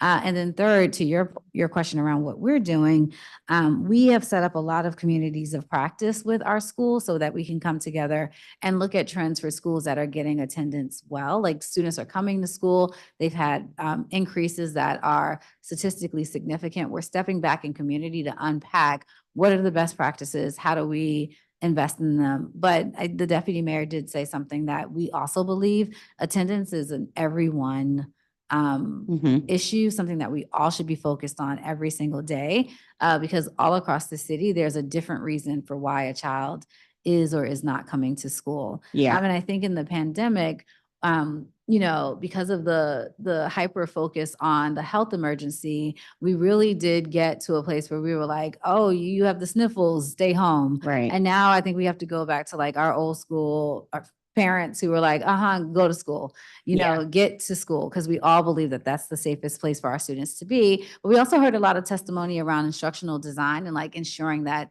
schools are places kids want to go. That's why we get all excited about the Advanced Technical Center or the investments we're making in CTE more broadly, that like That's right. kids vote, high schoolers particularly vote with their feet.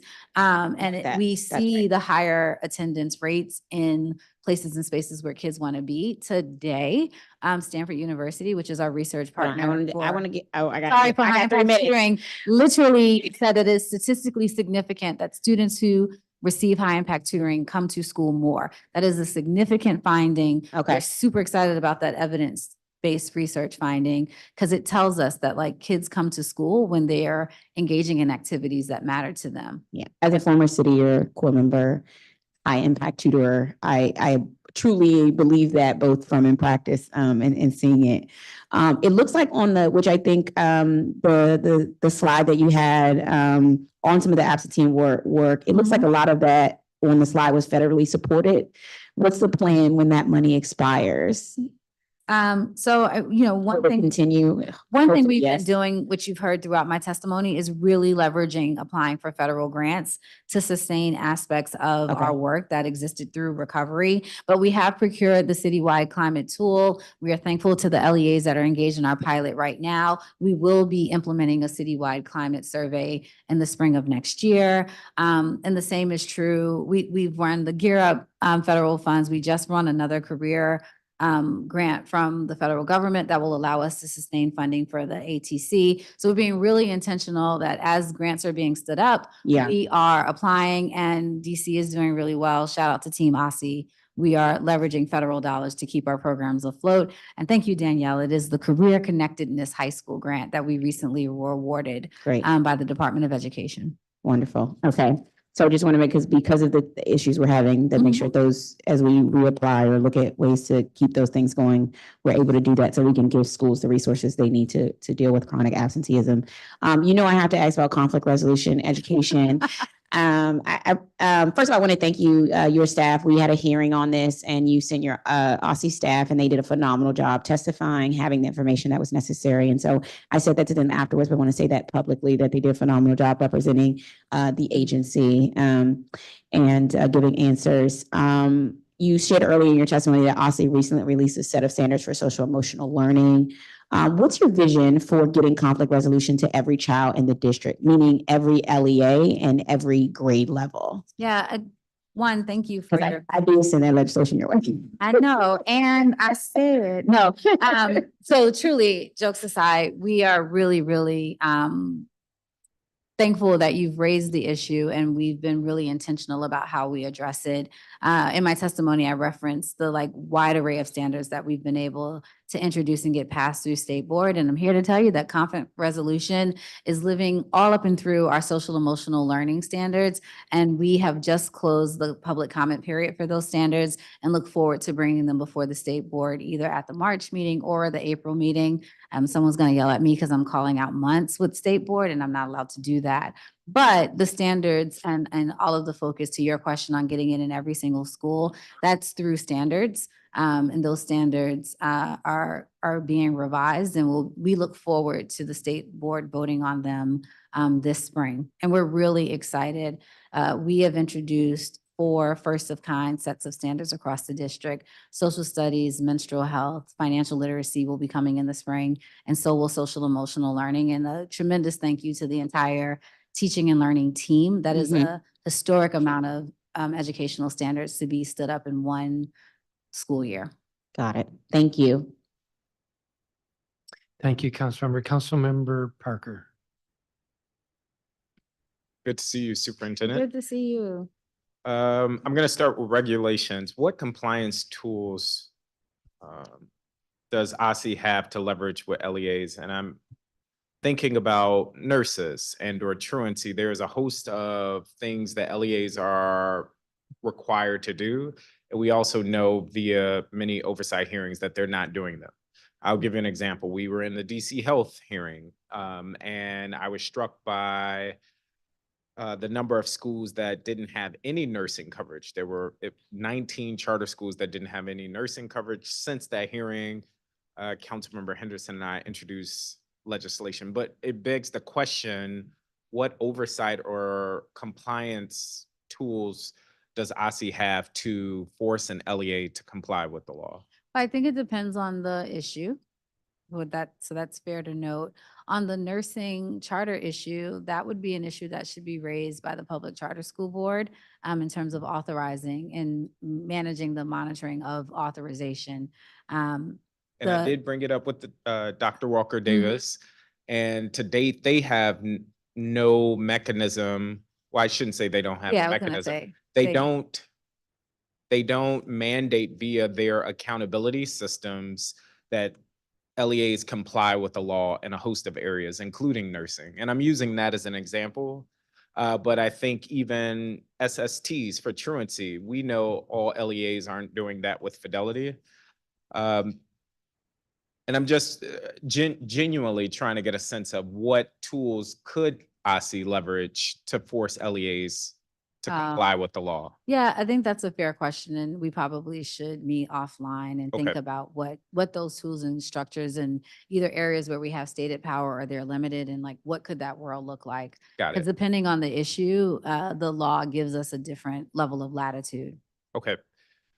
So yeah, I would like to, and I believe school leaders and LEAs are good intentioned, but we keep running into these areas where this is the law and people still aren't doing it. So, truancy, I know there's been a lot of talk about it. One of the things that I know to be true is that there is a lag in reporting from when attendance is taken at a school, when it is uploaded and shared with OSSE, when the reports are made to different agencies. Can you speak to the lag in reporting that exists from school to agencies? Well, coming out of the attendance hearing that we had a couple of months ago, there were a lot of issues that were raised that we've been working together as a cluster to address. And I know the deputy mayor, we're both going to give that same vague answer. That's like a reassurance, but we are working really, really hard from our end across all of the agencies involved in this lag to actually shore up processes. The deputy mayor said that, like, a referral is multiple pieces of paper. We're working Yes. to stream that down and get really, really clear on like how many days, when it's reported, and who's on first to do the follow-up. So give us a little bit more time, but we will report that Well, out for to right you. now, Correct. I know that Mhm. you all are addressing it. I know there was legislation introduced this week that would require monthly reporting. But how often are LEAs uploading their attendance to OSSE? So and it's a shift. We have currently, at this point, attendance is fed to us on a daily basis. I think the question you're raising is 3 times a year, we kind of lock codes, do data verification, and we report out attendance. And that's a shift. It used to be done annually. Now we do our annual report, and we will do 2 more But public. that's sharing with the public, I guess. That's what I was going to say, that it's validated 3 times a year. Got it. But when they upload it daily, Mm-hmm. let's say I'm flagged for missing 10 days or more. At that point, there should be a referral to CFSA. But what we heard in another hearing is that there's times a lag in that transfer or that referral to CFSA or CSSD, for instance. Yep. That's largely occurring at the LEA At level. the LEA level. Yep. So that's one of the tweaks that we are That you're looking. stepping back Okay. and thinking about. That's, you're correct. Want to in- share more about It's that? coming soon. I wish Oh, I had a little. no breaking sign. news? No breaking news Okay. today. The goal today is to finish the performance hearing. Understood. High impact tutoring. Yes, we're so excited about it. I'll send you the article that was written today. It's very good. Oh, on page 57, you imply or make connection between the high impact tutoring and the increase in academic performance. How can you say with confidence that it is high impact tutoring that is resulting in higher impact or higher academic performance? So one reason is because we partnered with a research-based institution as we stood up the investment. And the thing that I'm so excited about today is we've gotten one research finding that there's a positive correlation between student attendance and high impact tutoring. Makes us very happy. The other is we can look at the assessment data based on our interim assessments to show that growth is occurring. Also, academic growth is occurring for students who have access to high impact tutoring. There are also some social emotional benefits that we're finding. Students who receive tutoring are happier in school. And so that research made the connection. So That it's is not correct. just OSSE. No, it's not just me like having positive hopes and dreams. And truly this, I will send you the article when we were noted twice this morning, not by our planning, on this correlation between attendance and high impact tutoring. Yes. Because of how we designed the program here. So what are you thinking now moving forward? Now that we have that finding, Mm-hmm. are we gonna scale it? Are we gonna maintain it? Well, we're going to stay in the performance hearing. No, we're really excited that the 3-year investment has allowed us to reach our target of 10,000 students. We also are excited that we've changed the mindsets around tutoring. It's no longer something that is just for a privilege. If someone could like flash to the slide, it is a compelling slide for me, for us visually to see that red is representative of private tutoring options. And we were really clear about ensuring that tutoring existed in wards 5, 7, and 8, and Yes. really creating an equity conversation around who gets access to tutoring. Because what we've always known is those who have had more, when there's been an academic challenge of any sort, they've been able to leverage resources to control for that. So it is my hope that we will continue to make investments in high impact tutoring. Because we set this up with research front of mind, we can be really tailored around which schools receiving which tutoring methods and which ways. We are not just proud of it because we have evidence that it's working, but we were really intentional about how we designed this investment. This is a very powerful graphic. I appreciate that, as well as the framing of wards 5, 7, and 8. Ward 5 is often left off in the conversation. But whoever is the power to be, as the budget is coming to us, I hope we do maintain those investments and in fact scale them. I will look forward to reading that article. Great. But you should feel proud as an agency that you all implemented a very successful program at a time when the district was in free fall in terms of academic performance. I give a ton of tremendous thanks and credit to the leadership of Mayor Bowser. Not only did we create and implement high impact tutoring, we launched an advanced technical center. We stood up DC Futures, which is a scholarship program. We created an advanced internship program. One of the reasons you will hear a lot about what's happening in DC is we did so much more than just reopen our schools. We really pushed forward on accelerated learning, and it's playing out in the lives of our kids. And we have so many different investments that we now get to step back and say, which ones should we continue to move forward and which ones were moment in time. And we have a lot of research based on our own students and their performance to move forward. Love it. Okay, I want to go to school support. So Got it. the chairman and I introduced the School Improvement Amendment Act. What progress has OSSE made in convening stakeholders to develop a framework of support? I love it. Danielle, you're sitting here and you're leading the work. Do you want to answer the question? No, I'm joking. First, thank you so much for engaging in the conversation. The journey that we're having on school improvement is in our strategic plan. It's the next set of work. And it's not just the conversation about the bottom 5%. It's about continuous Yes. improvement and targeting resources that are most I in wish the need. chairman was in the room for that. No, I mean, we are on the same page I with think that. that's an important. We've been meeting with our stakeholders regularly, and I feel like that was like not said well. And one of the conversations Yeah, we been met with the charter board and Yeah. they said they hadn't been in touch. So there are two conversations that are taking place. We have been in touch on school improvement. We are also having a separate conversation about accountability overall as it Got relates it. to our frameworks. That conversation is happening on March 11th. But the conversation that we're having around school improvement, we've been meeting with stakeholders regularly. We meet monthly with the Public Charter School Board on school improvement.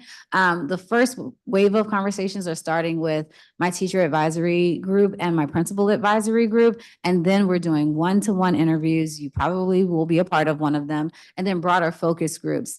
We are pushing full speed ahead on producing the report for council that will be delivered in September, and really thinking about the continuum of school improvement. Most people think that school improvement like starts with closure, and it doesn't. School No. improvement starts with targeted investments and alignment of resources and the role that the state education agency would play in that. Yes. Like when we see a problem, how do we align our resources, which are limited, to have the most impact on our students. And two other things. One, we are partnering with the Region 4, I'm going to get their name wrong, the Region 4 Comprehensive Center.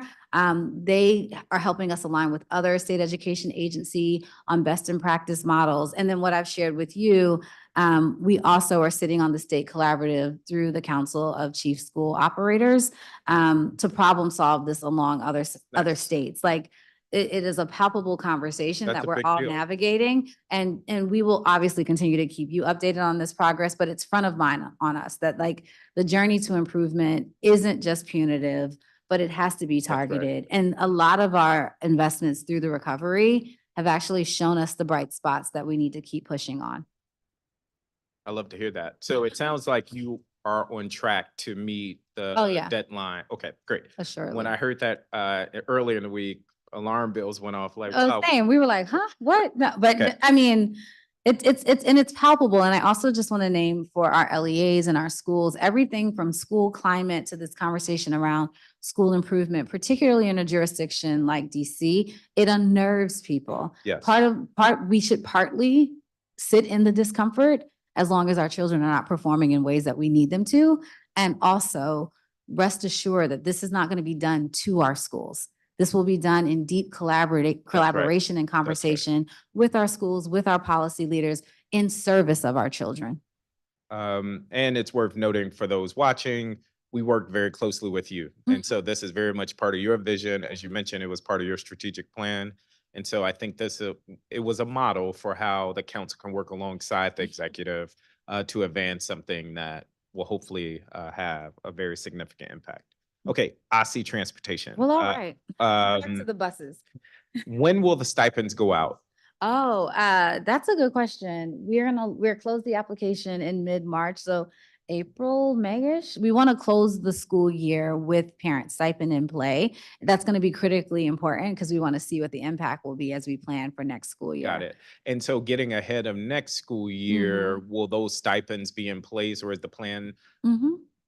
Is the plan for the stipends to be in place for the next school year? Or will there be a lag there? So we are leveraging the last little bit of our ESSER dollars Got it. to launch this pilot.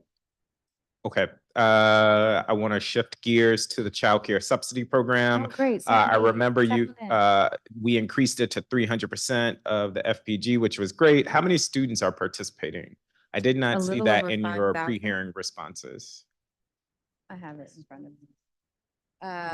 5,136 children through Can I December get of that number one more time? 2023. I'm sorry. 5,136 children, and that's through December of 23. And do you have what that number was the year before? I can get it for you. Okay. I just have the. Just generally, have you seen an increase in participation? No. Because we've increased So we obviously had a dip during the pandemic, but we have steadily seen an increase in participation as we've reopened our system and done all of that work. The childcare subsidy enrollment is always cyclical over the course of the year because at the start of the school year, children who are entering the school system are leaving childcare. Yep. Right. And then over the summer, we have a lot of children who sign up for out of school time care. So there's a lot of variation, but over time, we have seen a clear trend upward. Got it. Okay. I'm running out of time, although I don't see the chairman, so we're gonna keep going. W Street Bus Terminal. So in Ward 5, last year we talked about OSSE acquiring electric buses. What is the status of that? The status is the buses, when the federal government launches a grant for electrification and lots of states win, we are living in the middle of the same supply chain issues. We've done every part of what we should do to procure the buses, and now we're waiting on the process of them being built and being delivered. So I would say stay tuned. I don't have a delivery date. Okay, thank you. Thank you. Thank you, Councilmember Parker. If you want to go another minute or two, because I have 2 more questions I'm going to ask, and nobody else is here. This is like Christmas. It's an early birthday gift. Happy birthday in advance. Thank you. Councilmember. Pisces season. What is the status of the bus terminal itself? So I know it's being built. I will tell you, Ward 5 Brentwood neighbors have a lot of concerns and they don't have a lot of information. Yeah, I would actually have to follow up with you. I haven't I actually haven't had a meeting with Director Hunter Okay. in preparation to have this This conversation, is but I will follow up with you This is on an it. invitation Mhm. that you and/or a designee from OSSE join my team in Brentwood to provide updates. And I made the same invitation to DGS, just so neighbors can know what is going on. I will touch base with Director Hunter and let you know what we can do with the invitation. All right. Last thing I want to touch on is the school report card, which I know you're working on with the State Board of Education. Mhm.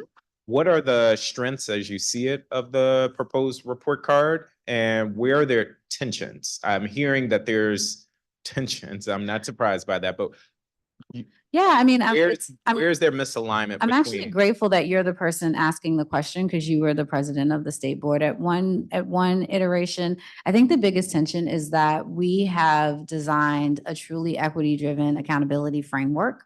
That was historic work that has taken place over many years. You were there for the vote, and then you were a council member by the time it was approved, right? So you understand the immense amount of time that has to go into changing the framework.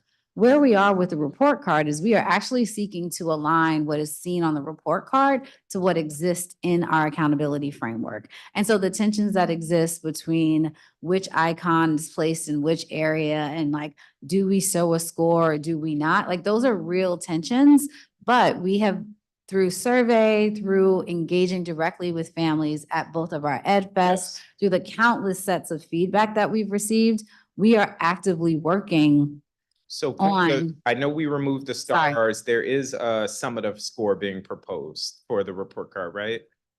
There's an accountability Or score being an proposed. accountability score. And then there's a tremendous amount of information on the weights that are applied that produce that score. And what I think is getting lost in translation is the significant shift from having 75 points just be allotted to all students to the tireless work we've done to have metrics on different weights for subgroups, giving schools credit for the growth of students in addition to proficiency. That is what produces the score, and that is really important My information. last 25 Sorry. seconds, you're adding a climate measure. Is We- that right? We are, well, And you- first we are implementing the climate tool, and then we will be providing Next climate year, you will information. add it. Correct. And what, in 10 seconds? We'll or also be less, adding teacher retention data, in 10 student to seconds or teacher less, what is the ratio. value of that climate measure on the report card? Every metric that we're reporting on the report card helps families get a better understanding of what's playing out in their school community. Not just the assessment performance, but school climate, teacher ratio, carousels, deep information on the different options that are being provided at a school, including the special education Got it. progress I am report. over time. Sorry. Would give I didn't know it OSSE was kudos in the sense of listening to the state board, because I remember back in the day, that climate survey was a big push and you all have made it happen. Mhm. And I think in some ways it adds a bit more context and color to that accountability score, that summative score, whatever you want to call it. So, but thank you. Thank you. Thank you, Councilmember. Dr. Grant, do you have data to support that the significant investments made in high impact tutoring have led to academic progress? Yes, we're briefly discussing that. We have seen, this morning, we received evidence-based research that supports that students who receive high impact tutoring, we have seen a positive correlation for those students in attendance. We've also used our own interim assessment data to show that students who have had access to high impact tutoring have also seen increases in their student growth on our interim assessments. And we also have received data with respect to school climate. 94% of our students report that there's an adult that they can go to school and receive help from. And so across the areas that we care deeply about, we are seeing evidence that high impact tutoring is making meaning in the lives of children. We've seen nearly 7% more, our students who receive high impact tutoring are 7% more likely to have growth on their academic goals. Oh, thanks, people. Thanks, Andrew. He's like, look at the slide. Sorry. Oh, okay. Flexible scheduling pilot, what's the status of the first round grants? I knew it, Elizabeth. I knew we were going to get asked. The grants will be released in mid-March. We have stood up the grant, gone through the process, and we've also hired the staff members at OSSE to effectuate managing the grant and then being in compliance with other aspects of that legislation. Did we expect March or did we think October? Last October. No, we expected March. I, Oh, sorry. I was like, no, we're on track with the deliverables associated to this grant and this pilot. so really the pilot's going to be put in place next year. That is correct. The grant opened on December 15th. It closed on January 31st. We received 8 applications, and we are in the final stages of making final award determinations. We expect to award between 2 and 6 grants on or before March 15th, and that is consistent with the legislative requirements for the program. And what's the status of the educator wellness grants? Oh, that's a good question. We also stood up that grant. We had 1 applicant, and we are in the process of going through that same process of selecting an applicant and distributing those grants as well. Or that grant. since And we is have- that on schedule? That is on schedule.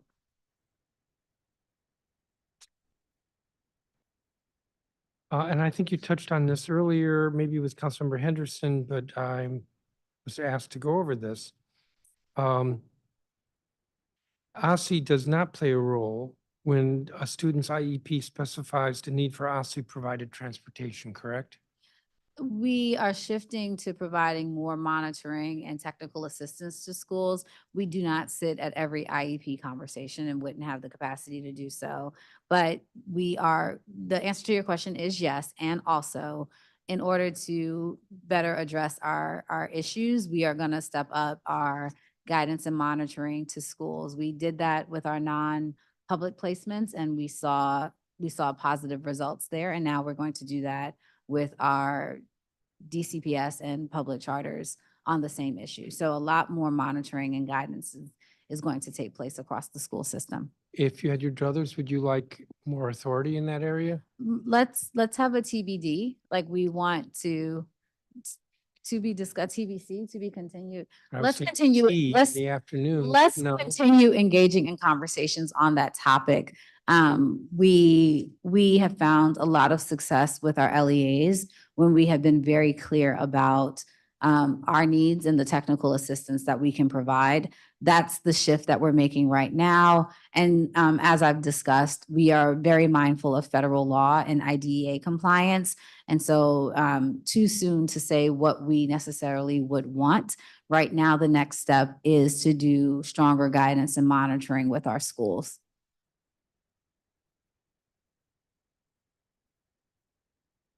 I'm of the view that the council may be able to assist with legislation, even though the IDEA is a federal law. There are things that the council can do legislatively. So I'm willing to explore that. Yeah, I mean, we're happy to remain in conversation. I don't want to kind of like over ask, but I think the next step is monitoring and guidance, and like, should we need help, we will assuredly reach out. Okay. I seem to have been abandoned. I have not. Thank you, Team OSSE, for every single day of service to our children. Thank you, Dr. Grant. That's going to conclude the questioning for you, and we'll be turning to DC Public Schools.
I'm good. Good to see you.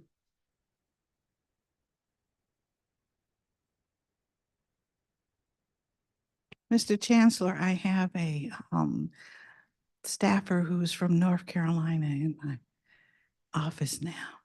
And we talk barbecue every now and then. You hired well, Councilmember Bonds.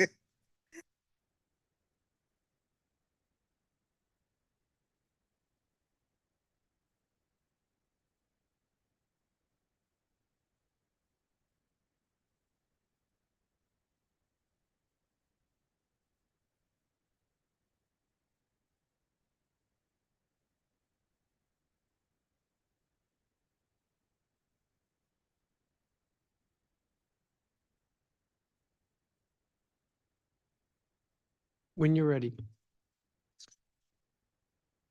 Good afternoon, Chairman Mendelson, council members, staff, and members of the public. I am Dr. Louis D. Farabee, Chancellor of the District of Columbia Public Schools. Thank you for the opportunity to testify today. Let me begin by thanking all of our educators, whether it's our principals that are greeting students at the door by name to ensure they feel a sense of belonging, our teachers working thoughtfully to provide engaging lessons, and our school social workers that are supporting mental health, and our DCPS workers who are relentless about our students feeling loved, challenged, and prepared. Over the last few years, DCPS has been steadfast on its commitment to equity, excellence in instruction, and educating the whole child have resulted in important and improved progress. More students are graduating from DCPS than ever before, and more students are prepared for college and career when they leave high school. In the 22-23 school year, DCPS continued to see an increase in our graduation rates with over 75% of our students graduating from high school within 4 years. For our youngest learners, we're seeing real impacts from our investments in the science of reading, with many of our kindergarten through second grade students reading at or above grade level and as well higher than what we've seen before the pandemic. We have more work to do though. We have much to celebrate as we've seen signs of progress, but again, more work to do. Families continue to choose DCPS. DCPS is the only public school district in the region experiencing enrollment increases, growing from 49,035 students in the 21-22 school year to over 51,000 students now, with a total of 51,294. We are proud that district families continue to put trust in us, and we will continue to prioritize meeting the needs of our families and our students to ensure DCPS families continue to choose us. Teachers continue to return to teach and work in DCPS at high levels. I am incredibly proud of the work that we've done in DCPS to recruit, support, and sustain a strong educator workforce that can bring their best talents to the students of Washington, D.C. 9 out of 10 teachers returned to DCPS this school year. 95% of our effective and highly effective teachers chose to remain in DCPS, with 85% of them in the same school. Thank you to all the educators who are working at DCPS and the incredible work that you do for our students each day. DCPS is a school system that has continued to experience success. As we look at ourselves and like many school districts across the nation, we've had to navigate this important juncture as we know we're at the conclusion of the elementary and secondary school emergency relief funds, which is also known as ESSER. During the pandemic, one-time funds of streams like ESSER and the Mayor's Recovery Fund allowed DCPS to expand our workforce by over 18% to support our COVID-19 related response, safety needs, and expanded student academic supports, and also addressing social emotional needs as the district recovers. These funds allow DCPS to prioritize a safe reopening of schools, upgrade our facilities, and invest in recovery and acceleration strategies and ensure students' well-being. During this time period, we negotiated a historic contract and several contracts to recognize the work of our educators and staff across DCPS and across 4 unions within DCPS. We are proud of our educators and our staff. They're among the highest paid in the nation. As we look forward in DCPS, like many districts across the country, we've had to make difficult decisions to right-size our budget post-pandemic. While our workforce expanded to meet the challenges posed by the COVID-19 pandemic, the same period saw student enrollment increases, but we only increased by 2%. As a result of the negotiated contracts, the loss of federal funding, and the inflationary pressures that we're experiencing, some schools will receive and see reduced buying power. We recognize the real felt impacts of these tough times that our schools will face in a constrained fiscal environment. Thanks to Mayor Bowser's leadership, DCPS will see a 12.4 increase in the uniform per student funding formula, which will help mitigate the increased expenses and the loss of one-time and federal funds. DCPS will continue to utilize a budget model that centers equity, allocating resources based on the enrollment needs and with more funding going to those who need it the most. With fewer resources, we feel even more strongly about the need to double down on our equity principles. DCPS recently partnered with Edunomics Lab at Georgetown University, a nationwide leader in school finance analysis, to evaluate our budget model. We hope the release of the final version to come out soon, but the initial results are clear. Our model provides more resources to schools with higher poverty levels and does it consistently. One finding of the evaluation is that DCPS elementary schools with the highest level of student poverty, ranging from 75% to 100% of student population, receive 8,000 more per pupil than elementary schools with the lowest poverty levels, ranging from 0 to 25% of the student population. We know that students furthest from opportunity need resources, and our motto is ensuring that those students get those resources. Please see the chart that we provided in my testimony for more information about the allocations to our elementary schools under this new model that DCPS has been implementing post-pandemic. In this challenging fiscal environment, DCPS will continue to focus on what has made our district great, our people and our values. I'm excited to share that we've officially launched our 2023 to 2028 capital commitment earlier this winter. Reflecting on the past 15 years, we know that DCPS overcame many challenges to chart a path of progress. For this strategic plan, we've identified 3 strategic priorities. We want our students to be succeeding academically, and connected to their schools, and then be prepared for what's next. Our first strategic area, succeeding academically, DCPS is proud that we've experienced gains in both ELA and math and proficiency rates from school year 21-22 and 22-23 in our statewide assessment. DCPS is also heartened by the review of our mid-year data currently in the 23-24 school year. This data demonstrates that early literacy achievement levels match our pre-pandemic levels and exceed national averages. Data from our mid-year math assessments also show students in elementary and middle schools are improving from last year. And on our district-wide reading assessment, proficiency levels are improving significantly from beginning of year to middle of year. Even with these bright spots, we know there's a tremendous amount of work to be done to ensure that we return and exceed pre-pandemic levels of performance in both math and ELA for all of our students. And we know the opportunity gap between Black and Hispanic students and their white counterparts remains high.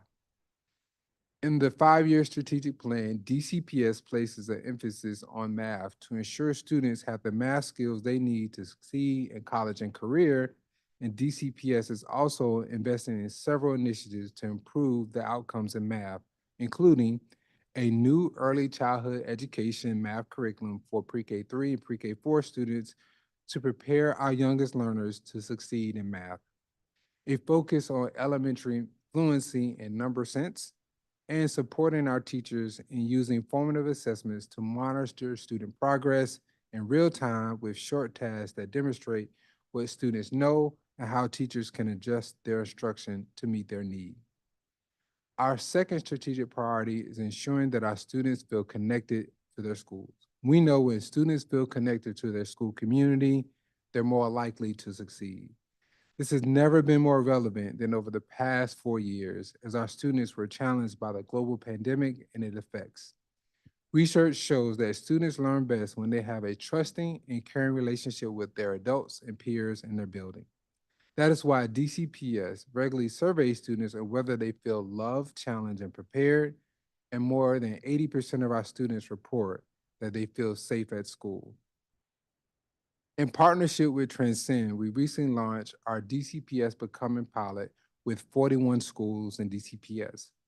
Pilot schools such as Blue High School train their staff on restorative practices to reduce serious infractions and to utilize alternatives to suspension when serious incidents occur. One way we do this is ensure that we prepare students for restorative conversations after an incident. Students and teachers write notes praising each other, and they also leave them on the teacher's door or at a student's locker. And this year, this school is seeing results, and their serious infractions are down by 47%, and out-of-school suspensions are down by 69%. DCPS will continue to build upon our existing strategies in the coming 5 years that support our students, which include our multi-tier system of support, doubling down on after-school enrichment activities available to our middle school students, and building on our cornerstone experiences. Our third strategic priority is to focus on students being prepared for what's next. To us, that means our students are supported at every key transition throughout their time in DCPS and beyond. Our students graduate on time and are prepared for post-secondary success. And two critical transitions for our students are the move from elementary to middle school and from middle school to high school. To support students in these critical challenging areas, DCPS rolled out our 6th grade academies this year, and they're a complement to our successful 9th grade academy model. The 6th grade academy is currently being implemented at 11 Title I middle schools. Each have a dedicated and devoted assistant principal and also a budget for curriculum materials, field trips, and also compensating staff for additional responsibilities. These academies are focused on increasing students' attendance, academic performance, and a sense of belonging as they begin middle school. We have already seen encouraging data from this school year, whether it be in-seat attendance among students in 6th grade, and we're seeing that within our 6th grade academy, more than 2 points higher in in-seat attendance than they were last year at this point. One way we ensure that our students are prepared for what's next is also partnering with the State Superintendent of Education on the district's Advanced Technical Center, the ATC. At this center, DCPS 9th through 11th graders have the opportunity to work along students from public charter schools that participate in career and technical education programs while remaining enrolled in their current high school.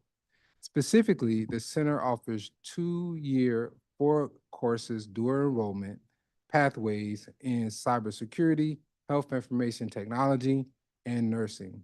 Students can earn credits and industry credentials, and they can access paid internship opportunities. We are pleased to be collaborating with OSSE on this important program to remove barriers and help our students prepare for the future. DCPS remains relentless about our students and our focus on our students. We continue to invest in their academic, social, and emotional success, and we appreciate the opportunity to discuss our work with you today. Thank you for the opportunity to testify. I look forward to answering your questions at this time.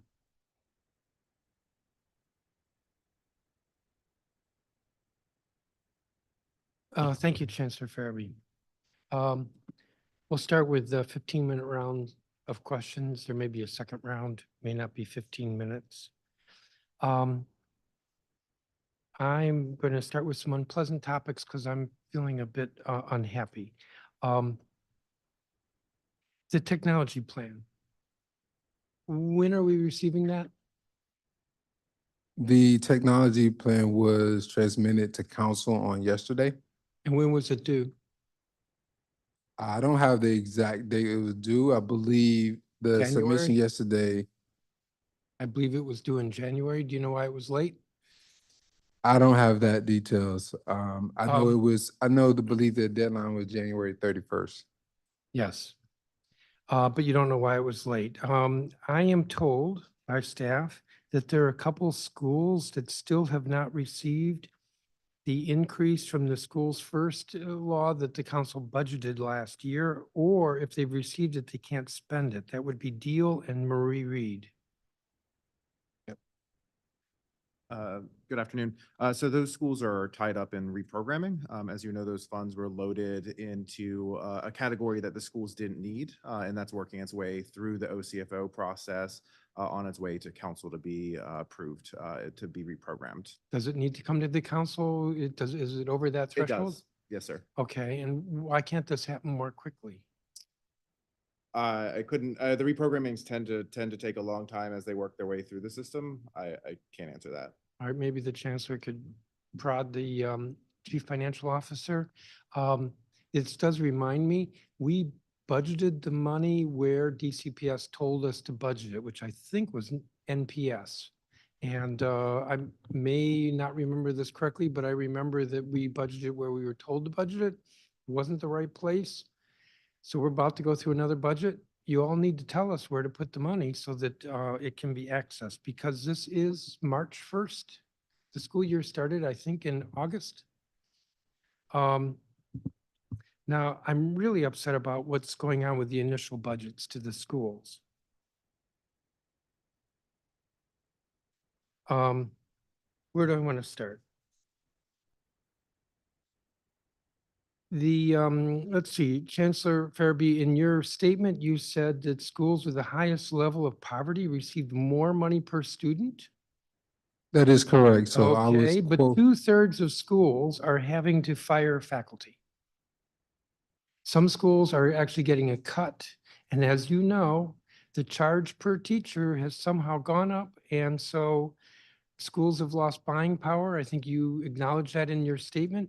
2/3 of schools are going to have to fire faculty. So I don't get the significance, and this isn't a question yet.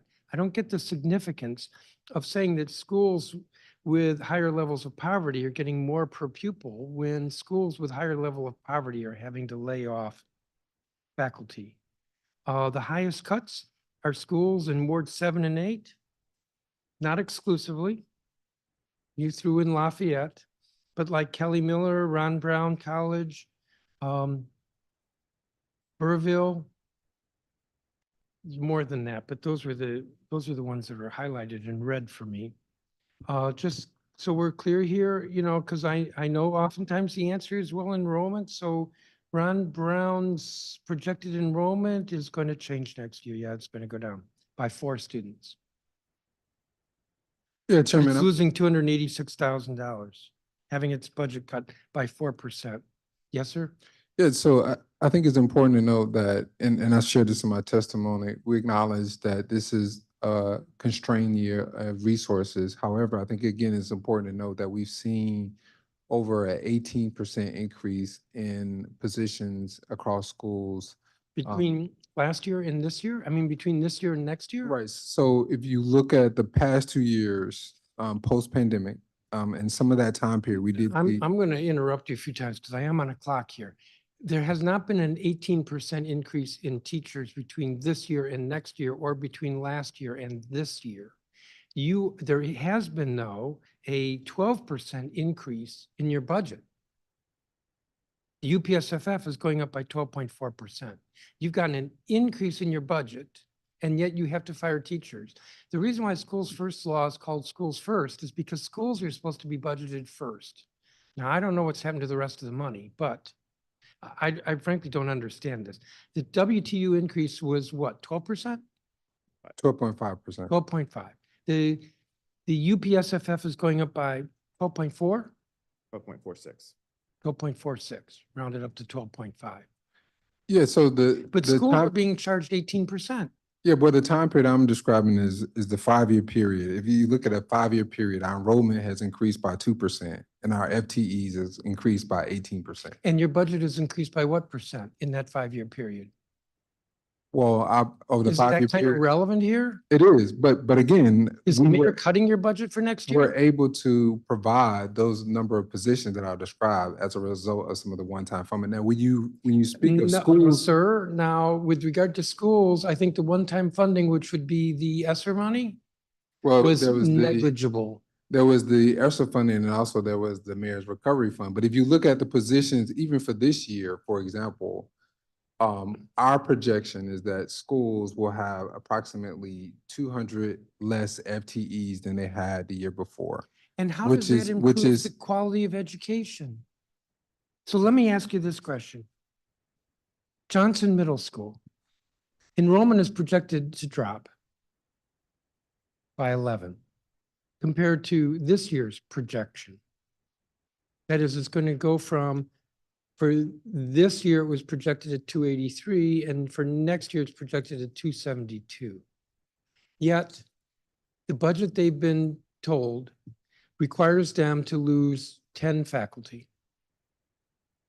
I say require, maybe it's 9, maybe it's 11. I say faculty because maybe they're teachers, maybe they're counselors, maybe they're custodians.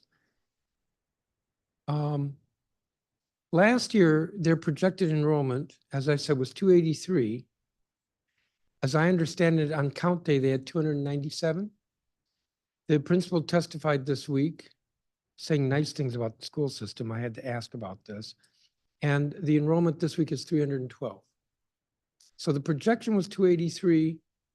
Count day, it was higher. Today, it's even higher than that. But they're projected to lose next year, but only lose 11. But their budget is being cut. And as a result, they are going to have to lay off 10 people. Now, that doesn't make sense.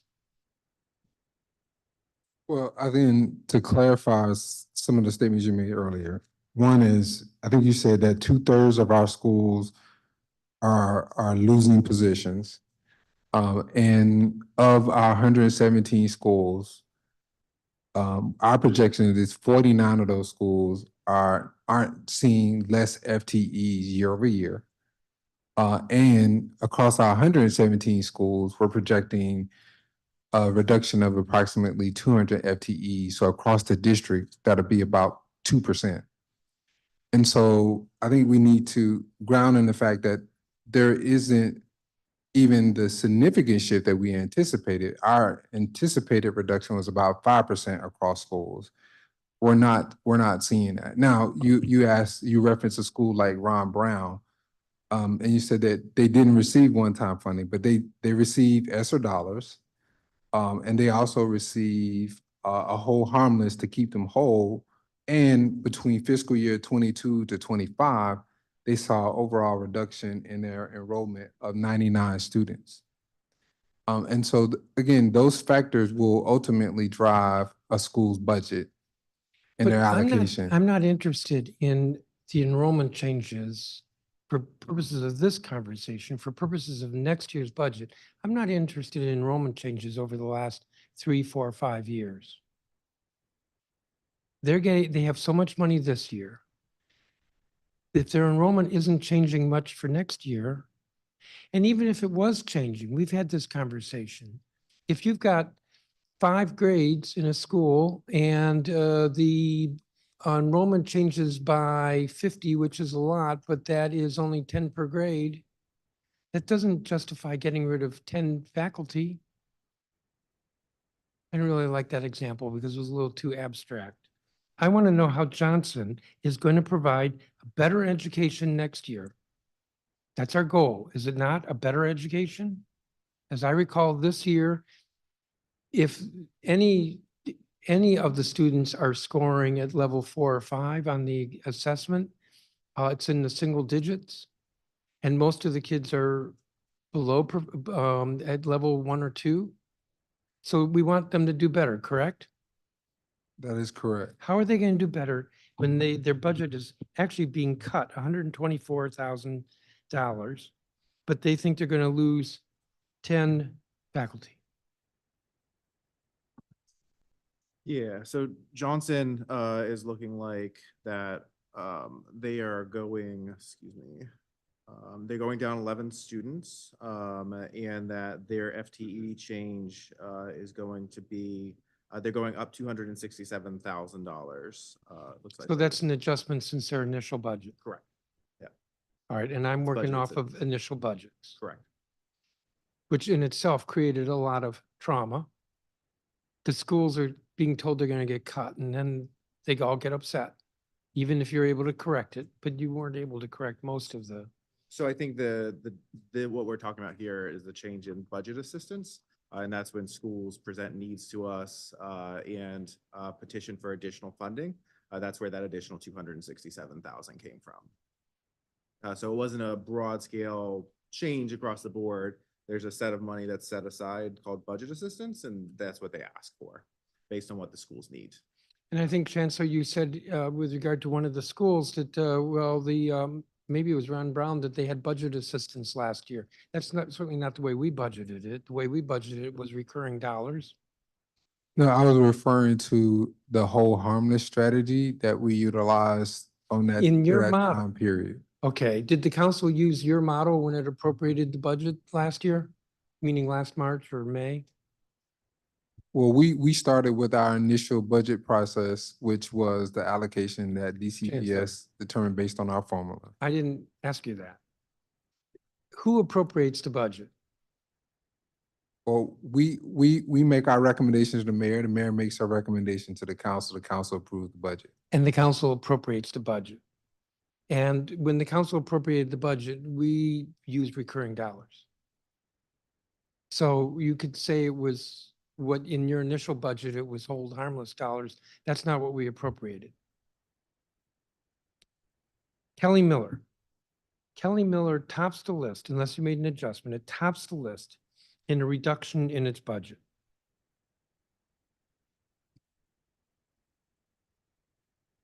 And its enrollment is dropping. Let me see. Now here I am going to look back. So since FY 2018, their enrollment has dropped almost 40%. They had 432 students projected. Now they have 262 students projected, 262 for middle school. In that time, their budget has gone up by 17%, while the UPSFF foundation weight, just the foundation weight's gone up by 43%. School's gotten 17% more, but the school system has gotten 43% more.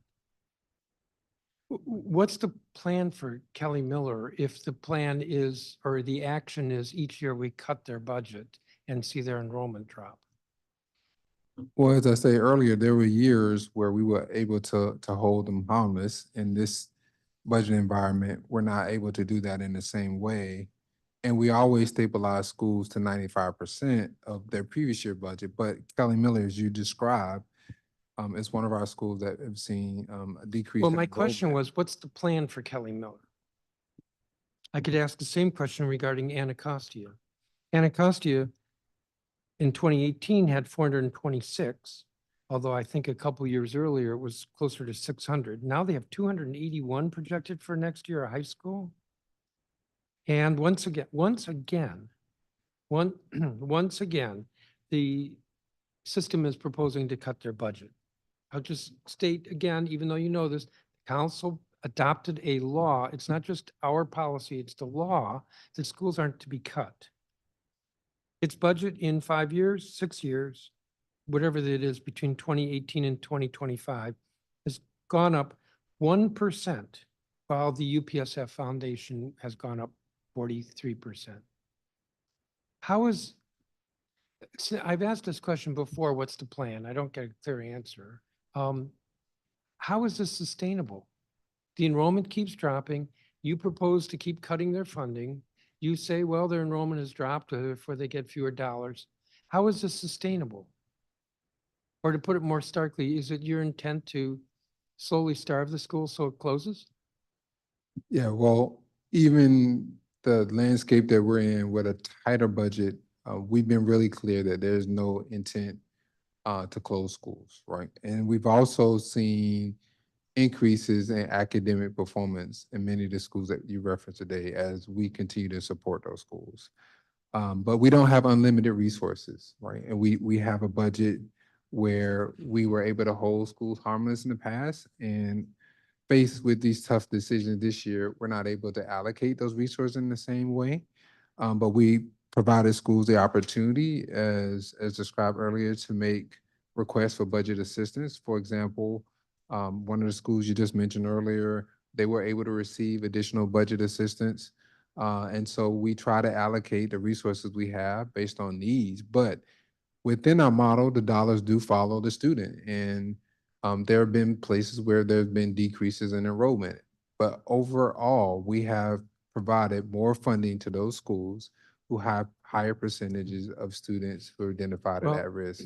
I'm over my time, but you know, DCPS Central has proposed cutting school budgets every year. You can say this year, the proposed budget for next year is tight. I've been saying the same thing. We think that there are going to be cuts in all kinds of agencies. The policy, which is the law, is that schools are budgeted first and are held harmless. That's not happening. And you say, well, that's because the budget's tight. But last year, the schools were proposed to be cut. Remember, same conversation, school after school was going to be cut. The year before, schools were cut. The budgets weren't tight those years. The year before that, schools were cut. One year, there were 33 schools that were seeing a reduction. 2/3 of them were east of the river. I remember that because we wrote into the law that they were going to get additional dollars. This is the same explanation year after year. Well, I think what you're describing is this tension of stability and equity, right? And so our model allocates dollars based on need.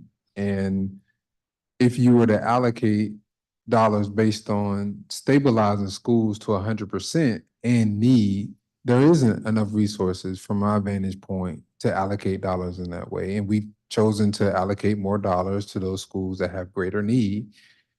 And that's been validated in our results, that you clearly look at those schools that have higher poverty levels. They are clearly getting more money than they were before. You say it was validated, but what was also validated was our approach last year when we didn't need to increase funding to DCPS, but we reallocated funding within DCPS. And then you took ESSER money to backfill the cuts we took in central administration. Schools are not first, central is first.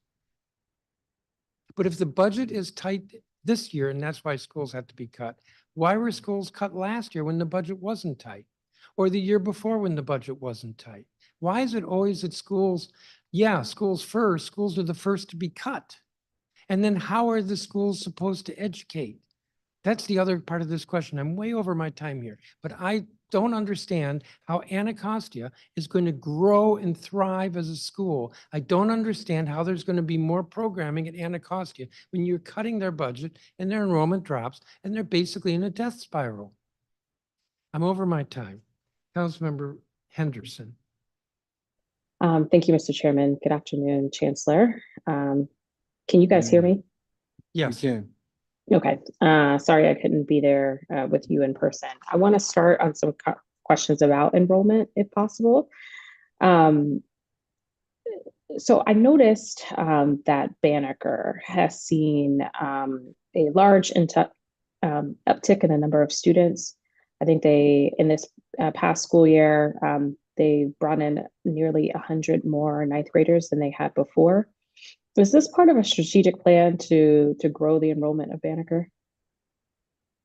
There was not a strategic plan to grow the enrollment of Banneker. Banneker is one of our schools, as you know, where we've had recent modernization, which has allowed us to have additional space. And so as space has grown, I anticipate enrollment has grown with that additional space as part of the modernization. You'll note that when we were in the old Banneker space, we were limited in the number of students that could be accepted based on space needs there. We're also working to level out the applications that we see coming into Banneker, and we're always wanting to understand how we can ensure that we have a diverse group of students entering into all of our choice programs. Yeah. But it's a I would beautiful new just- building, and we have more space, and I anticipate that's why we see more students there.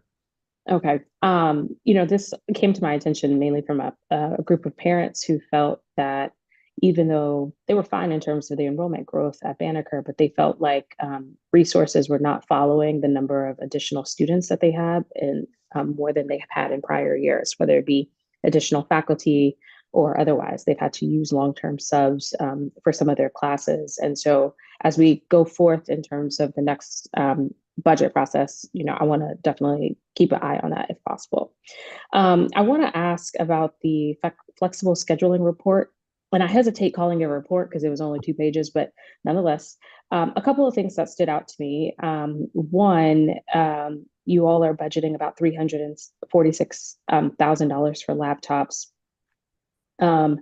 Is the idea that schools who participate in the pilot will largely be using digital enhancements of education during those flexible scheduling blocks? I don't anticipate that that would be the primary strategy for implementing flexible schedules. I know some schools have asked for technology, which allows them to utilize some of the instructional tools that we have. But we see a wide range of options in terms of flexible scheduling at our elementary schools and also our secondary schools that we look forward to learning from. I think the big takeaway to date is that there is some promise to creating time for students to have their tier 1 core instruction and also the ability to have intervention and acceleration time during and after the school day as well. Okay. There was 605,000 for contracts with external partners to run small group rotations. Can you paint a picture for me in terms of what that means? Yeah, so we have a number of schools that have partners that have expertise either in math and literacy that push Okay, into so the this is like school for day. tutoring? That is correct. Okay, all righty. Duke Ellington. Where are we at with the agreement between Duke Ellington? I feel like we've been talking about this every year since I've been a council member. Are we close to having something worked out? Yeah, I believe this is a year where, we should be proud of some of the agreements that we have made. We don't have a renewed contract status update to provide at this time. However, we are in agreement about our next steps and our path forward, which is currently to launch an audit into operational compliance. We have a vendor that will be leading that audit, and we will soon have a kickoff meeting with the team at Duke Ellington. As you know, compliance with local and federal guidelines and laws has been an area of concern. And the Duke Ellington team has been amenable to the principles associated with this strategy. So again, look forward to what we learn through this audit and our path forward with the team Okay. there. So are we gonna go through the audit and wait for the results of an audit before a contract is finalized with the Duke Ellington folks? Because the compliance piece is important, but there were some questions about staff, there were some questions about budget, and those seem to be left unanswered. Yeah, we're still in negotiations. It's a part of the compliance audit. It was important to the Duke Ellington team to have an understanding of what the identified gaps are and calibrate that with what we've identified. So we see that as a critical step in the process. We'll continue to allocate additional dollars to Duke Ellington for their program as we've done with all of our specialty programs in the district. I do think there is some unresolved issues around the way that they believe they should be funded and the way we believe they should be funded. And at the core of that disagreement, I think the school believes that they should be funded in a different way than all the other schools or specialty schools in DCPS. And we just haven't been able to reach agreement on that. But there has been most recently very promising conversation, and I appreciate Councilmember Pinto, who's been very engaged, and also the chairman, who's also been engaged in supporting DCPS and Duke Ellington in our negotiations. Okay. Chancellor, let's talk a little bit about food. When's the last time you had popped up at a school and ate some school lunch? Great question. So I had an opportunity to be a part of our cluster meeting for high schools recently at Ballou, and got an opportunity to have a little bit of a meal there. But we continue to see great movement in our providers who are entering the space of new schools. From my vantage point, that has gone well to date. Okay. And we continue to solicit feedback from students and families about the quality of our meals. Well, Chancellor, so when, I don't know how much of the hearing you watched, but the last couple of hours were just students who were speaking, many of them high school students who didn't have sort of glowing remarks such as you in terms of the quality of the school lunch meals. I understand we have a new contract with Airmark Student Nutrition, but I think we still have some gaps in the system here. There is not consistency across the board. I've even experienced that myself when I've visited a couple of cafeterias, even on the same day. The food quality is different, and it is based on who is your vendor in terms of what you're seeing in the menus. So to the extent that your food service team can continue to put pressure on your vendors to steadily improve on quality, that is going to be super important. I noticed that the number of schools that DCPS was doing self-operating kitchens stayed at 8. What led to the decision to decide not to increase the number of self-op kitchens across the DCPS portfolio? Yeah, there's some capacity challenges there. We also are excited that we were able to expand DC Central Kitchen. I think they have proven to be a strong provider for us. It's also important to note, when we think about feedback, there are very different menus from the 3 providers, but however, we do have a standard that is consistent, and we'll continue to solicit feedback. We also issue a survey twice a year to gather feedback, and we also have an advisory team that gives us feedback as well. So we'll continue to evaluate our providers as we're in this transition to ensure that the quality of the food is at its best. Okay. Question on academic achievement. To what extent has central office provided guidance to schools around AI, specifically the use of ChatGPT for students completing their work? Thank you. Yeah, this is an evolving landscape. We've provided guidance to our schools about the use of AI in our buildings. Right now, DCPS guidance approach has been less restrictive in giving our schools the opportunity to be nimble with this new tool and resource. It's important to note that we're also piloting Microsoft Copilot, which is an AI tool that we think has some promise. We also are going to release to school we've actually released recently an AI playbook, which also provides guidance to schools. And then once we enter into the summer of next school year, we'll issue new policy to schools about AI use. And then we also have guidance to school staff around academic integrity, and there's some tools that schools have to monitor academic integrity in a space of AI. And then we also train our students on appropriate use in digital citizenship. Okay, so I mean, you were speaking about it as a tool of possibility. I was thinking about it from the academic integrity standpoint. I've heard cases of students who have tried to turn in entire papers written by ChatGPT. How the teacher found it was because the student didn't actually proofread, and so there were some giveaways in terms of that. So it is a little concerning that you guys seem to have a broad brush for now. In terms of I feel like in some ways students are outplaying y'all a little bit because your policies have not caught up with the technology. Yeah, so to be clear, we do have a tool that teachers can use to evaluate academic integrity when students submit their work. Okay. Okay. I want to ask a question about truancy and absenteeism. As one of the strategies that you all had, you've been rolling out home visiting programs, and I know that this has been happening very much in terms of on the elementary school level. But has DCPS done any evaluation in terms of the effectiveness of this strategy to getting kids to show up more often?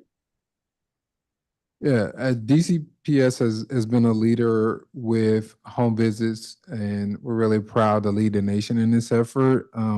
We have evaluated a home visit strategy. I think it can be one of the ways that we foster a strong relationship with families. We've done evaluation with Johns Hopkins and Mathematica to determine the strengths of our home visits program. But I also think it's important to note that, a key part of our strategy with truancy has been just the case management of students and supports for families where we see a history of absenteeism. But we've seen positive results in the studies that have taken place. And again, like the DME said, this is a proactive approach for us to establish relationships, and we want to leverage that relationship in the home visit in the most appropriate way possible.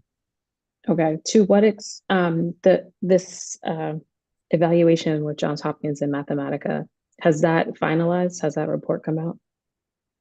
Yes, we're happy to provide a summary or details from that report. It was That'd be actually great. done in 2017. Oh, it was done in 2017. Okay, so we haven't looked at this post-pandemic. We've only done informal evaluation since post-pandemic. Okay. So, and I know this kind of came up during the hearing on absenteeism and truancy, but I'm still lost in terms of what the plan is, right? You have high schools where, whole grades are missing upwards of 30 and 45 days of school. What is the strategic plan for DCPS in terms of turning around the attendance numbers? Well, one, we know that the strategies that we've been implementing are working. We've seen improved attendance year over year, reduction in chronic absenteeism. And what we have seen is that the peak of our attendance challenges is the transition from elementary to middle grade. So, for example, you see students with the best attendance typically at the upper grades at our elementary schools, and then it starts to fall when they get into middle school, and then there's a steady decline.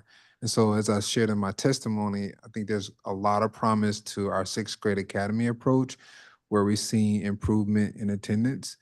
And we've also seen students feeling more connected to their school as well, which also drives attendance. And so as we've seen the progress over the last year, we anticipate that progress to continue. So I'm actually really excited about the accomplishments. And, there was a conversation earlier about high impact tutoring. We also see, and it was reported recently, that students receiving high impact tutoring also have improved attendance as well. So we know that there are several strategies that having a positive impact on attendance. Well, I would also suggest too that the calendar is one of those things. I know we don't necessarily count for attendance in terms of the last couple of weeks of the school year, but Chancellor, like the idea that this year, the last day of school is on a Monday, y'all are basically asking for people not to show up. Yeah, we've gotten the feedback that, families like to start on Mondays and end on Friday. And so we understand that. And as we build our calendars, we're actually going into a very robust engagement period to build the next phase of our school calendars. And the feedback on those dates are important to note. Thank you. And obviously there are things that we have to work around. Our contract commitments, holidays, the like. So we'll continue to take the feedback, and we look forward to presenting proposed calendars to the school communities to give us additional feedback. Okay, thank you. Thank you, Mr. Chairman. Thank you, Councilmember Henderson. Councilmember Fruin. Thank you, Chairman Mendelson. Great to see you, Chancellor Farabee. I'm going to go back to the initial budgets as well. I mean, you set up a choice between equity and stability, but I actually think there's a different dimension to it, which is sufficiency or adequacy. And I think all of us share the view, I certainly share the view, that our investments in the places where the children are the furthest from opportunity need to be larger. And so I agree with you along the proportions that you're talking about in terms of the investment. But the question in all of the places is it sufficient? And are we delivering for all of the kids, the children who are the furthest from opportunities? So the chairman talks about Anacostia and talks about Johnson and at Jackson Reed and at Deal and at Murch. We need to be providing enough at all of those places so that they can work well. I'm concerned about that. You have to be aware that all of us on the council will be. I want to understand where we are though, because it's a little bit of a moving target where the initial budgets come out. You have the petition process, and then we'll see the submitted budgets eventually, so we'll know where things are. When you said 49 schools didn't lose any FTEs, I did the quick math, and that's, I think, 42% of the 116 schools. So it's 58% of the schools lost FTEs. And the chairman said 2/3. It's changed a little, but it hasn't changed enormously, right? If it was in initial budgets, now 66%, now it's 58%. A whole lot of schools lost FTEs. When on enrollment, you cite 51,294 as the number of students you have today. Is that the preliminary audit? Is that the final audit? Is that the count today? Where does that number come from? Yeah, so as you know, enrollment moves daily. Obviously that's a point in time and our official number. But if you're interested in the number, I don't believe the audited number has been finalized yet, but that comes from our count day, which was from October. I anticipate there's likely more students in the district in DCPS from that time. But going back to your point around the budgets, I do think it's important to note that, you know, even across the schools where we see less FTEs, right? So there's places where there are more FTEs and there's less. The net change is about 200 less positions year over year. And when you think about that, it's when the context of our FTEs growing over the last 5 years by 18%. And so like every school district in the nation, I think we just have to face the realities that we do have to level set. Like there isn't the resources, I believe, to maintain that level of positions when we don't have access to the federal resources that we had over the last couple of years. Well, I mean, I guess we're going to have to agree to disagree on that, because I don't think there's anybody out there in any of the schools who thought, oh, we have too many adults under the roof. I mean, Of course, yeah. When it comes to our young people, it's never enough. And also we've raised salaries significantly, right? And hopefully we're not done with that either, right? There's still some more work to be done to ensure that we're competitive and we have the best educators and staff in our schools. Right. So, and I think that somebody sent me data that in the Jackson Reed feeder, there's been a loss of over 100 FTEs. That's probably based on before the petitions. I don't know what's been done through the petition process to ameliorate that, but there may be some places where it's gone up, some places where it's gone down, but we are hearing about places like Johnson, like Kelly Miller, like Anacostia, like the schools in the Jackson Reed feeder where there are big hits. And I don't think anybody felt like, I get it that costs have gone up. I get it, what a challenge it is, but this is such a critical place, and maintaining the services for our kids at a time when we're talking about public safety and the fear of our kids getting caught up in the criminal justice system, at a time when you're getting some momentum going in terms of improvement and you have all your list of KPIs, when the things you want to achieve, and it just has to be harder when you take the kinds of hits that you're taking here. And I want to try to turn that around.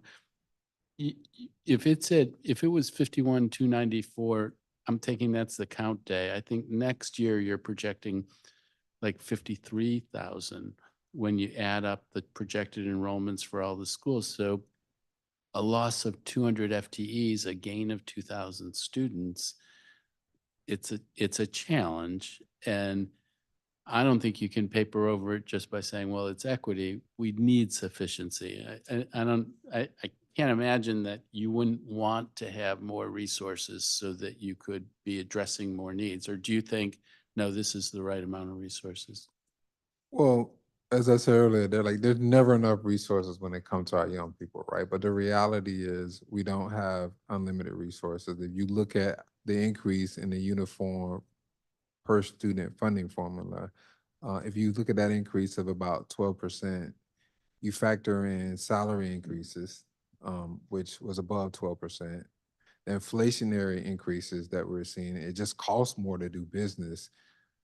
You're not likely going to be able to buy the same positions that you bought year over year. So while some schools are seeing increased budgets, they're still going to be challenged with buying power. And so the tension I was raising earlier is with these constrained resources, you have to make a decision. Do you solely allocate on stability, meaning that every school gets what they had the year before, or do you continue to allocate dollars based on student need? And that's where we landed because we believe that it's important, especially knowing the opportunity gaps we have, to continue to invest where we know students have been challenged, especially with student achievement.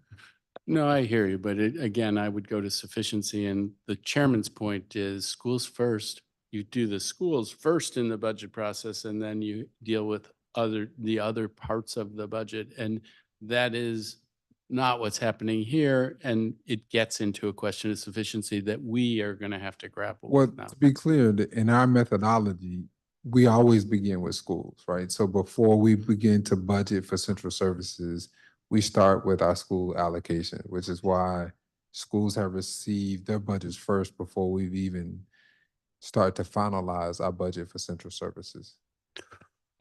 All right, well, you can imagine, I am going to do everything I can to try to lift the budgets for all of our schools, and it is what it is at this point. We're disappointed that the hole is as deep as it is. We understand that you all made a choice, but it is a choice. And you made the choice that you've made, and now we have to live with that choice and try to sort it out. I want to pivot to something to MacArthur High School, which I know that you've heard an awful lot about. And this is a place that's different because it's a new high school, it's emerging. And so figuring out what's the right way to fund it is trickier, I believe.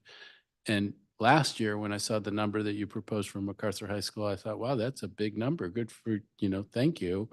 But as it turns out, I think you've heard from that community that actually there were lots of things they weren't able to do. And then for next year, there's a lot of concern as the population close to doubles as it goes to 450 from 250, that all the appropriate resources can be there. I don't think they feel like that was the case in the initial budget, but also that the facility will be able to accommodate the population that's coming. Have you focused on the requests made by the MacArthur community, both on the operating budgets and also having more classrooms available? I think the plan is 8 new classrooms, and there's a sense that that's short of what's needed, and rethinking the concept plan for the ultimate edition. Yeah, thank you. I'm really proud to have opened, our first comprehensive high school in 50 years and remain committed to ensuring that the students at MacArthur High School have the best experience. It's important to note their year-over-year budget is up And they also requested budget assistance, and we provided additional dollars for the school in the areas that they said they needed more support in terms of their school budget. When was that? When did you convey that to them? How long ago? Shortly after their petitions, we provided notice before the budget period close of what their additional allocation. I believe they requested some additional positions that we provided dollars for budget assistance. And it goes back to the school before the budgets close on February 23rd. But in terms of the facility, we remain committed to having the capacity for the growth of the school, right? And so there will be additional classroom space that we will have for the school for the upcoming year. Now, the school community, I met with a representative from the PTA, will also have, we believe we have more commitments. I believe we've set a date sometime in March to meet with the families from the community and also engage potentially party community as we think about the future on some of the facility requests. And so I think some of the issues that are unresolved now that we have to address in our capital budget are some additional space requests around an auditorium, which they're very much so interested in having. But in terms of the classroom space, I feel confident that we have the solutions to grow as the student population grows. So, I mean, I think you're right in thinking the classroom thing is the most immediate. So getting to the right number of classrooms for next year is critical. The big asks relate to an auditorium and a larger cafeteria. Those may not be the exclusive asks, but the sense is comprehensive high schools, and you take a lot of pride in opening the first comprehensive high school in a long time, have an auditorium and have a place for all of the students to gather.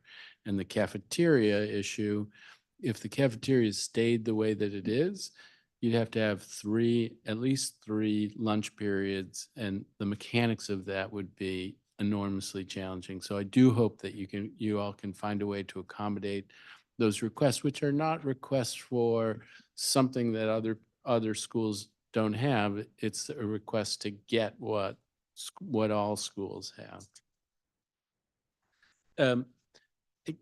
Can I ask you about the negotiations, and can I ask you the WTU negotiations and the decision to conduct them at 5 o'clock in the morning?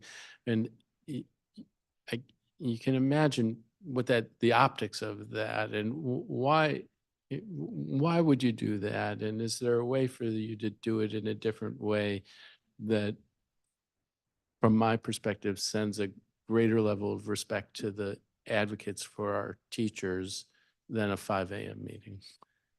Yes, the answer is yes. So we have been able to reach agreement with the Washington Teachers Union about a time that I believe better meets the needs of our teachers and also provides the adequate time to negotiate. I remain very committed as our negotiating team to ensuring that our educators are able to have a contract that is fair, and we continue to negotiate in good faith. I think it's important to note that this year, the Washington Teachers Union changed their stance about the times of the day that they would negotiate. So historically, since I've been here, and I think since forever, those negotiations typically take place during the school day. The Washington Teachers Union shared with us this year that they did not want to negotiate during the school day, and that the only options were to negotiate before or after school. And that's how we got to the mutually agreed upon time. But since that time, I'm pleased to share that we've agreed to have a rotation meetings during the day and in the evenings. And my hope is that this new agreement around meeting times will allow us to have an effective and efficient negotiation period as we work towards reaching an agreement. All right, thank you for that. My last one, and you said on the enrollment that you assume that you have more students than you had on count day. Do you have any sense of how many more students you have? And I do think that this is a challenge that you face that other LEAs don't face, of children arriving in the middle of the year, needing to incorporate them into classrooms. It can be a source of disruption. In any case, it takes a special kind of effort. It's different than losing a child in the middle of the year. How big of an issue is that proving to be this year? Well, again, it fluctuates, right? So that number is higher and lower, depends on different times of the year. In our latest analysis, it was up 443 students recently compared to where we were at the time in October. And, like I said earlier, it could change between now and the end of the school year, but typically our enrollment does go up throughout the school year as we receive students from other jurisdictions, from public charter schools in the district. And as the district of Wright, we provide the services to those students as they enter in DCPS. All right, I'm over time, but thank you very much. Thank you, Councilmember Fruman. Councilmember Lewis George. Thank you and good afternoon, Chancellor. Councilmember George. Let me start by saying our Ward 4 schools are doing great. Our principals are phenomenal, strong, and brilliant people, along with our APs. Our teachers are doing a phenomenal job and all of the support staff. So as it relates to performance, I just want to note that our DC public schools are strong in Ward 4, and that's due in a large part to the outstanding performance of the staff, the educators, and both the leadership at those schools. Our feeders. I couldn't agree with you more. Thank you. Our feeders are strong. People are attending their neighborhood schools. And really buying into our feeder patterns. And that has increased, I think, community in such a beautiful way in our Ward 4 community as well. So you understand that means the least I can do is give them the full might of my advocacy on the issues that they still have remaining because of how amazing that they do. First up, I'm going to talk about Whittier families need a swing space. In addition, we need to address the overcrowding at Wells and Coolidge. We've heard from you listened in to the testimony. We've heard from Whittier families for years now about the state of their building. And now on the eve of their modernization, we've got to do everything we can to help them stay as a strong school as they enter their new construction phase of their modernization. We can make this really easy. We could literally be done in 2 minutes. If the answer to this question is yes, Chancellor. DGS needs DCPS to request help finding space. It's not something they're going to do on their own. I'm asking if you can issue a request for space so DGS can get prepared to build a modular space for Whittier families as they transition for their modernization. Well, thank you again, Councilmember Lewis George. Again, this is a great problem to have, right? Because of the interest in our schools in Ward 4, particularly the feeder pattern between Whittier, Otterby Wells, and Coolidge. But, and I know it's not quite that easy. What I can share with you today is that we will look under every rock and opportunity to ensure that there's appropriate swing space. And I have heard from the Whittier community. They've communicated to me in writing, as you may know, and I understand their desires to swing closer to the site.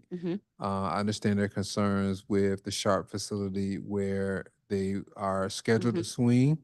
And I believe they're swinging in school year 26, 27. Yes, and they are on the same timeline as Burroughs, and I'm proud of Burroughs, and they deserve what they're getting, modular space. But I want to note that you are building a modular space at Burroughs, and I know the situation there. You'd announce it on December 6th, and DGS posted an RFP 6 days later on December 12th. So today is March 1st. That means on March 6th, you could be issuing an RFP for the modular space for Whittier, because procurement is not that hard. Well, and the benefit is Coolidge already had a modular space in one of the locations that we are asking for a modular space. So it's probably even easier because you could just go back to the graph that you made for Coolidge for the modular space. And remember that probably makes it even faster. So like March 6th, Chancellor, can we have an RFP ready for modular space for Whittier? I'm committed to continue to explore that with DGS. It's important to know that when you reference Burroughs, that is a modular space that will serve 2 schools for swing, right? So in this situation with Whittier, we would be potentially dedicating enormous resources for swing for one site, which is something that we have to consider in the entire landscape. But certainly have heard from you Yeah. and the Whittier community, and as we build our capital budget, we'll consider that. Right. And as we talk about it, because I hear you on double space, we also are talking about overcrowding for Wells and Coolidge, which are each in the top 5 for most crowded schools in all of DCPS. Wells and Coolidge draw heavily from community, and so 68 and 43% of students respectfully enrolled last year lived in Boundary as well. I say that to say that this is a potential option, and so I know the Boundary Committee is still meeting and contemplating recommendations that include limiting out-of-boundary enrollment, et cetera. I don't think that's sort of good enough or what we should be looking at.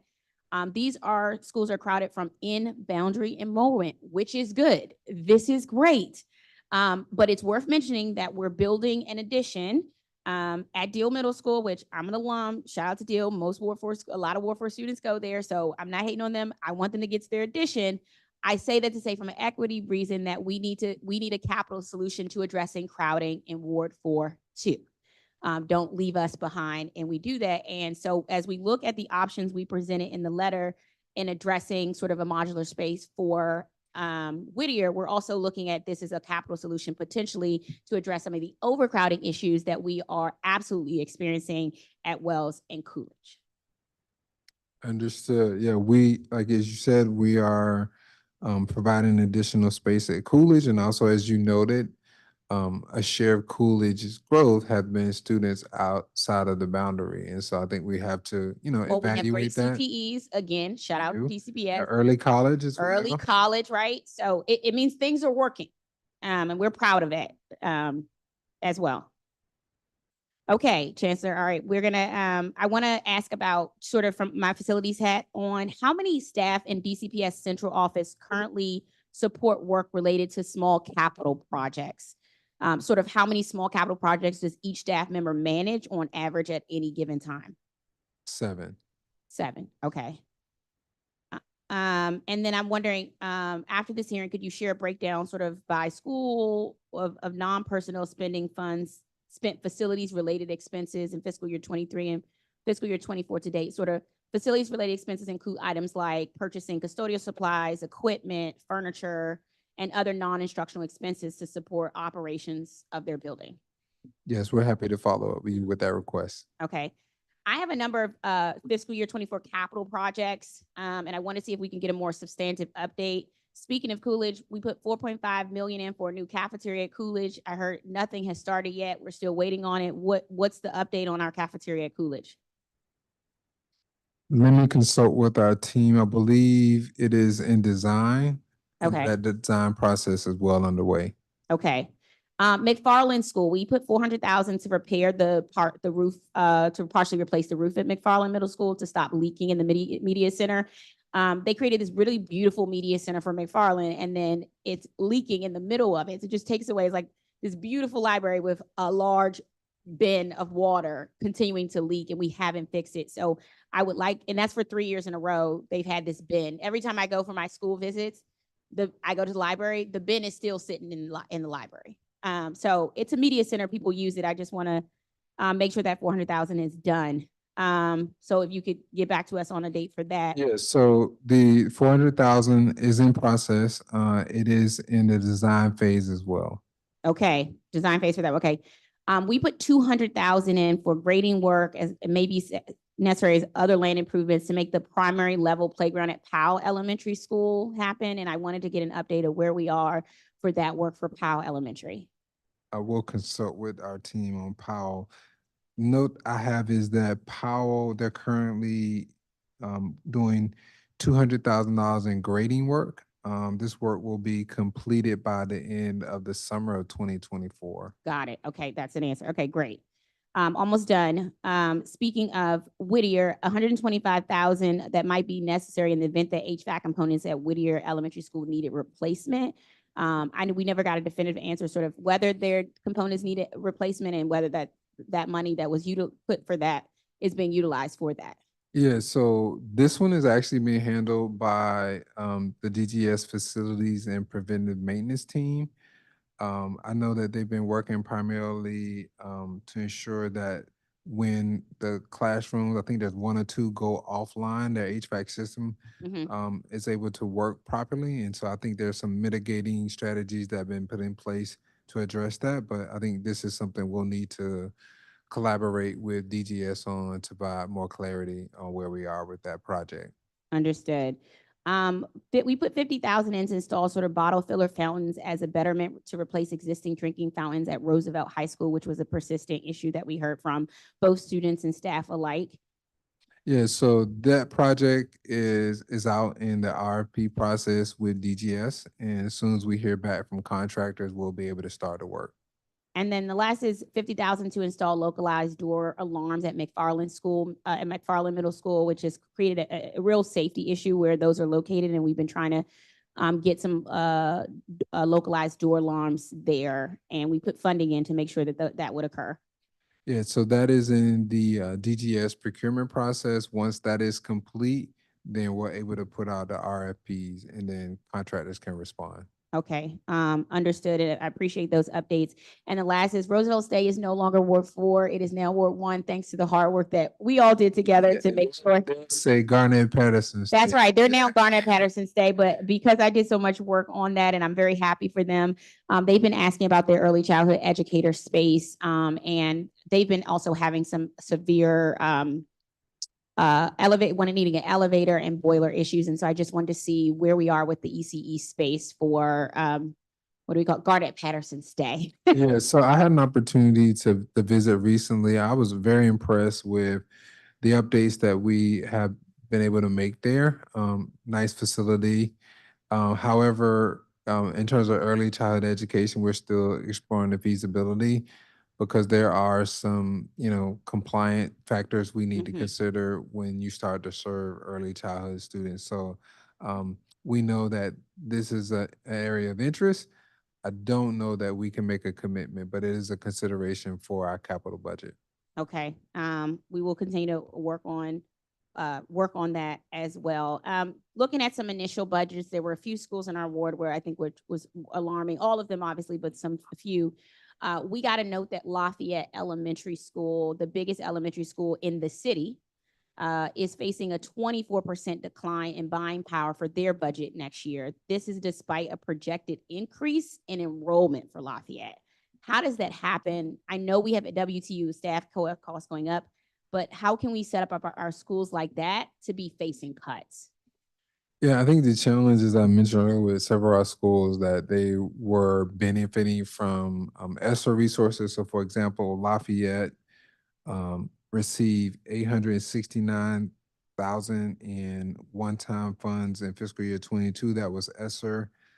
They've also received over $1 million in whole harmless dollars. And if you look at the totality of the resources there that were one time, they've received over $3 million in one-time funds. So those are resources that don't exist as we think about closing out ESSER. And so given the increased cost, it does impact their buying power. Yeah, I do believe that their principal sent out an email and their positions they have to cut, they are literally not going to have a Spanish teacher, which I think is a huge issue. Obviously, they're losing reading interventionists, math interventionists, which is we know our math and reading and where we are.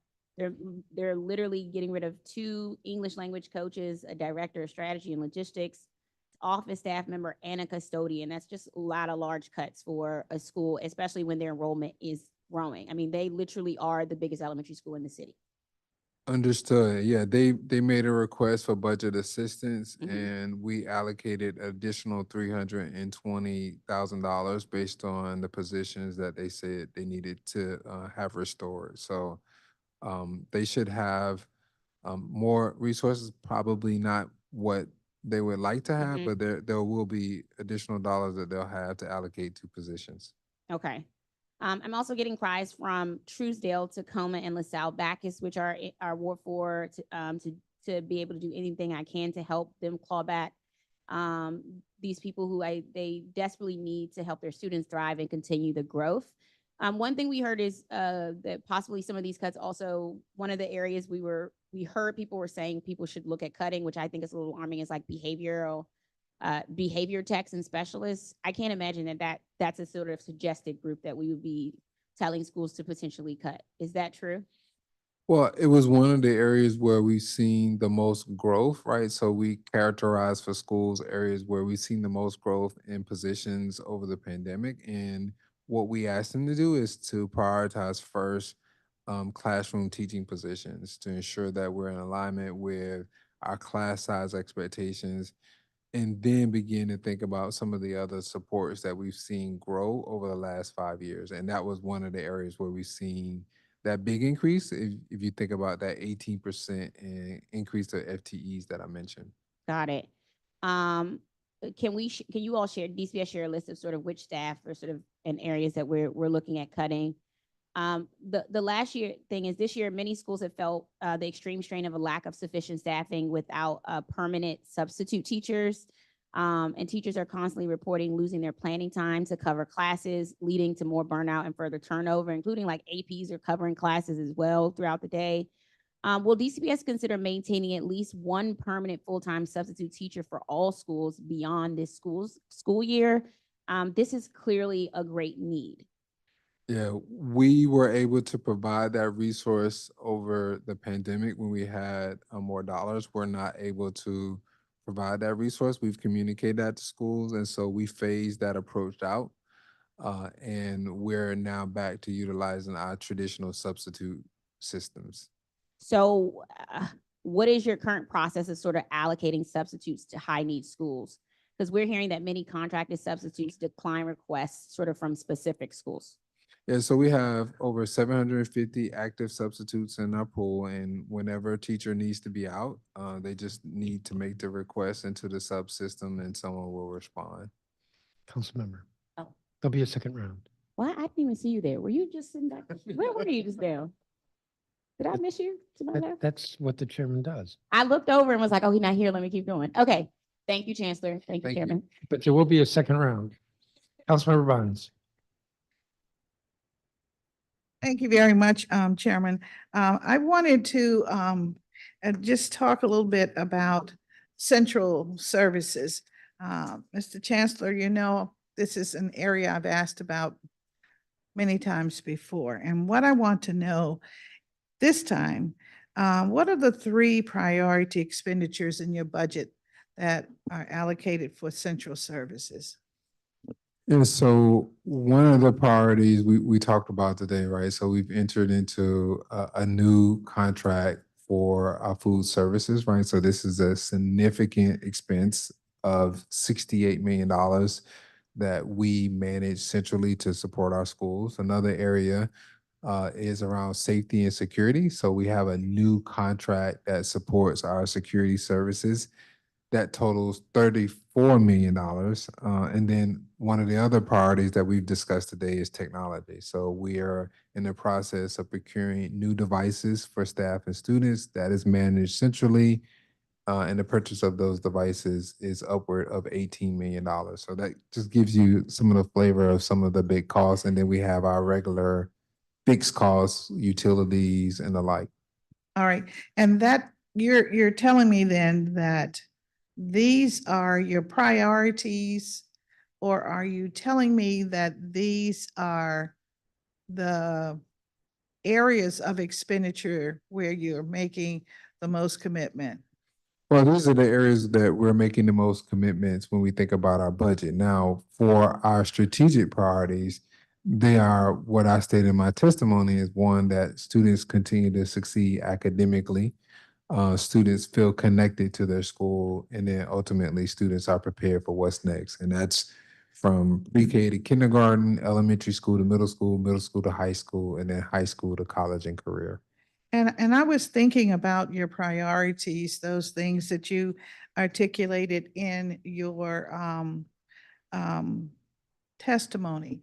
And I'm thinking about them from the perspective of what is the volume of staff that you have as central to drive those goals?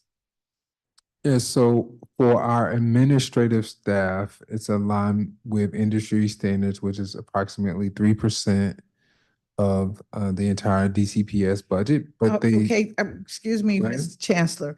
I love talking percentage, but at this point, since we never seem to get the numbers, if you could give me numbers, that would be helpful. Happy to do so. Okay. We'll get you numbers. So when you say numbers, number of FTEs or? FTEs, Okay. yes, sir. Yeah. We're happy to get you numbers. I think it's important to note that the central services FTEs we anticipate will be reduced by approximately 10% because of the Yes. fiscal challenges that we're Yes, experiencing. yes, you mentioned that in your testimony. And when you tell me that, are you saying that 1,000 will be reduced by 10% or 500 will be reduced by 10%? That's what I'm interested in understanding. Yep. I will get you that number. Okay, all right, thank you so much.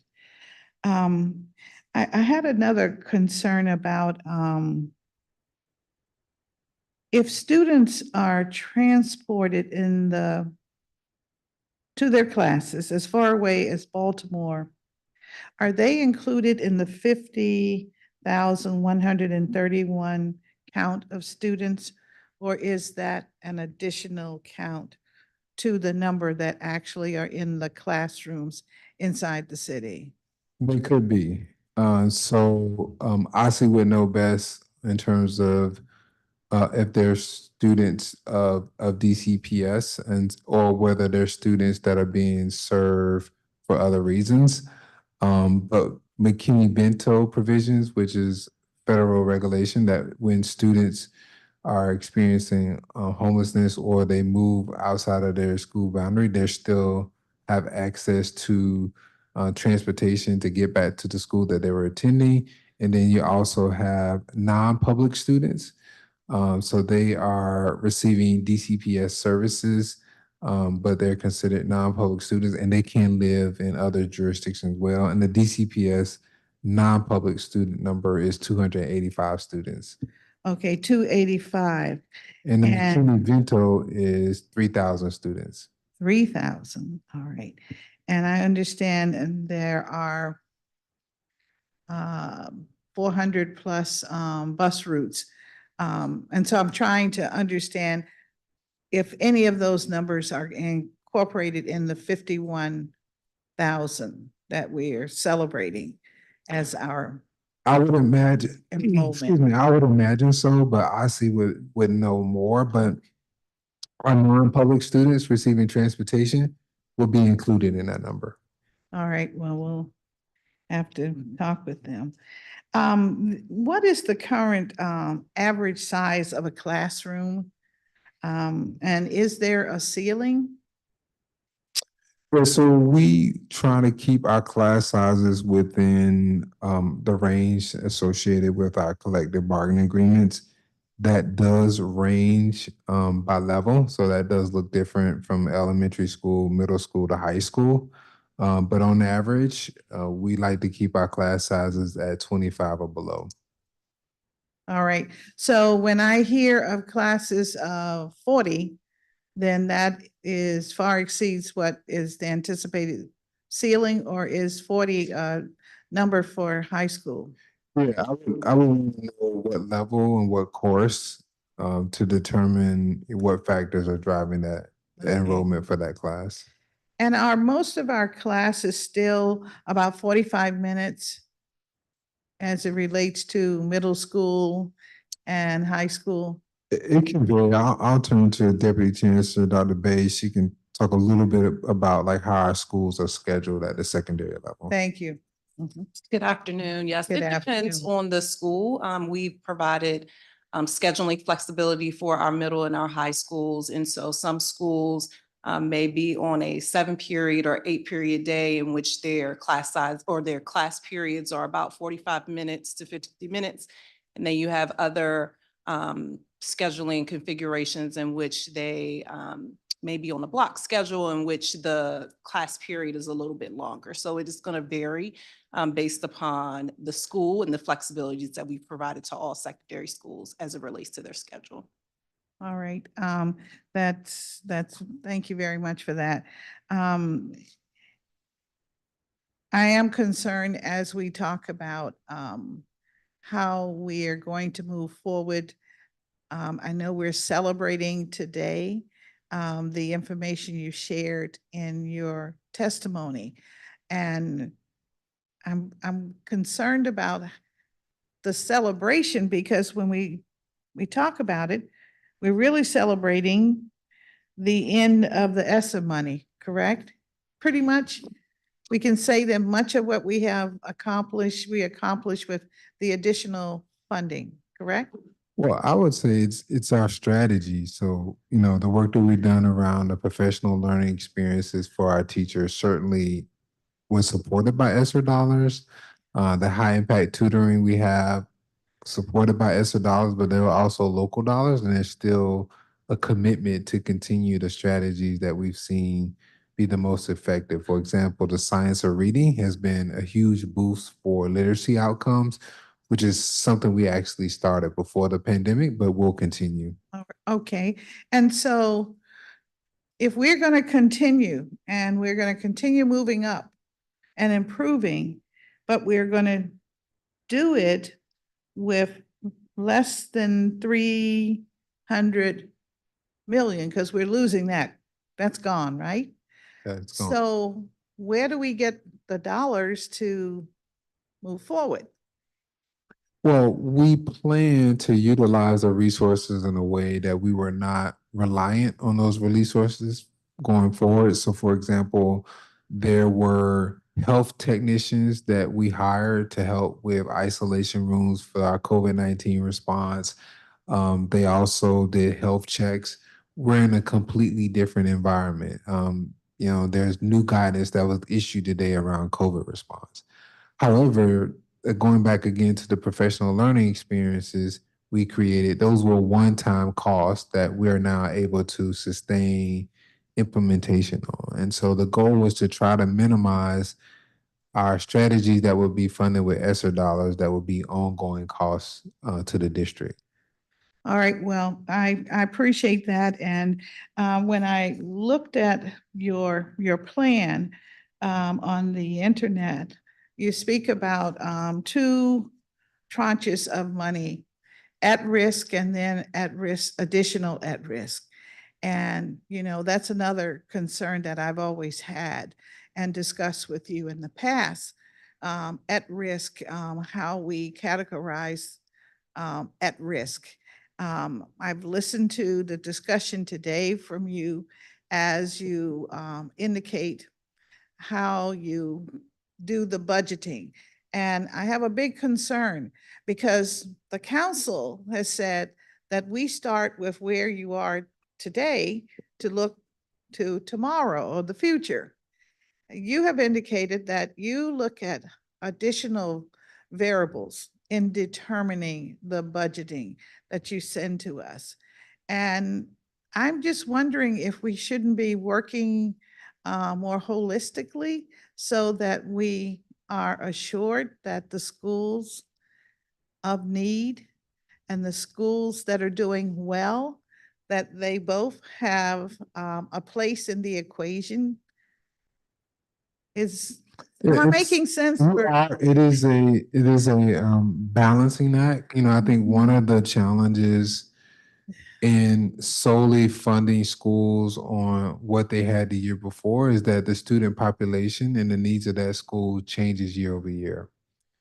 And so I worry sometimes that if we fund a school that had 200 students the year before and they have 100 students the year thereafter, if we continue to fund that school at 200 students, those other 100 students are somewhere else, right? And they may not have access to the resources they need at the other school that they're in now. And so I think it's critical that we think about how the dollars should follow the student so that we can ensure that those resources are supporting the students, particularly our students that have the greatest need. One of the things that I do want to go back to, you asked about the central service administrative position. That total count is 1,577. All right. I wanted to ask about the parent university. Okay, and you said you do on-demand and live sessions, recorded content. I wanted to ask about whether you're seeing an uptick in parental participation, and if you're able to track it enough to know that there is some improvement in the students' behavior, in their attendance, things like that. Yeah, so the feedback that we receive on our parent university sessions have been overwhelmingly positive. One point of feedback that we were intentional about responding to is that parents say, I need something that I can do on my own time, right? And so we then transition to providing on demand where you could watch a video segment or watch a session at your leisure when you had time available. We did see our numbers pick up and families logging in both in English and Spanish, but more importantly, when they had time to do so. And so we are going to continue to create content that will be live for family to watch, but also creating content that families can point and click and watch when they have time available. There's been a lot of interest from families around how to support students at home in our recovery effort. And we've dedicated a lot of our time around mathematics and helping families deepen math learning at home. And so, you know, what can we learn from an experience in the grocery store or a visit to Chick-fil-A? How can we make that a math-centric experience? And are we able to track that we're getting some results from that? Right, so we primarily have our perception data that is directly connected to our sessions. So for example, we have sessions on substance abuse for youth. What we get back from families is, yes, this has been helpful in helping combat that issue in my household. So the overall general feedback has been positive. In terms of outcomes, we do see improved performance in math, which has been an area of focus for us. We do see improved results for attendance, which has been a focus area for us. And so I think you can definitely draw a through line between the topics that we focused on and the types of outcomes that we're seeing. All right, well, thank you. I'm 16 seconds over.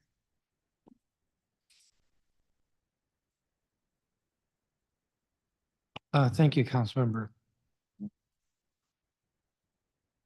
Let me just see if there's anyone online. So second round, give me a second.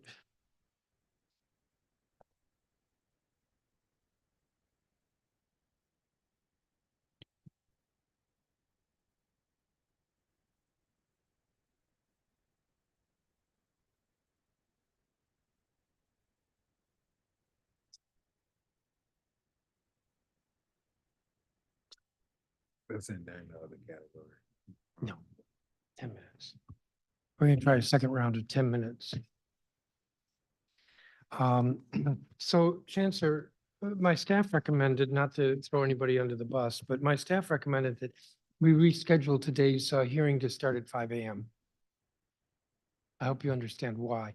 So I thought you were very delicate in how you answered Councilmember Fruman, but it was management who insisted on 5 o'clock. I assure you the teachers did not want 5 o'clock in the morning. In fact, I believe you showed up at the first of the 5 a.m. sessions and you didn't really appreciate 5 o'clock. Why is this bargaining in good faith? And I'm holding you responsible, even though I don't think you were the one who said 5 o'clock. But OLRCB is negotiating on your behalf. Why is this good faith to say okay, teachers, 5 o'clock in the morning? Yeah, if the sentiment that you've gotten from those involved is that was dictated by DCPS, it's just not accurate. Well, it was dictated by management. Management being who? Well, the side of the table that's management. Yeah, again, that was not dictated by DCPS and management. As I shared earlier, we've been bargaining. Sir, I'm not going to let you off the hook here Because OLRCB is doing the negotiating and they're doing the negotiating on your behalf. They are negotiating on behalf of DCPS. Or you could just throw the mayor under the bus and say negotiating on behalf of her since she is the head of the executive. This came from them. It did not come from the teachers. It was a mutually agreed upon time. It was not mutually agreed. That's When, not when the accurate. teachers want, when the teachers desperately want a contract and they desperately want to negotiate. And what management says to them is, okay, the meeting will be at 5 o'clock. If you're not going to do it during the day, then the meeting will be at 5 o'clock in the morning. What are the teachers supposed to say? No, we don't want to negotiate?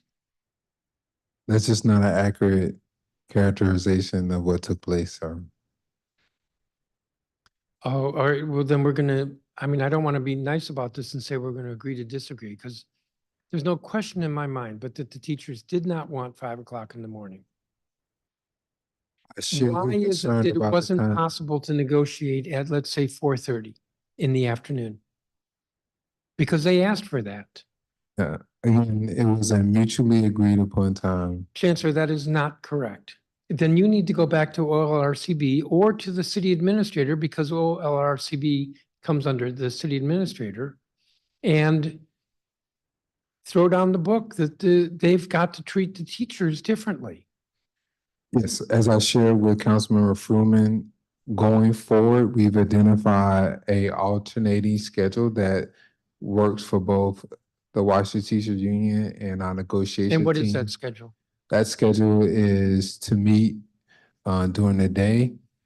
I believe the start time would be around 1 p.m. if I remember correctly, and then rotating between 1 and 4:30 p.m. in the afternoon. I appreciate the way you're saying that, rotating, but in fact, there are only 2 bargaining sessions scheduled.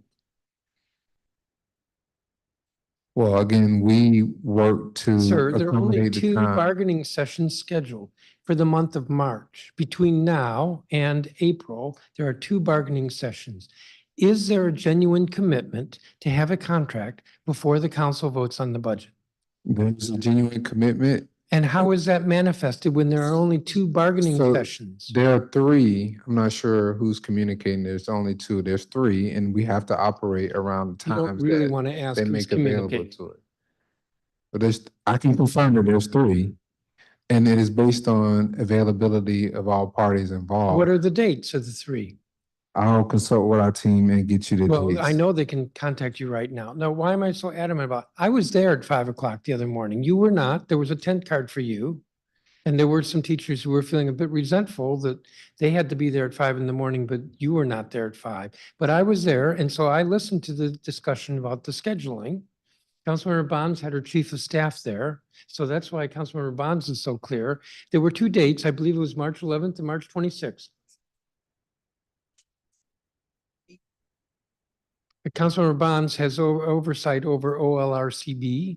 So, and she just said that she'd talked to the agency. So we know there were 2 dates, March 11th, March 26th, not 3, 2.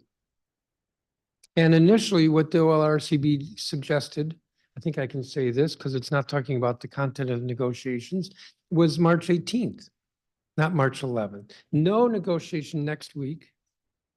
2 in the month of March. I've never seen anything move so slowly. In my view, if management seriously wants a contract, they would insist on weekly meetings, but they did not. And you weren't at the table, so no, you did not. You did have 2 people from your labor management office there. They did not. OLRCB is the one who spoke on your behalf and said 2 meetings in the month of March, and there will be a contract before we vote on the budget. I don't believe it.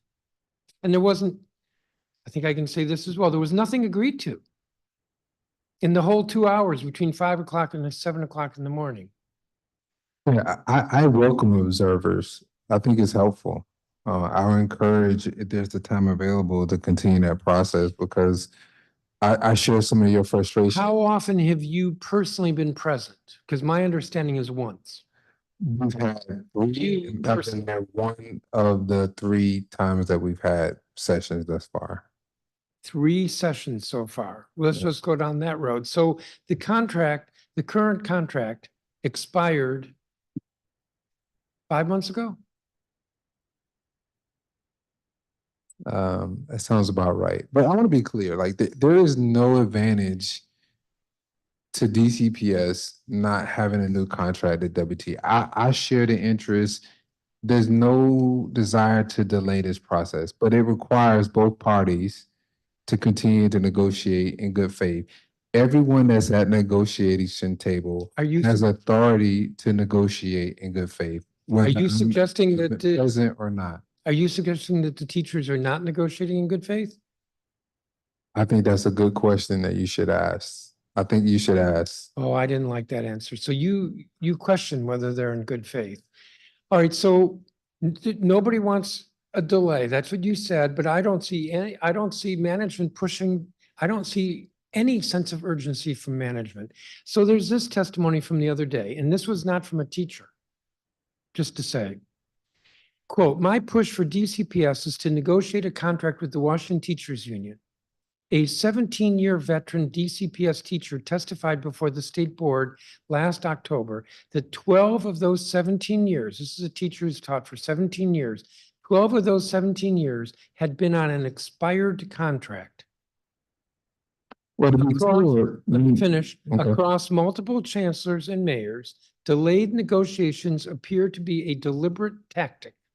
I find this disrespectful to the teachers we desperately need to retain and irresponsible for budgeting, setting up retroactive lump expenditures and volatility for the charter teacher pay.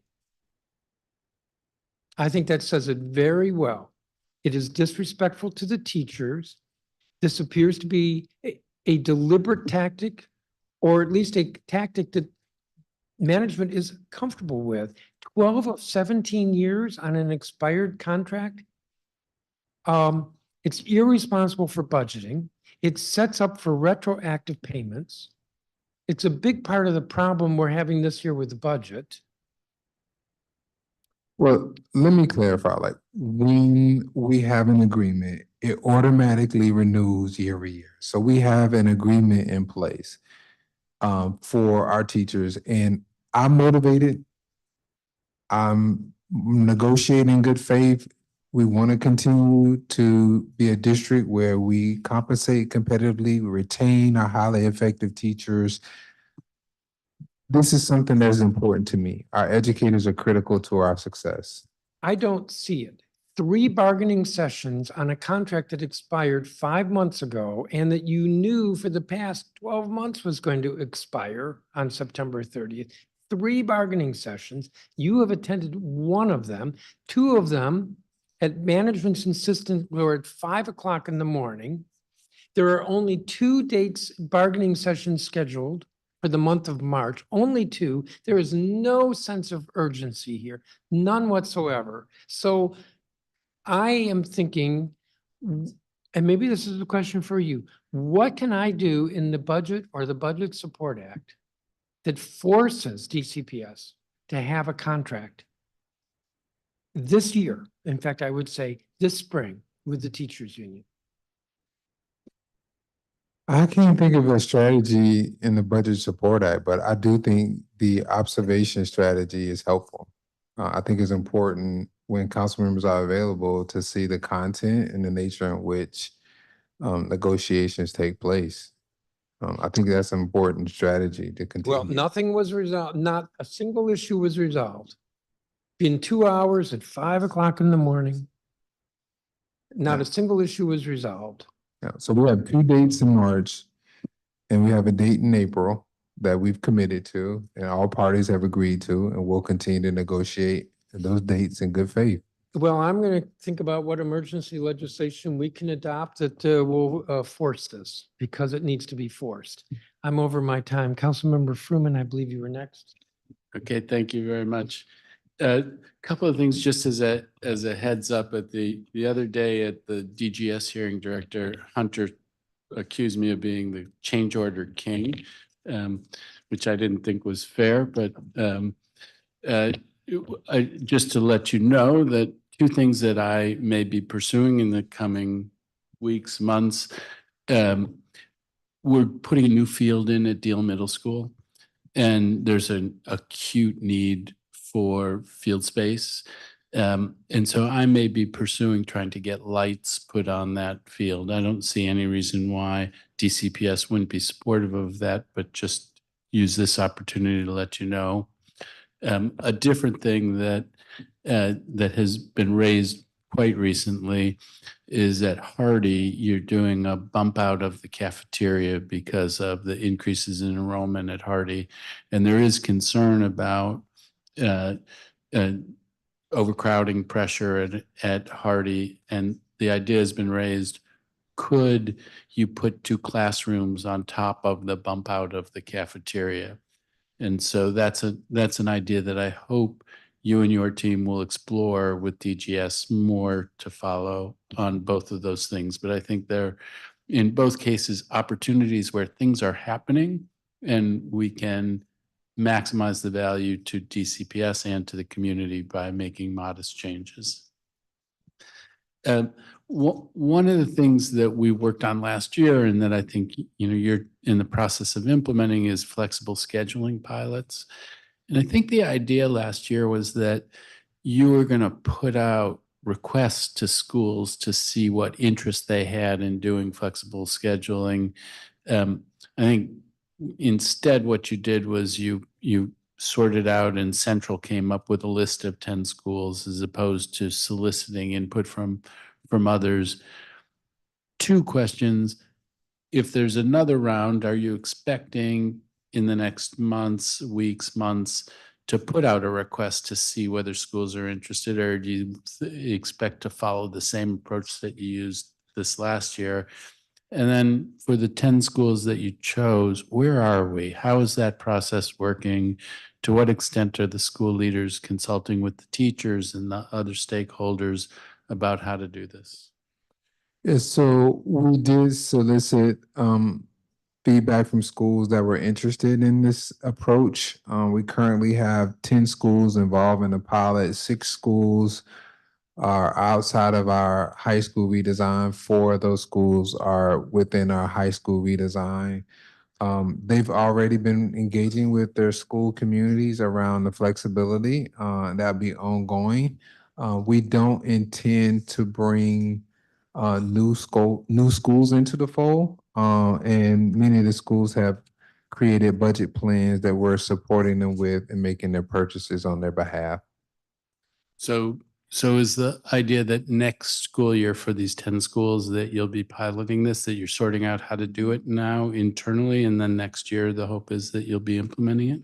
Yeah, so we will continue to support schools in their implementation throughout the spring and going into the fall, but those funds that we have dedicated to date do expire. And then we have our ongoing investment from our XQ resources that support our high school redesigns. Okay, and during the OSSE testimony, they showed a couple of different slides that showed federal dollars that were there and what had been used and what had been used by OSSE and what had been used by LEAs and what was left.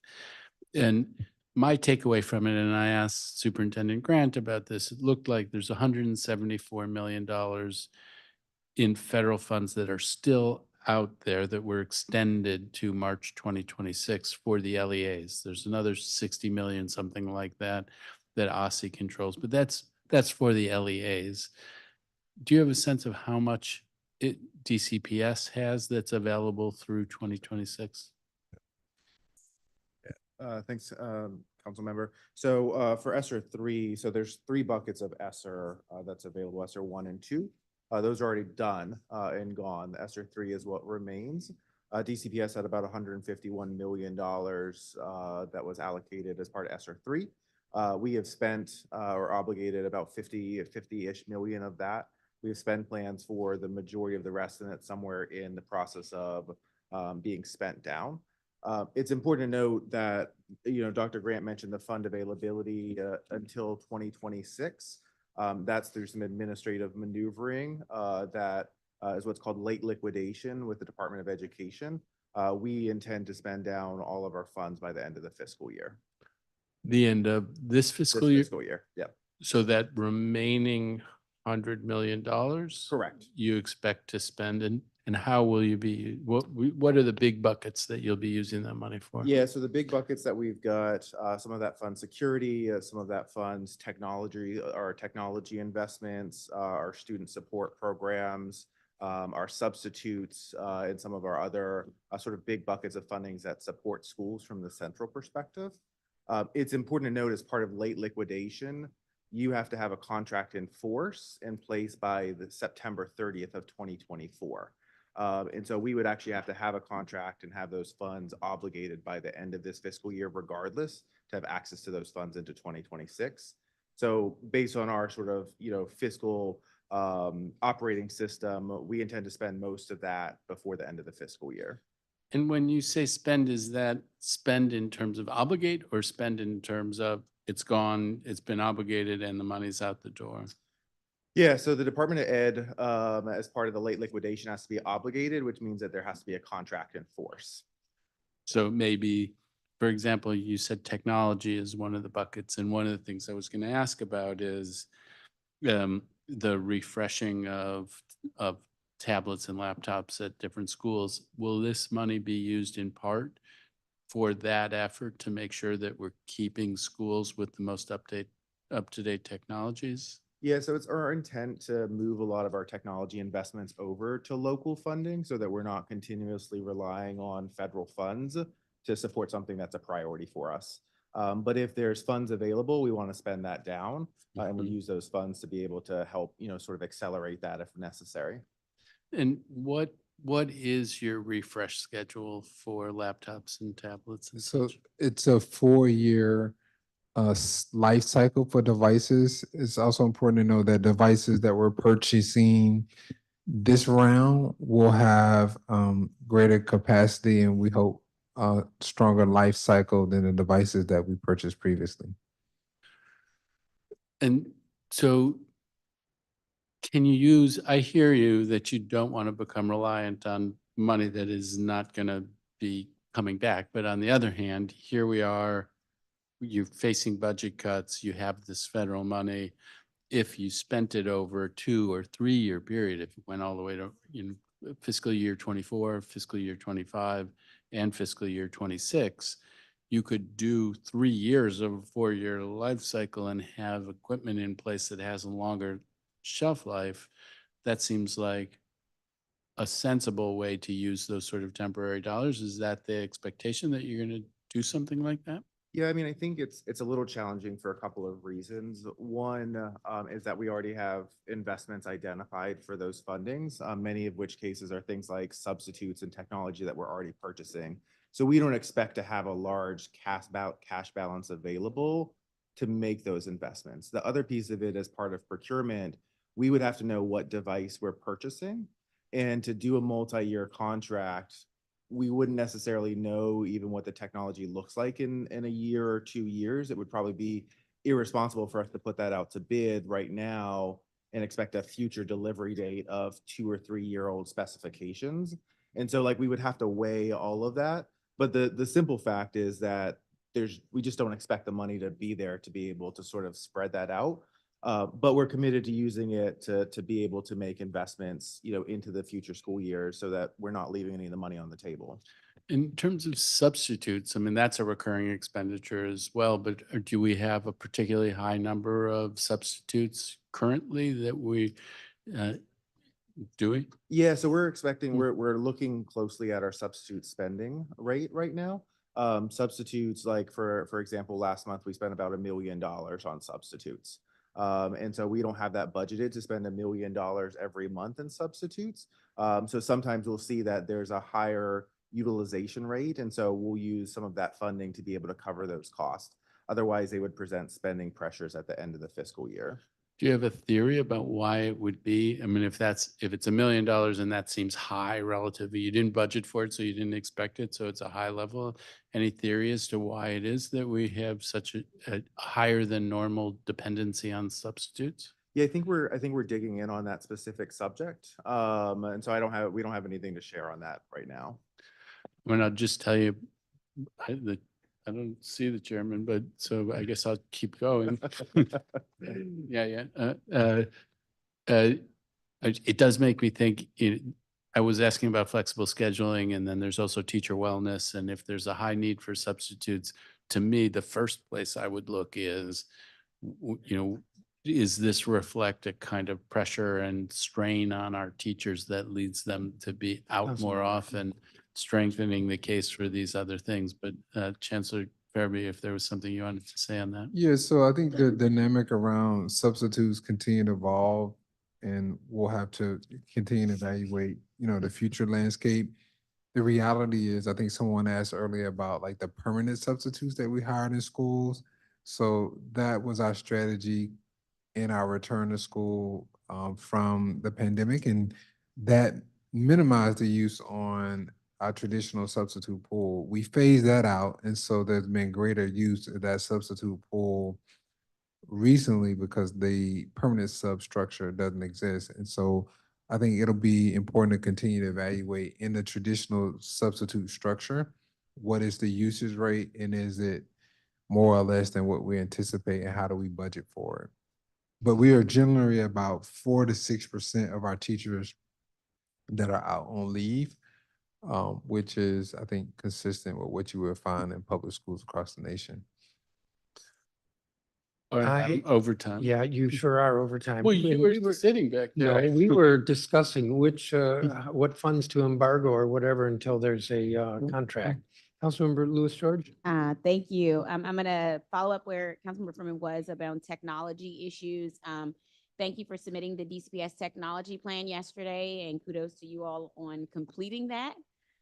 That's actually tied to my first bill as a council member from 2021. And so I've been extremely proud to work on improving access and quality of technology in the schools with the Digital Equity and DC group of moms, and appreciate DCPS partnership on those issues. The Digital Equity and DC Education Parent Group reports that there's been minimal progress in helping schools with asset management, even though the law directs DCPS to design an asset management plan that includes staffing, funding, and training. Is there an asset management plan in the technology plan? Yeah, it's something that we continue to help support schools with. We've made multiple improvements in this area of asset management. We have a new asset management system, but we'll continue to monitor, like, are we losing devices? Is there a loss rate that we, are concerned about? We've also have a dashboard for principals and what we call DDAC, which is our principal dashboard, that they can also see the devices, monitor devices in their building to minimize any loss or breakage of devices. Okay, let's continue to sort of help them with that, because I think it'll go a long way as for us, and actually help us save money and potentially increase digital equity throughout the district. And I know it's something that our principals look at. So DDAC is our data analysis center for schools. And I know principals are really careful about their devices. Yeah. I understand DCPS Technology Advisory Committee recently heard student feedback that DCPS needs to do a sort of better job of building and teaching digital literacy skills, including teaching typing and basic software to students, even at their early ages.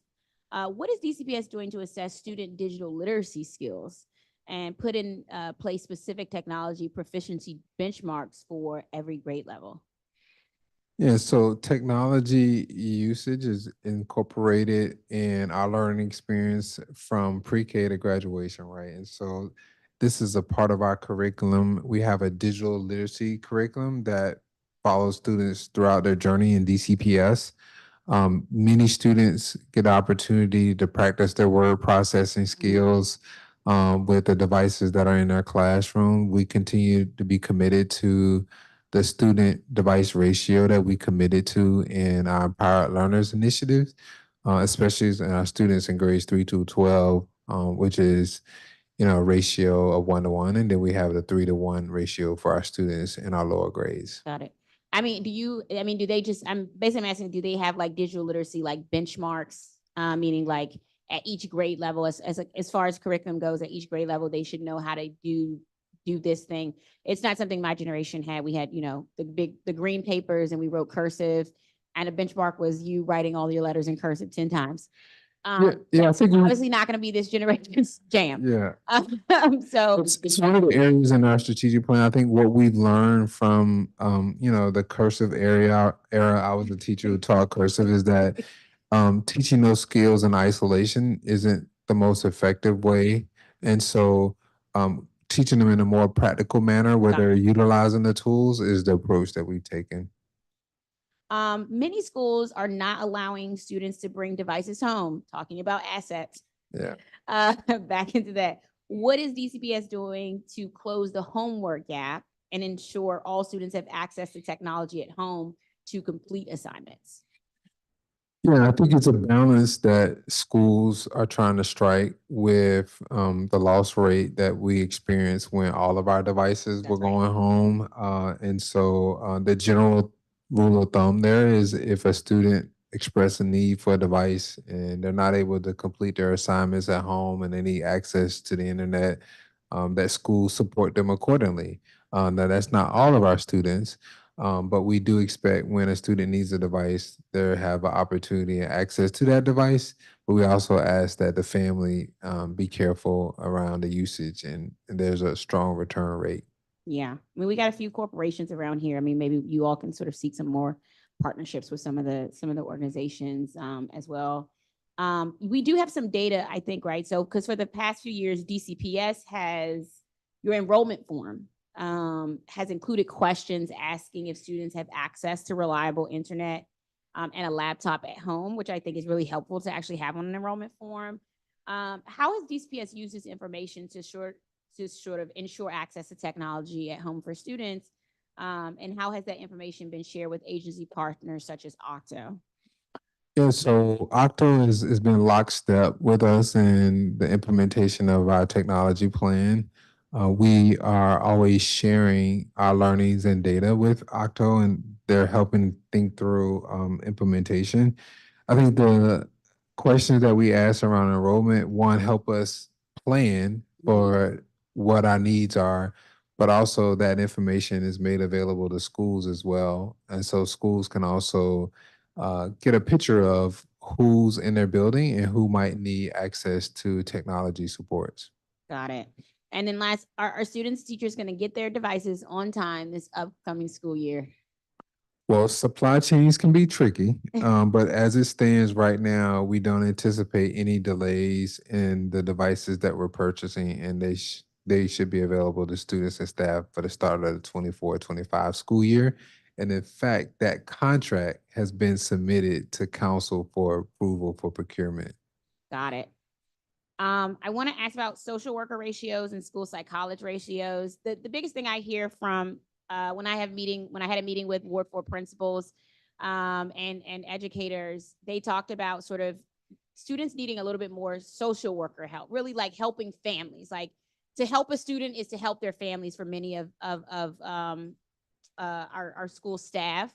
And they talked about needing more mental health supports for students. And then in fact, when we did a forum with some Girls Coalition, Girls Inc. and Black Swan, and students themselves also said, we want more school psychologist support therapy. Right now, what does our current ratios look like as far as school social worker to amount of students they're assigned and school psychologists to students that they serve? Yeah, so we have over 200 social workers. Transparently, social workers, psychologists has been a hard to fill area for us, and we struggled a bit to fulfill all of our vacancies. And the good news is we had over 700 mental health providers in our schools as well. But I'll turn to Dr. Bay, who leads this effort. She can share a little bit more about how these individuals are showing up in our schools and the types of supports that they provide for our students. Yeah, thank you, Chancellor.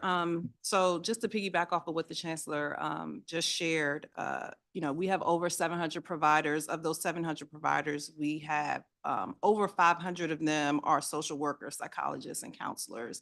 And so they provide a variety of services to students, and those ratios look different depending on the schools.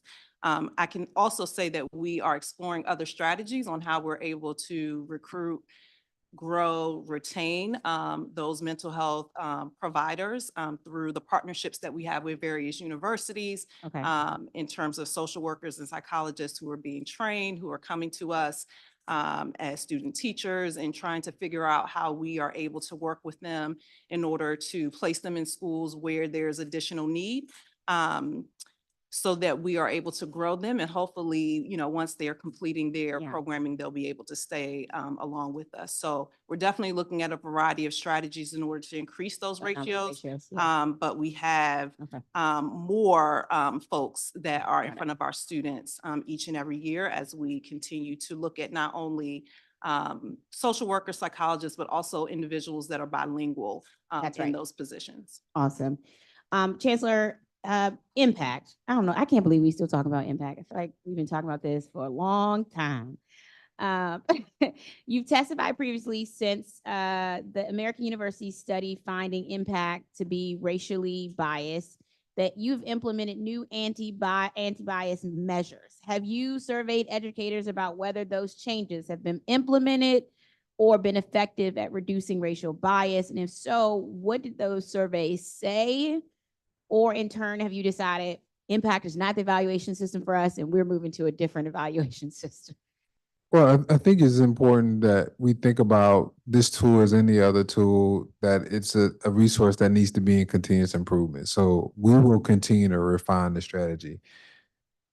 Not interested in abandoning it, because the reality is it is a huge benefit. We continue to see a growing number of teachers that are effective and highly effective, growing number of teachers that receive bonuses associated with impact, a growing number of teachers that have improved in their ratings. So there are lots of positive outcomes, but we were concerned about the results from the American University study. We will continue to look at our data in terms of the outcomes for people who are being evaluated by race and gender, and see if there's any areas where we still need to do work. And we certainly continue to get feedback. It's been a conversation topic for me with my teacher advisory board to understand the types of experiences that they're having with impact and the experience they're having with their evaluator. Got it. Chancellor, you know, I introduced legislation because I believe conflict resolution should be taught in all schools at every grade level. We have some outstanding schools, both DCPS, like Lafayette Elementary School, who have a peace studies course, and many of our charter schools also are receiving that benefit. Do you agree with me that we should be teaching conflict resolution skills at every grade level, and so that when we have adults who graduate, they know how to deal with their emotions and make better decisions when in conflict situations? Yeah, I think the social emotional learning standards that OSSE has put out is top of class, right? And it is the best I think we can utilize when we think about the restorative practice that we've seen in our school.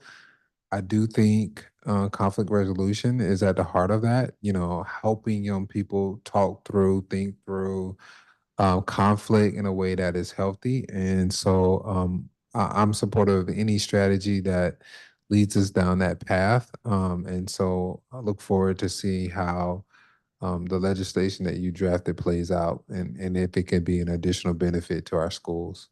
Got it. Dual languages come up as something that many people want expanded, especially east of the river, but dual language is something that's critical for our Ward 4 schools. We obviously have one of the largest Spanish-speaking populations in the city. We have the largest Amharic, both Ethiopian and Eritrean base in the city, and dual languages is necessary for our next generation of global leaders. What is your plan to expand dual language throughout the school system, like in places like Ward 4, but also east of the river? Yeah, the diversity in our Ward 4 schools, also, you know, is just heartwarming. I agree with you, and it presents opportunities for us. And you know, one of the areas in our strategic plan is to think about where we can expand dual language programs. We want to do it thoughtfully, but we also want to ensure that there's a strong framework of how models should exist in DCPS to minimize the variance between the programs that we have in the district, and a clear pathway from pre-K to graduation. How a student experiences dual language at each phase is also important because we don't want, a student to have that experience in pre-K and then not have it in elementary, or having it in elementary and not have access I in know, middle. when I was younger, we used to all try to get into Counsel- Oyster because it was the only dual language school. I obviously got declined every time, so I didn't make it to Oyster. By the time I got to Deal, all the Oyster kids was in my Spanish class. So obviously I was at the bottom of the class, but it wasn't fair because the Oyster kids. But you had- graduated from a phenomenal I high graduated school from a in DCPS. DCPS. That's right. That does not have an auditorium. As a fellow parent of a DCPS school that didn't have an auditorium. That's But right. yes. Awesome. Okay, thank you. Thank you, Chairman. Thank you. You're so generous, Councilmember Lewis George. Councilmember Bonds. Thank you very much, and thank you, again, Mr. Chancellor and your team. I really want to just follow up, if I can, try to clean up our little conversation about WTU. And I wondered if Mr. Ashley is a part of your team that is, I'm thinking about his work on procurement, and wondered if you're a part of the team that I'll see the next time there's an opportunity to have a negotiation session. Yes, so Mr. Ashley is the leader of our procurement team.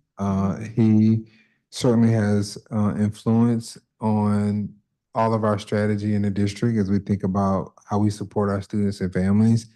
And, I think like everyone at this table, we're all committed to a fair process and a contract that helps us stay on our path of progress, right? We don't get to where we are without our educators.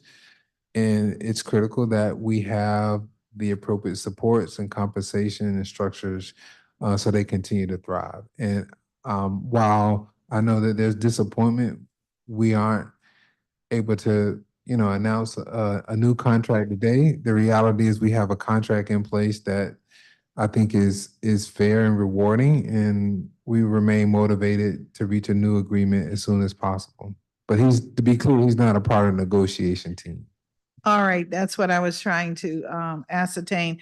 All right, and so you're saying that basically the administration is satisfied with the current arrangement that we have with the teachers union? Right, but I believe the current contract in place is fair, and it allows us to be one of the most competitive districts in the nation as it relates to compensation. I think that is huge. Last time I checked, we were top 5 in the nation for compensation.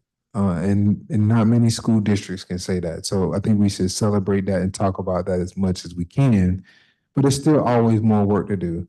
And we want to stay competitive, which is one of the reasons why I think we need to continue to work hard to get a new contract. But I think the current contract we have signals the deep appreciation that we all have for our educators. All right, and so I would imagine, I don't know the particulars, but I would imagine that some of the concerns would have to be regarding like class size, time to, I remember last year, there was some discussion during budget season about opportunity for teachers to do planning and things like that. Where are you on those kinds of issues? Have you heard those when you visit the various schools, have an opportunity to speak with any of the teachers? Are those still some of the issues that they are concerned with? Yeah, without compromising the confidentiality of. Oh, I don't want you to, I'm not process. talking about the, Like, what I don't know hear about that. Yeah, what I hear is, certainly there is appreciation for, additional planning time and those structures that we've created for teachers. I think, again, compensation is huge. We get a lot of feedback that, given the cost of living and inflation, that, compensation is important to people. Despite some of the concerns raised around impact, we do hear from people that that's an important consideration of somebody choosing DCPS and the ability to better support their family. We also hear that, while there are, a lot of things we should be proud of, we still need to think about, I believe, the types of unique services that are within the union. There are a lot of challenges I think that we could point to with our special education services, educators who support students with IEPs. And I look forward to having more conversations with the Washington Teachers Union about these key issues. All right, well, thank you very much for that. I understand there are over 700 mental health providers in our schools. How effective have they been at reducing truancy, as an example? I think we can't point to one group of employee or one strategy that, we say is the most impactful for attendance. But I can say we are improving, so that's important. But I also believe that the case management and the relationships that we foster with students and their families really help us attack the issues that we've seen around attendance. Knowing the students that have had challenges with attendance, making the connection with that student and their family. And as I mentioned in part of our strategic plan, a student feeling connected to their school. Now, interestingly, we issued a challenge to our high school students. We said, we'll give you some money to develop strategies to improve attendance in your school, and lots of good ideas. So we're going to meet again in May with those high school students to see how those strategies played out. But one of the things we heard that was confirmed from that discussion with students is when they have extracurricular activities, that is often motivation for being at school and being engaged each day. It was a young man who spoke that before he was on the basketball team, he had poor grades and bad attendance. Since he's been on the basketball team, it's been a 360 turnaround. So I do think that we have to think about ways in which we engage students, whether it's athletics, whether it's the arts or other activities, all the great things that they like about school, like to do, I think has to be strong in addition to what happens during the school day. And I also believe our multi-tier system of support, knowing who's experienced success in the classroom, because a lot of times the disconnect is, if I'm not performing well at school, why show up? And so making the connection between the types of academic supports we provide and the students that we aren't seeing in our building. And I think part of this journey is building back the muscle that school is important and it matters and it's a part of what you do every day. Because the reality is every school district in the nation struggled with attendance when we came back from the pandemic.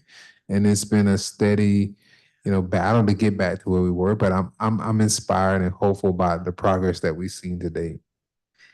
So, Mr. Chancellor, I remember school clubs, art club, photography, what have you. And I'm just wondering, we are loading a substantial amount of money into, after school activities. Is that we have now instead of the clubs? So we have expanded clubs. We have a robust set of clubs, and it's been our strategies for middle school students. So I mentioned our 6th grade academy earlier. A part of the strategy is to expand clubs and after school activities. And what we've seen in every area we measure progress, our 6th graders are better this year. And so we do think there's lots of promise to that. We have over 200 partners that support this work. I was at a school recently, and it was a club for young men who were being taught how to sew, right? Great life skill. Wish I had it. And so there are a lot of ways in which I think we can, build life skills and also create activities for students in areas of what they're interested in. But I do think it's a key part of how we keep students engaged in schools.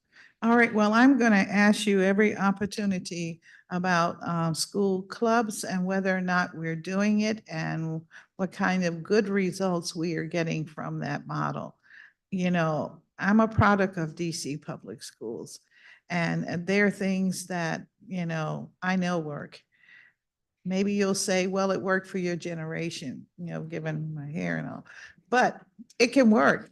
I, And I really think that we should not shy away from those things that work. You know, we don't have to reinvent the wheel. Sometimes, you know, it's just laying over there in the field, you know, gathering dust, pull it up, use it.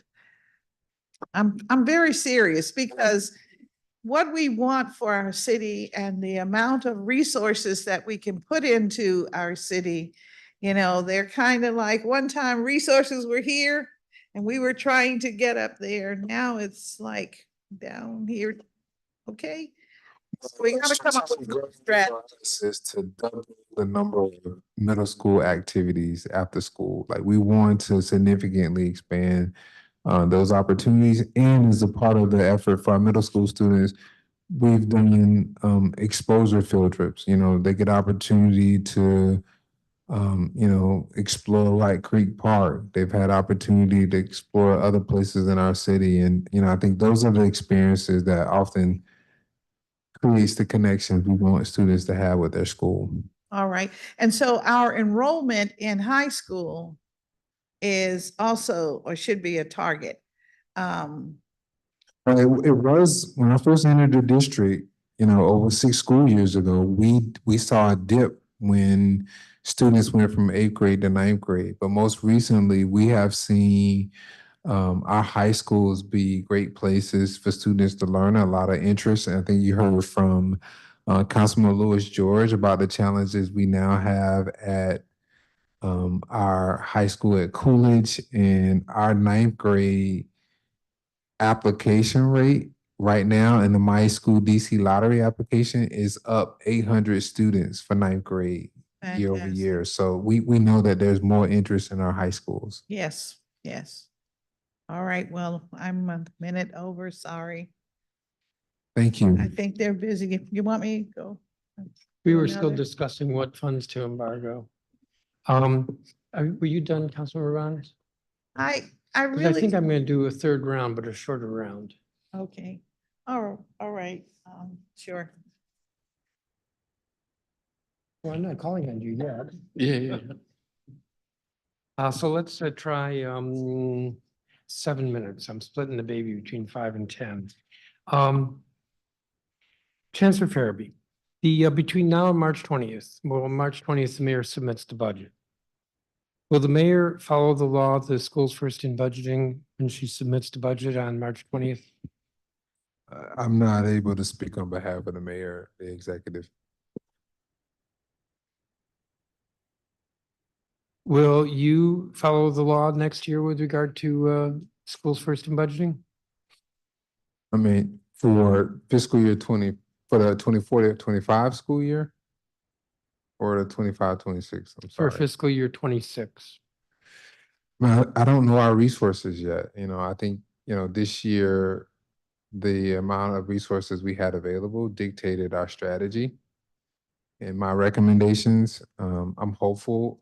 I know that the fiscal revenue forecast came out recently. I'm hopeful that, you know, this level set year is a one-time challenge for us, and that we're able to see revenue that supports even more investments in our public schools, but really grateful that we've had historic investments in public schools. Last year, you said that the resources weren't adequate, so you couldn't follow the law, but you would this year. This year, you're saying the resources are not adequate, so you can't follow the law. Is there a commitment to next year? Again, I think it's a scenario of resources. You know, last year, didn't anticipate we would have the challenges we have, but really proud that we do have historic agreements. I think it's a fair question, but this is rhetorical. What is the purpose of a law if the executive intends not to follow it? I have several other questions. What evidence do you have that the cluster support model is a better use of funds than, let's say, literacy interventionists at schools? Well, I think the cluster support model is one that represents a centralized approach to supporting literacy. And, it'd be great if there's a literacy specialist at every school, but the reality is we don't have the resources to allocate that to each school. What we do have the capability to do is to centralize a set of experts that can go out to schools and support them with literacy. My That's the question was, cluster support model. my question was, what evidence do you have? Oh, well, we survey principals. For example, I don't have the exact years. I would have to follow up with you, but when we survey our principals on the implementation of the cluster support model, it was overwhelmingly positive in terms of the types of supports that they receive before implementation and post implementation of And that do you know model. when that survey was done? If you, as you keep going here, and I'll get you that information. Okay, I hope I don't have too many more questions. What costs are being shifted to schools in the proposed budget? I will defer that to Mr. Ashley as I look for the dates on that. Chairman, thanks for the question. We're not, there's been a few programs that have been discontinued centrally. And we provided that in the budget guide, but largely there's been no costs that have been shifted over to the schools. There's been a few programs that have been discontinued. We can follow up with what those are. You will follow up? Sure. Yeah. Okay. There was testimony on Tuesday or Wednesday from parents, PAVE parents. Only 24% of schools east of the river have specialized programming compared to 76% of schools west of the river. Why is that, or how is that defensible in the name of equity? Yes, I'm going to go back to the previous question. The results I were referencing was in 2020, there was a 34% approval rating of the central services supports. And when we adjusted the cluster support model in fall of 2022, it had gone from 34% to 77% approval rating from our principals. I think it's important that we have had a history of collaborating with school communities around where our choice programs are, and we'll continue to do that. And I know that there's been interest, as we discussed today, around dual language and some other areas as well. So we'll continue to collaborate with school communities around the areas that they're interested in. We're excited of a new addition of a early college program at Anacostia High School. Are you saying that, to reclaim my time, are you saying that that figure is inaccurate, that, or isn't even close to accurate, to 24% east of the river compared to 76% west of the river? Yeah, I would have to evaluate that number with our team. I'm not sure what your reference point is for that data Well, point. just, do you have a sense that there's equal number of specialized programs for schools east of the river? I would agree generally. I think there are probably less centralized choice options if you look at some of the other communities. However, I think when you're comparing 2 wards to 5 other wards, I don't know that that is a even comparison, but I do know that has been interest, and we've added programs. Like I mentioned, we have a new early college partnership with University of District of Columbia We at have 45 UDC. seconds left. Yep, go ahead. Our impact bonus is going to be funded through the UPSFF this year. They're funded outside of the UPSF. In the proposed budget? I believe so, as FY25, yes. And why are there 20% fewer highly effective teachers in wards 7 and 8 than in wards 2 and 3? And that's a percentage comparison, not an total number. I would have to look at the evaluations at those schools specifically. I'm not sure that that's an accurate number. Where are you referencing that number from? I think it was answers that you'd given us in the past, where we looked at data for the impact evaluations. As you know, AU looked at it, said there was a racial bias. We think that there's, we had a hearing where we talked about this and that there's a clearly a bias that disfavors east of the river. So that's kind of my question. Why are there 20% fewer highly effective teachers in Ward 7 and 8? Yeah, I don't recall that being in our responses of the questions that were provided. Well, I but think I'm we happy asked for to the data and investigate then that. analyzed it. I'm over my 10 minutes, no, 7 minutes. Councilmember Fruman?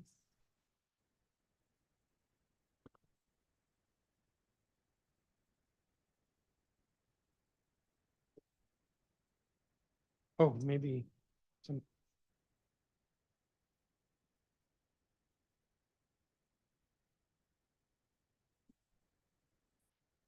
Oh, there I go. There I go. All right. You dodged 30 seconds worth on that. So back on impact for a second, because I mean, this has been an area has a lot of controversy around it. And after the American Universities study, and I know you took that to heart and you talked about making changes to impact to try to address things that might have included bias. Have you systematically tried to talk with teachers about the way in which they see impact? And one of the things that strikes me is that if there were a way for the management and the teachers to come together around an agreement around an evaluation system, that would be a very resilient evaluation system. And it strikes me that it's at least worth the effort to try to explore that. And it's not allowed inside of the union negotiations, but that doesn't mean you couldn't pull teachers together and have a conversation about how they see the issue and how they think it could be improved, or what are the issues from their perspective. Have you ever tried to do something like that? Yes, it is a topic that I raise regularly with my teacher advisory. It's also a topic I raise informally regularly. And we've also solicited feedback from teachers. And, you know, when you talk to most teachers, it's not a controversial topic. And in fact, they report positive experiences. And I think one of the big benefits is the bonus structure that we have. And, you know, it's something that many teachers appreciate. That number of teachers has grown. And the reality, as I mentioned earlier, is the number of teachers that were not performing at the levels that we would like has also increased. And I think if you talk with teachers anecdotally across the district, I think you'll find what I find is that it's not controversial, and that most teachers are complimentary of the structure that we have in place associated with impact. And I have, and for many years talked with teachers, and that isn't my experience. My experience is a lot of dissatisfaction with the system. But I'm going to move on to a different topic. There's legislation in place about the rental of fields and the money that flows from the rental of fields. It goes through DGS, and then is 25% of it is supposed to be kept by DGS, and 75% of it is supposed to go to the school where the field was or other facility was rented. I'm hearing that that fields are being rented and money is being paid, but that the dollars are not making their way back to the individual schools. How is that working? Is there something is there a step I'm missing that where the money is going and it's not going to the schools? Well, as you know, the Department of General Services manage the fees and the collection of those fees on behalf of DCPS. So I would want to collaborate more with Director Hunter to get you a better answer on that if schools are feeling like they're not receiving, you know, their share of those resources.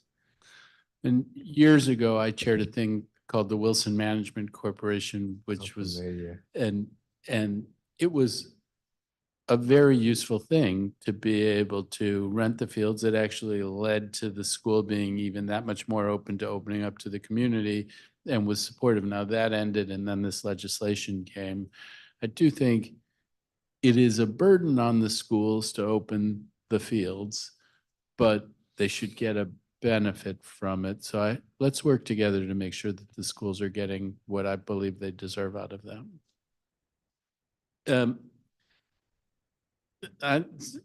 It's been raised to me that since 2021, teachers have raised the integration between the Canvas learning management system and the Aspen student information system as a priority. And currently they have to manually enter grades into both systems, which impacts the timely feedback to students and data accuracy. What's going on in terms of completing the integration of those two systems and getting it done in this fiscal year? When will that get done? Yeah, thank you for that question. You know, as a DCPS parent, I know how important it is to be able to access those systems and monitor student progress. And this has been an area where we've gotten feedback. We've taken that feedback and drafted a plan of integration and bringing those two resources further together. And we anticipate that will be completed by the end of July, and that work will be completed over the summer. And so excited that will hopefully be something that we can resolve through this process. Okay, well, hopefully that can get done quickly. There's also been questions about, there's some encouragement for teachers to take mental health days and that they can qualify as sick days. But then there's the question of privacy around that. To what extent, if a teacher says there's a sick day, to what extent are they asked about it, interrogated about it? Is there a policy about asking or not whether or not a claimed sick day is a mental health day, or for the justification for the claim of a sick day, which could sort of infringe on the privacy of the teacher? How are you thinking about that? Yeah, so we're happy to provide you with a breakdown of the codes that teachers can enter for their leave time. And there are scenarios where there's additional documentation that can be requested associated with that leave time. And we expect principals to be in alignment with those guidelines. And you'll send me those guidelines? Is that what Yes. you're saying? Yes. So, and I'll take a look. And the types of leave that teachers can take. Okay. All right. Well, I believe I've used up my time, so thank you very much. Thank you.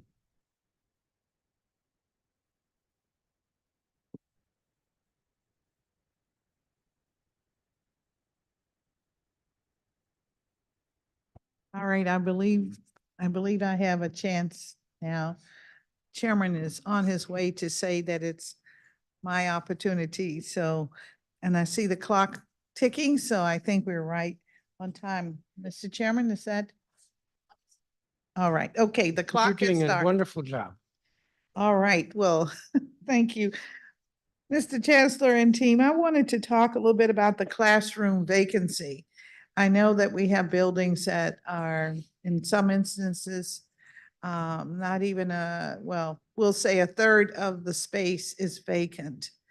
And I want to know, how do we fill these schools, these vacant spaces with services that can be beneficial to the community? And have we given thought to that?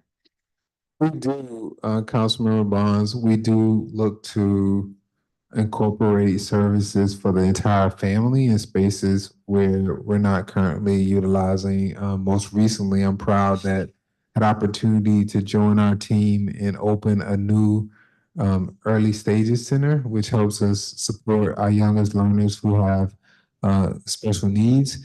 And so as a result of the need and having space at Ron Brown, we were able to open up an early stages center there.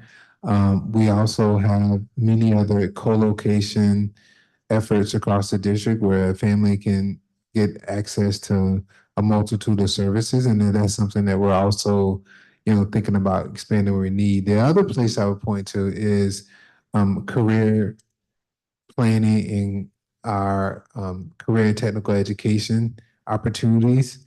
We have space that the University District of Columbia is utilizing in Anacostia. that support students in their learning. And so we're always thinking about, are there ways in which students can do work-related work and build a career and do it in space that we have. Really pleased, a lot of our state campuses have created space where students can learn carpentry skills. We've added some new technology at McKinley Tech and also at Phelps. At Phelps, we've got additional technology to help students with the industry certifications there. So we'll continue to look to add those opportunities as we can, the space is available. We do have a finite set of resources as part of our capital's budget, and so we will look to invest appropriately. And then the final area to highlight is our connected schools models. We have several schools in the district that are identified as connected schools where we provide a multitude of supports for the family within that building, and we utilize the spaces differently to support that model. I believe there's like 18 schools across DCPS that are identified as our schools that are connected schools. Could I just drill down a little more? You mentioned career and technical opportunities and specifically UDC. When I spoke with the president, I introduced one of that kind of idea, and he indicated that he would look into it. So are we talking about something that is on the planning, or is there something that we are actually doing now? It's a broken scenario. So we are, believe this is our second year of implementation at UDC with the hydroponics lab. So we built out an entire space for students to grow a myriad of things with the hydroponic structure. And there's a staff person there from the University District of Columbia that supports that effort.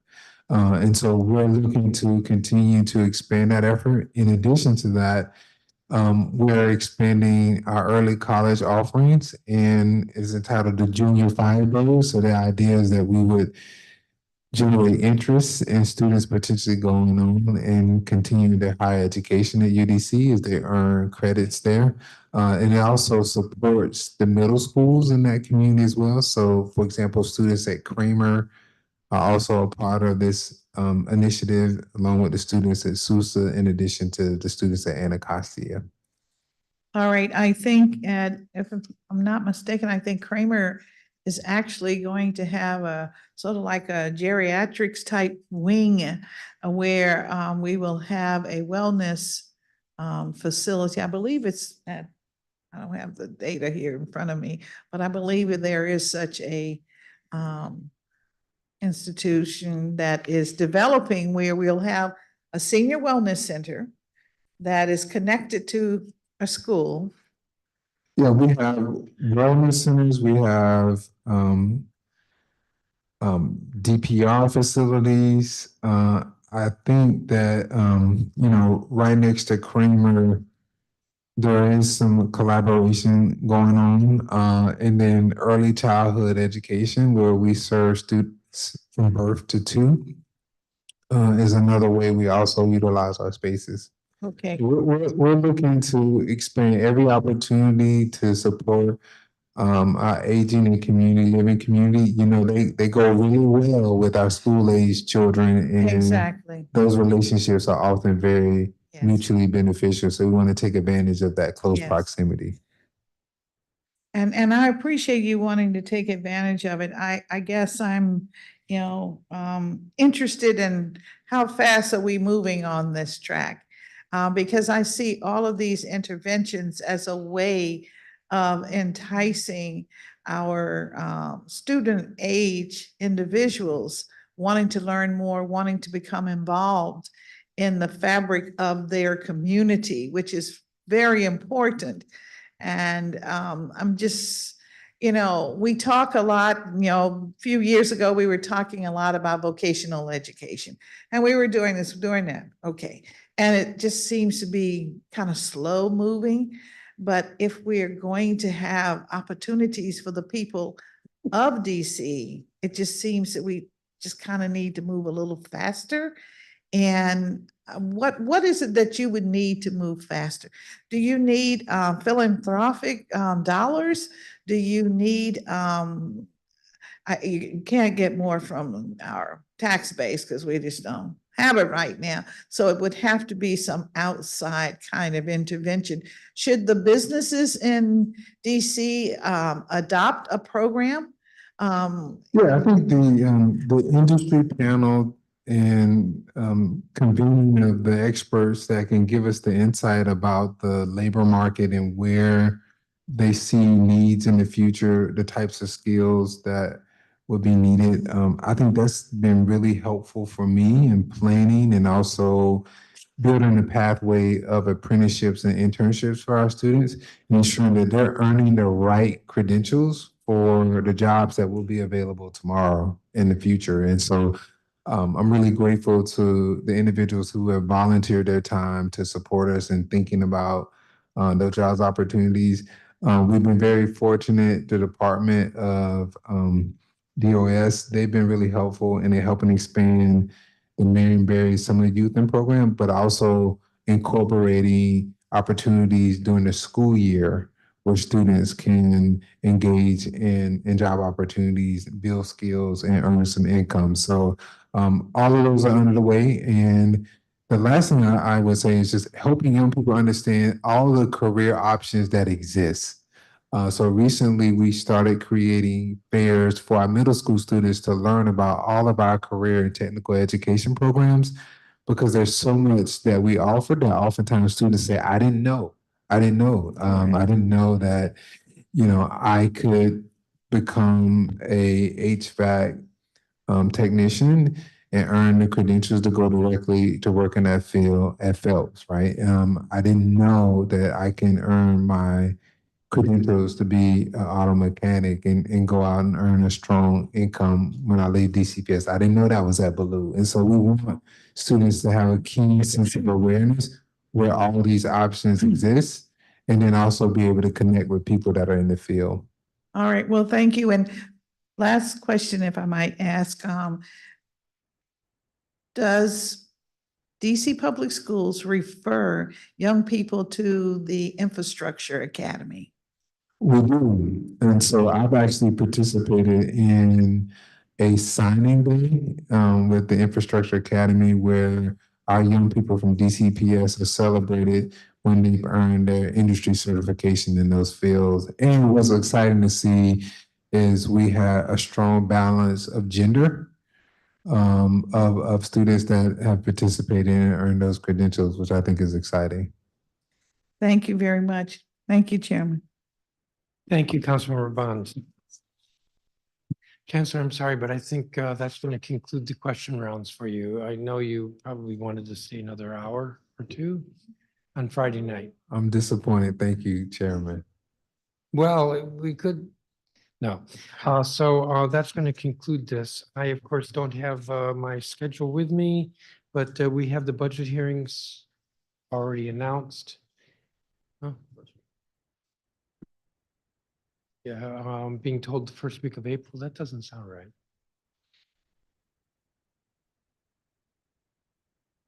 At any rate, the schedule is available. With that, I want to thank you and your team for your testimony today. And that's going to conclude this hearing. The time is 6:14 p.m. and this hearing is adjourned.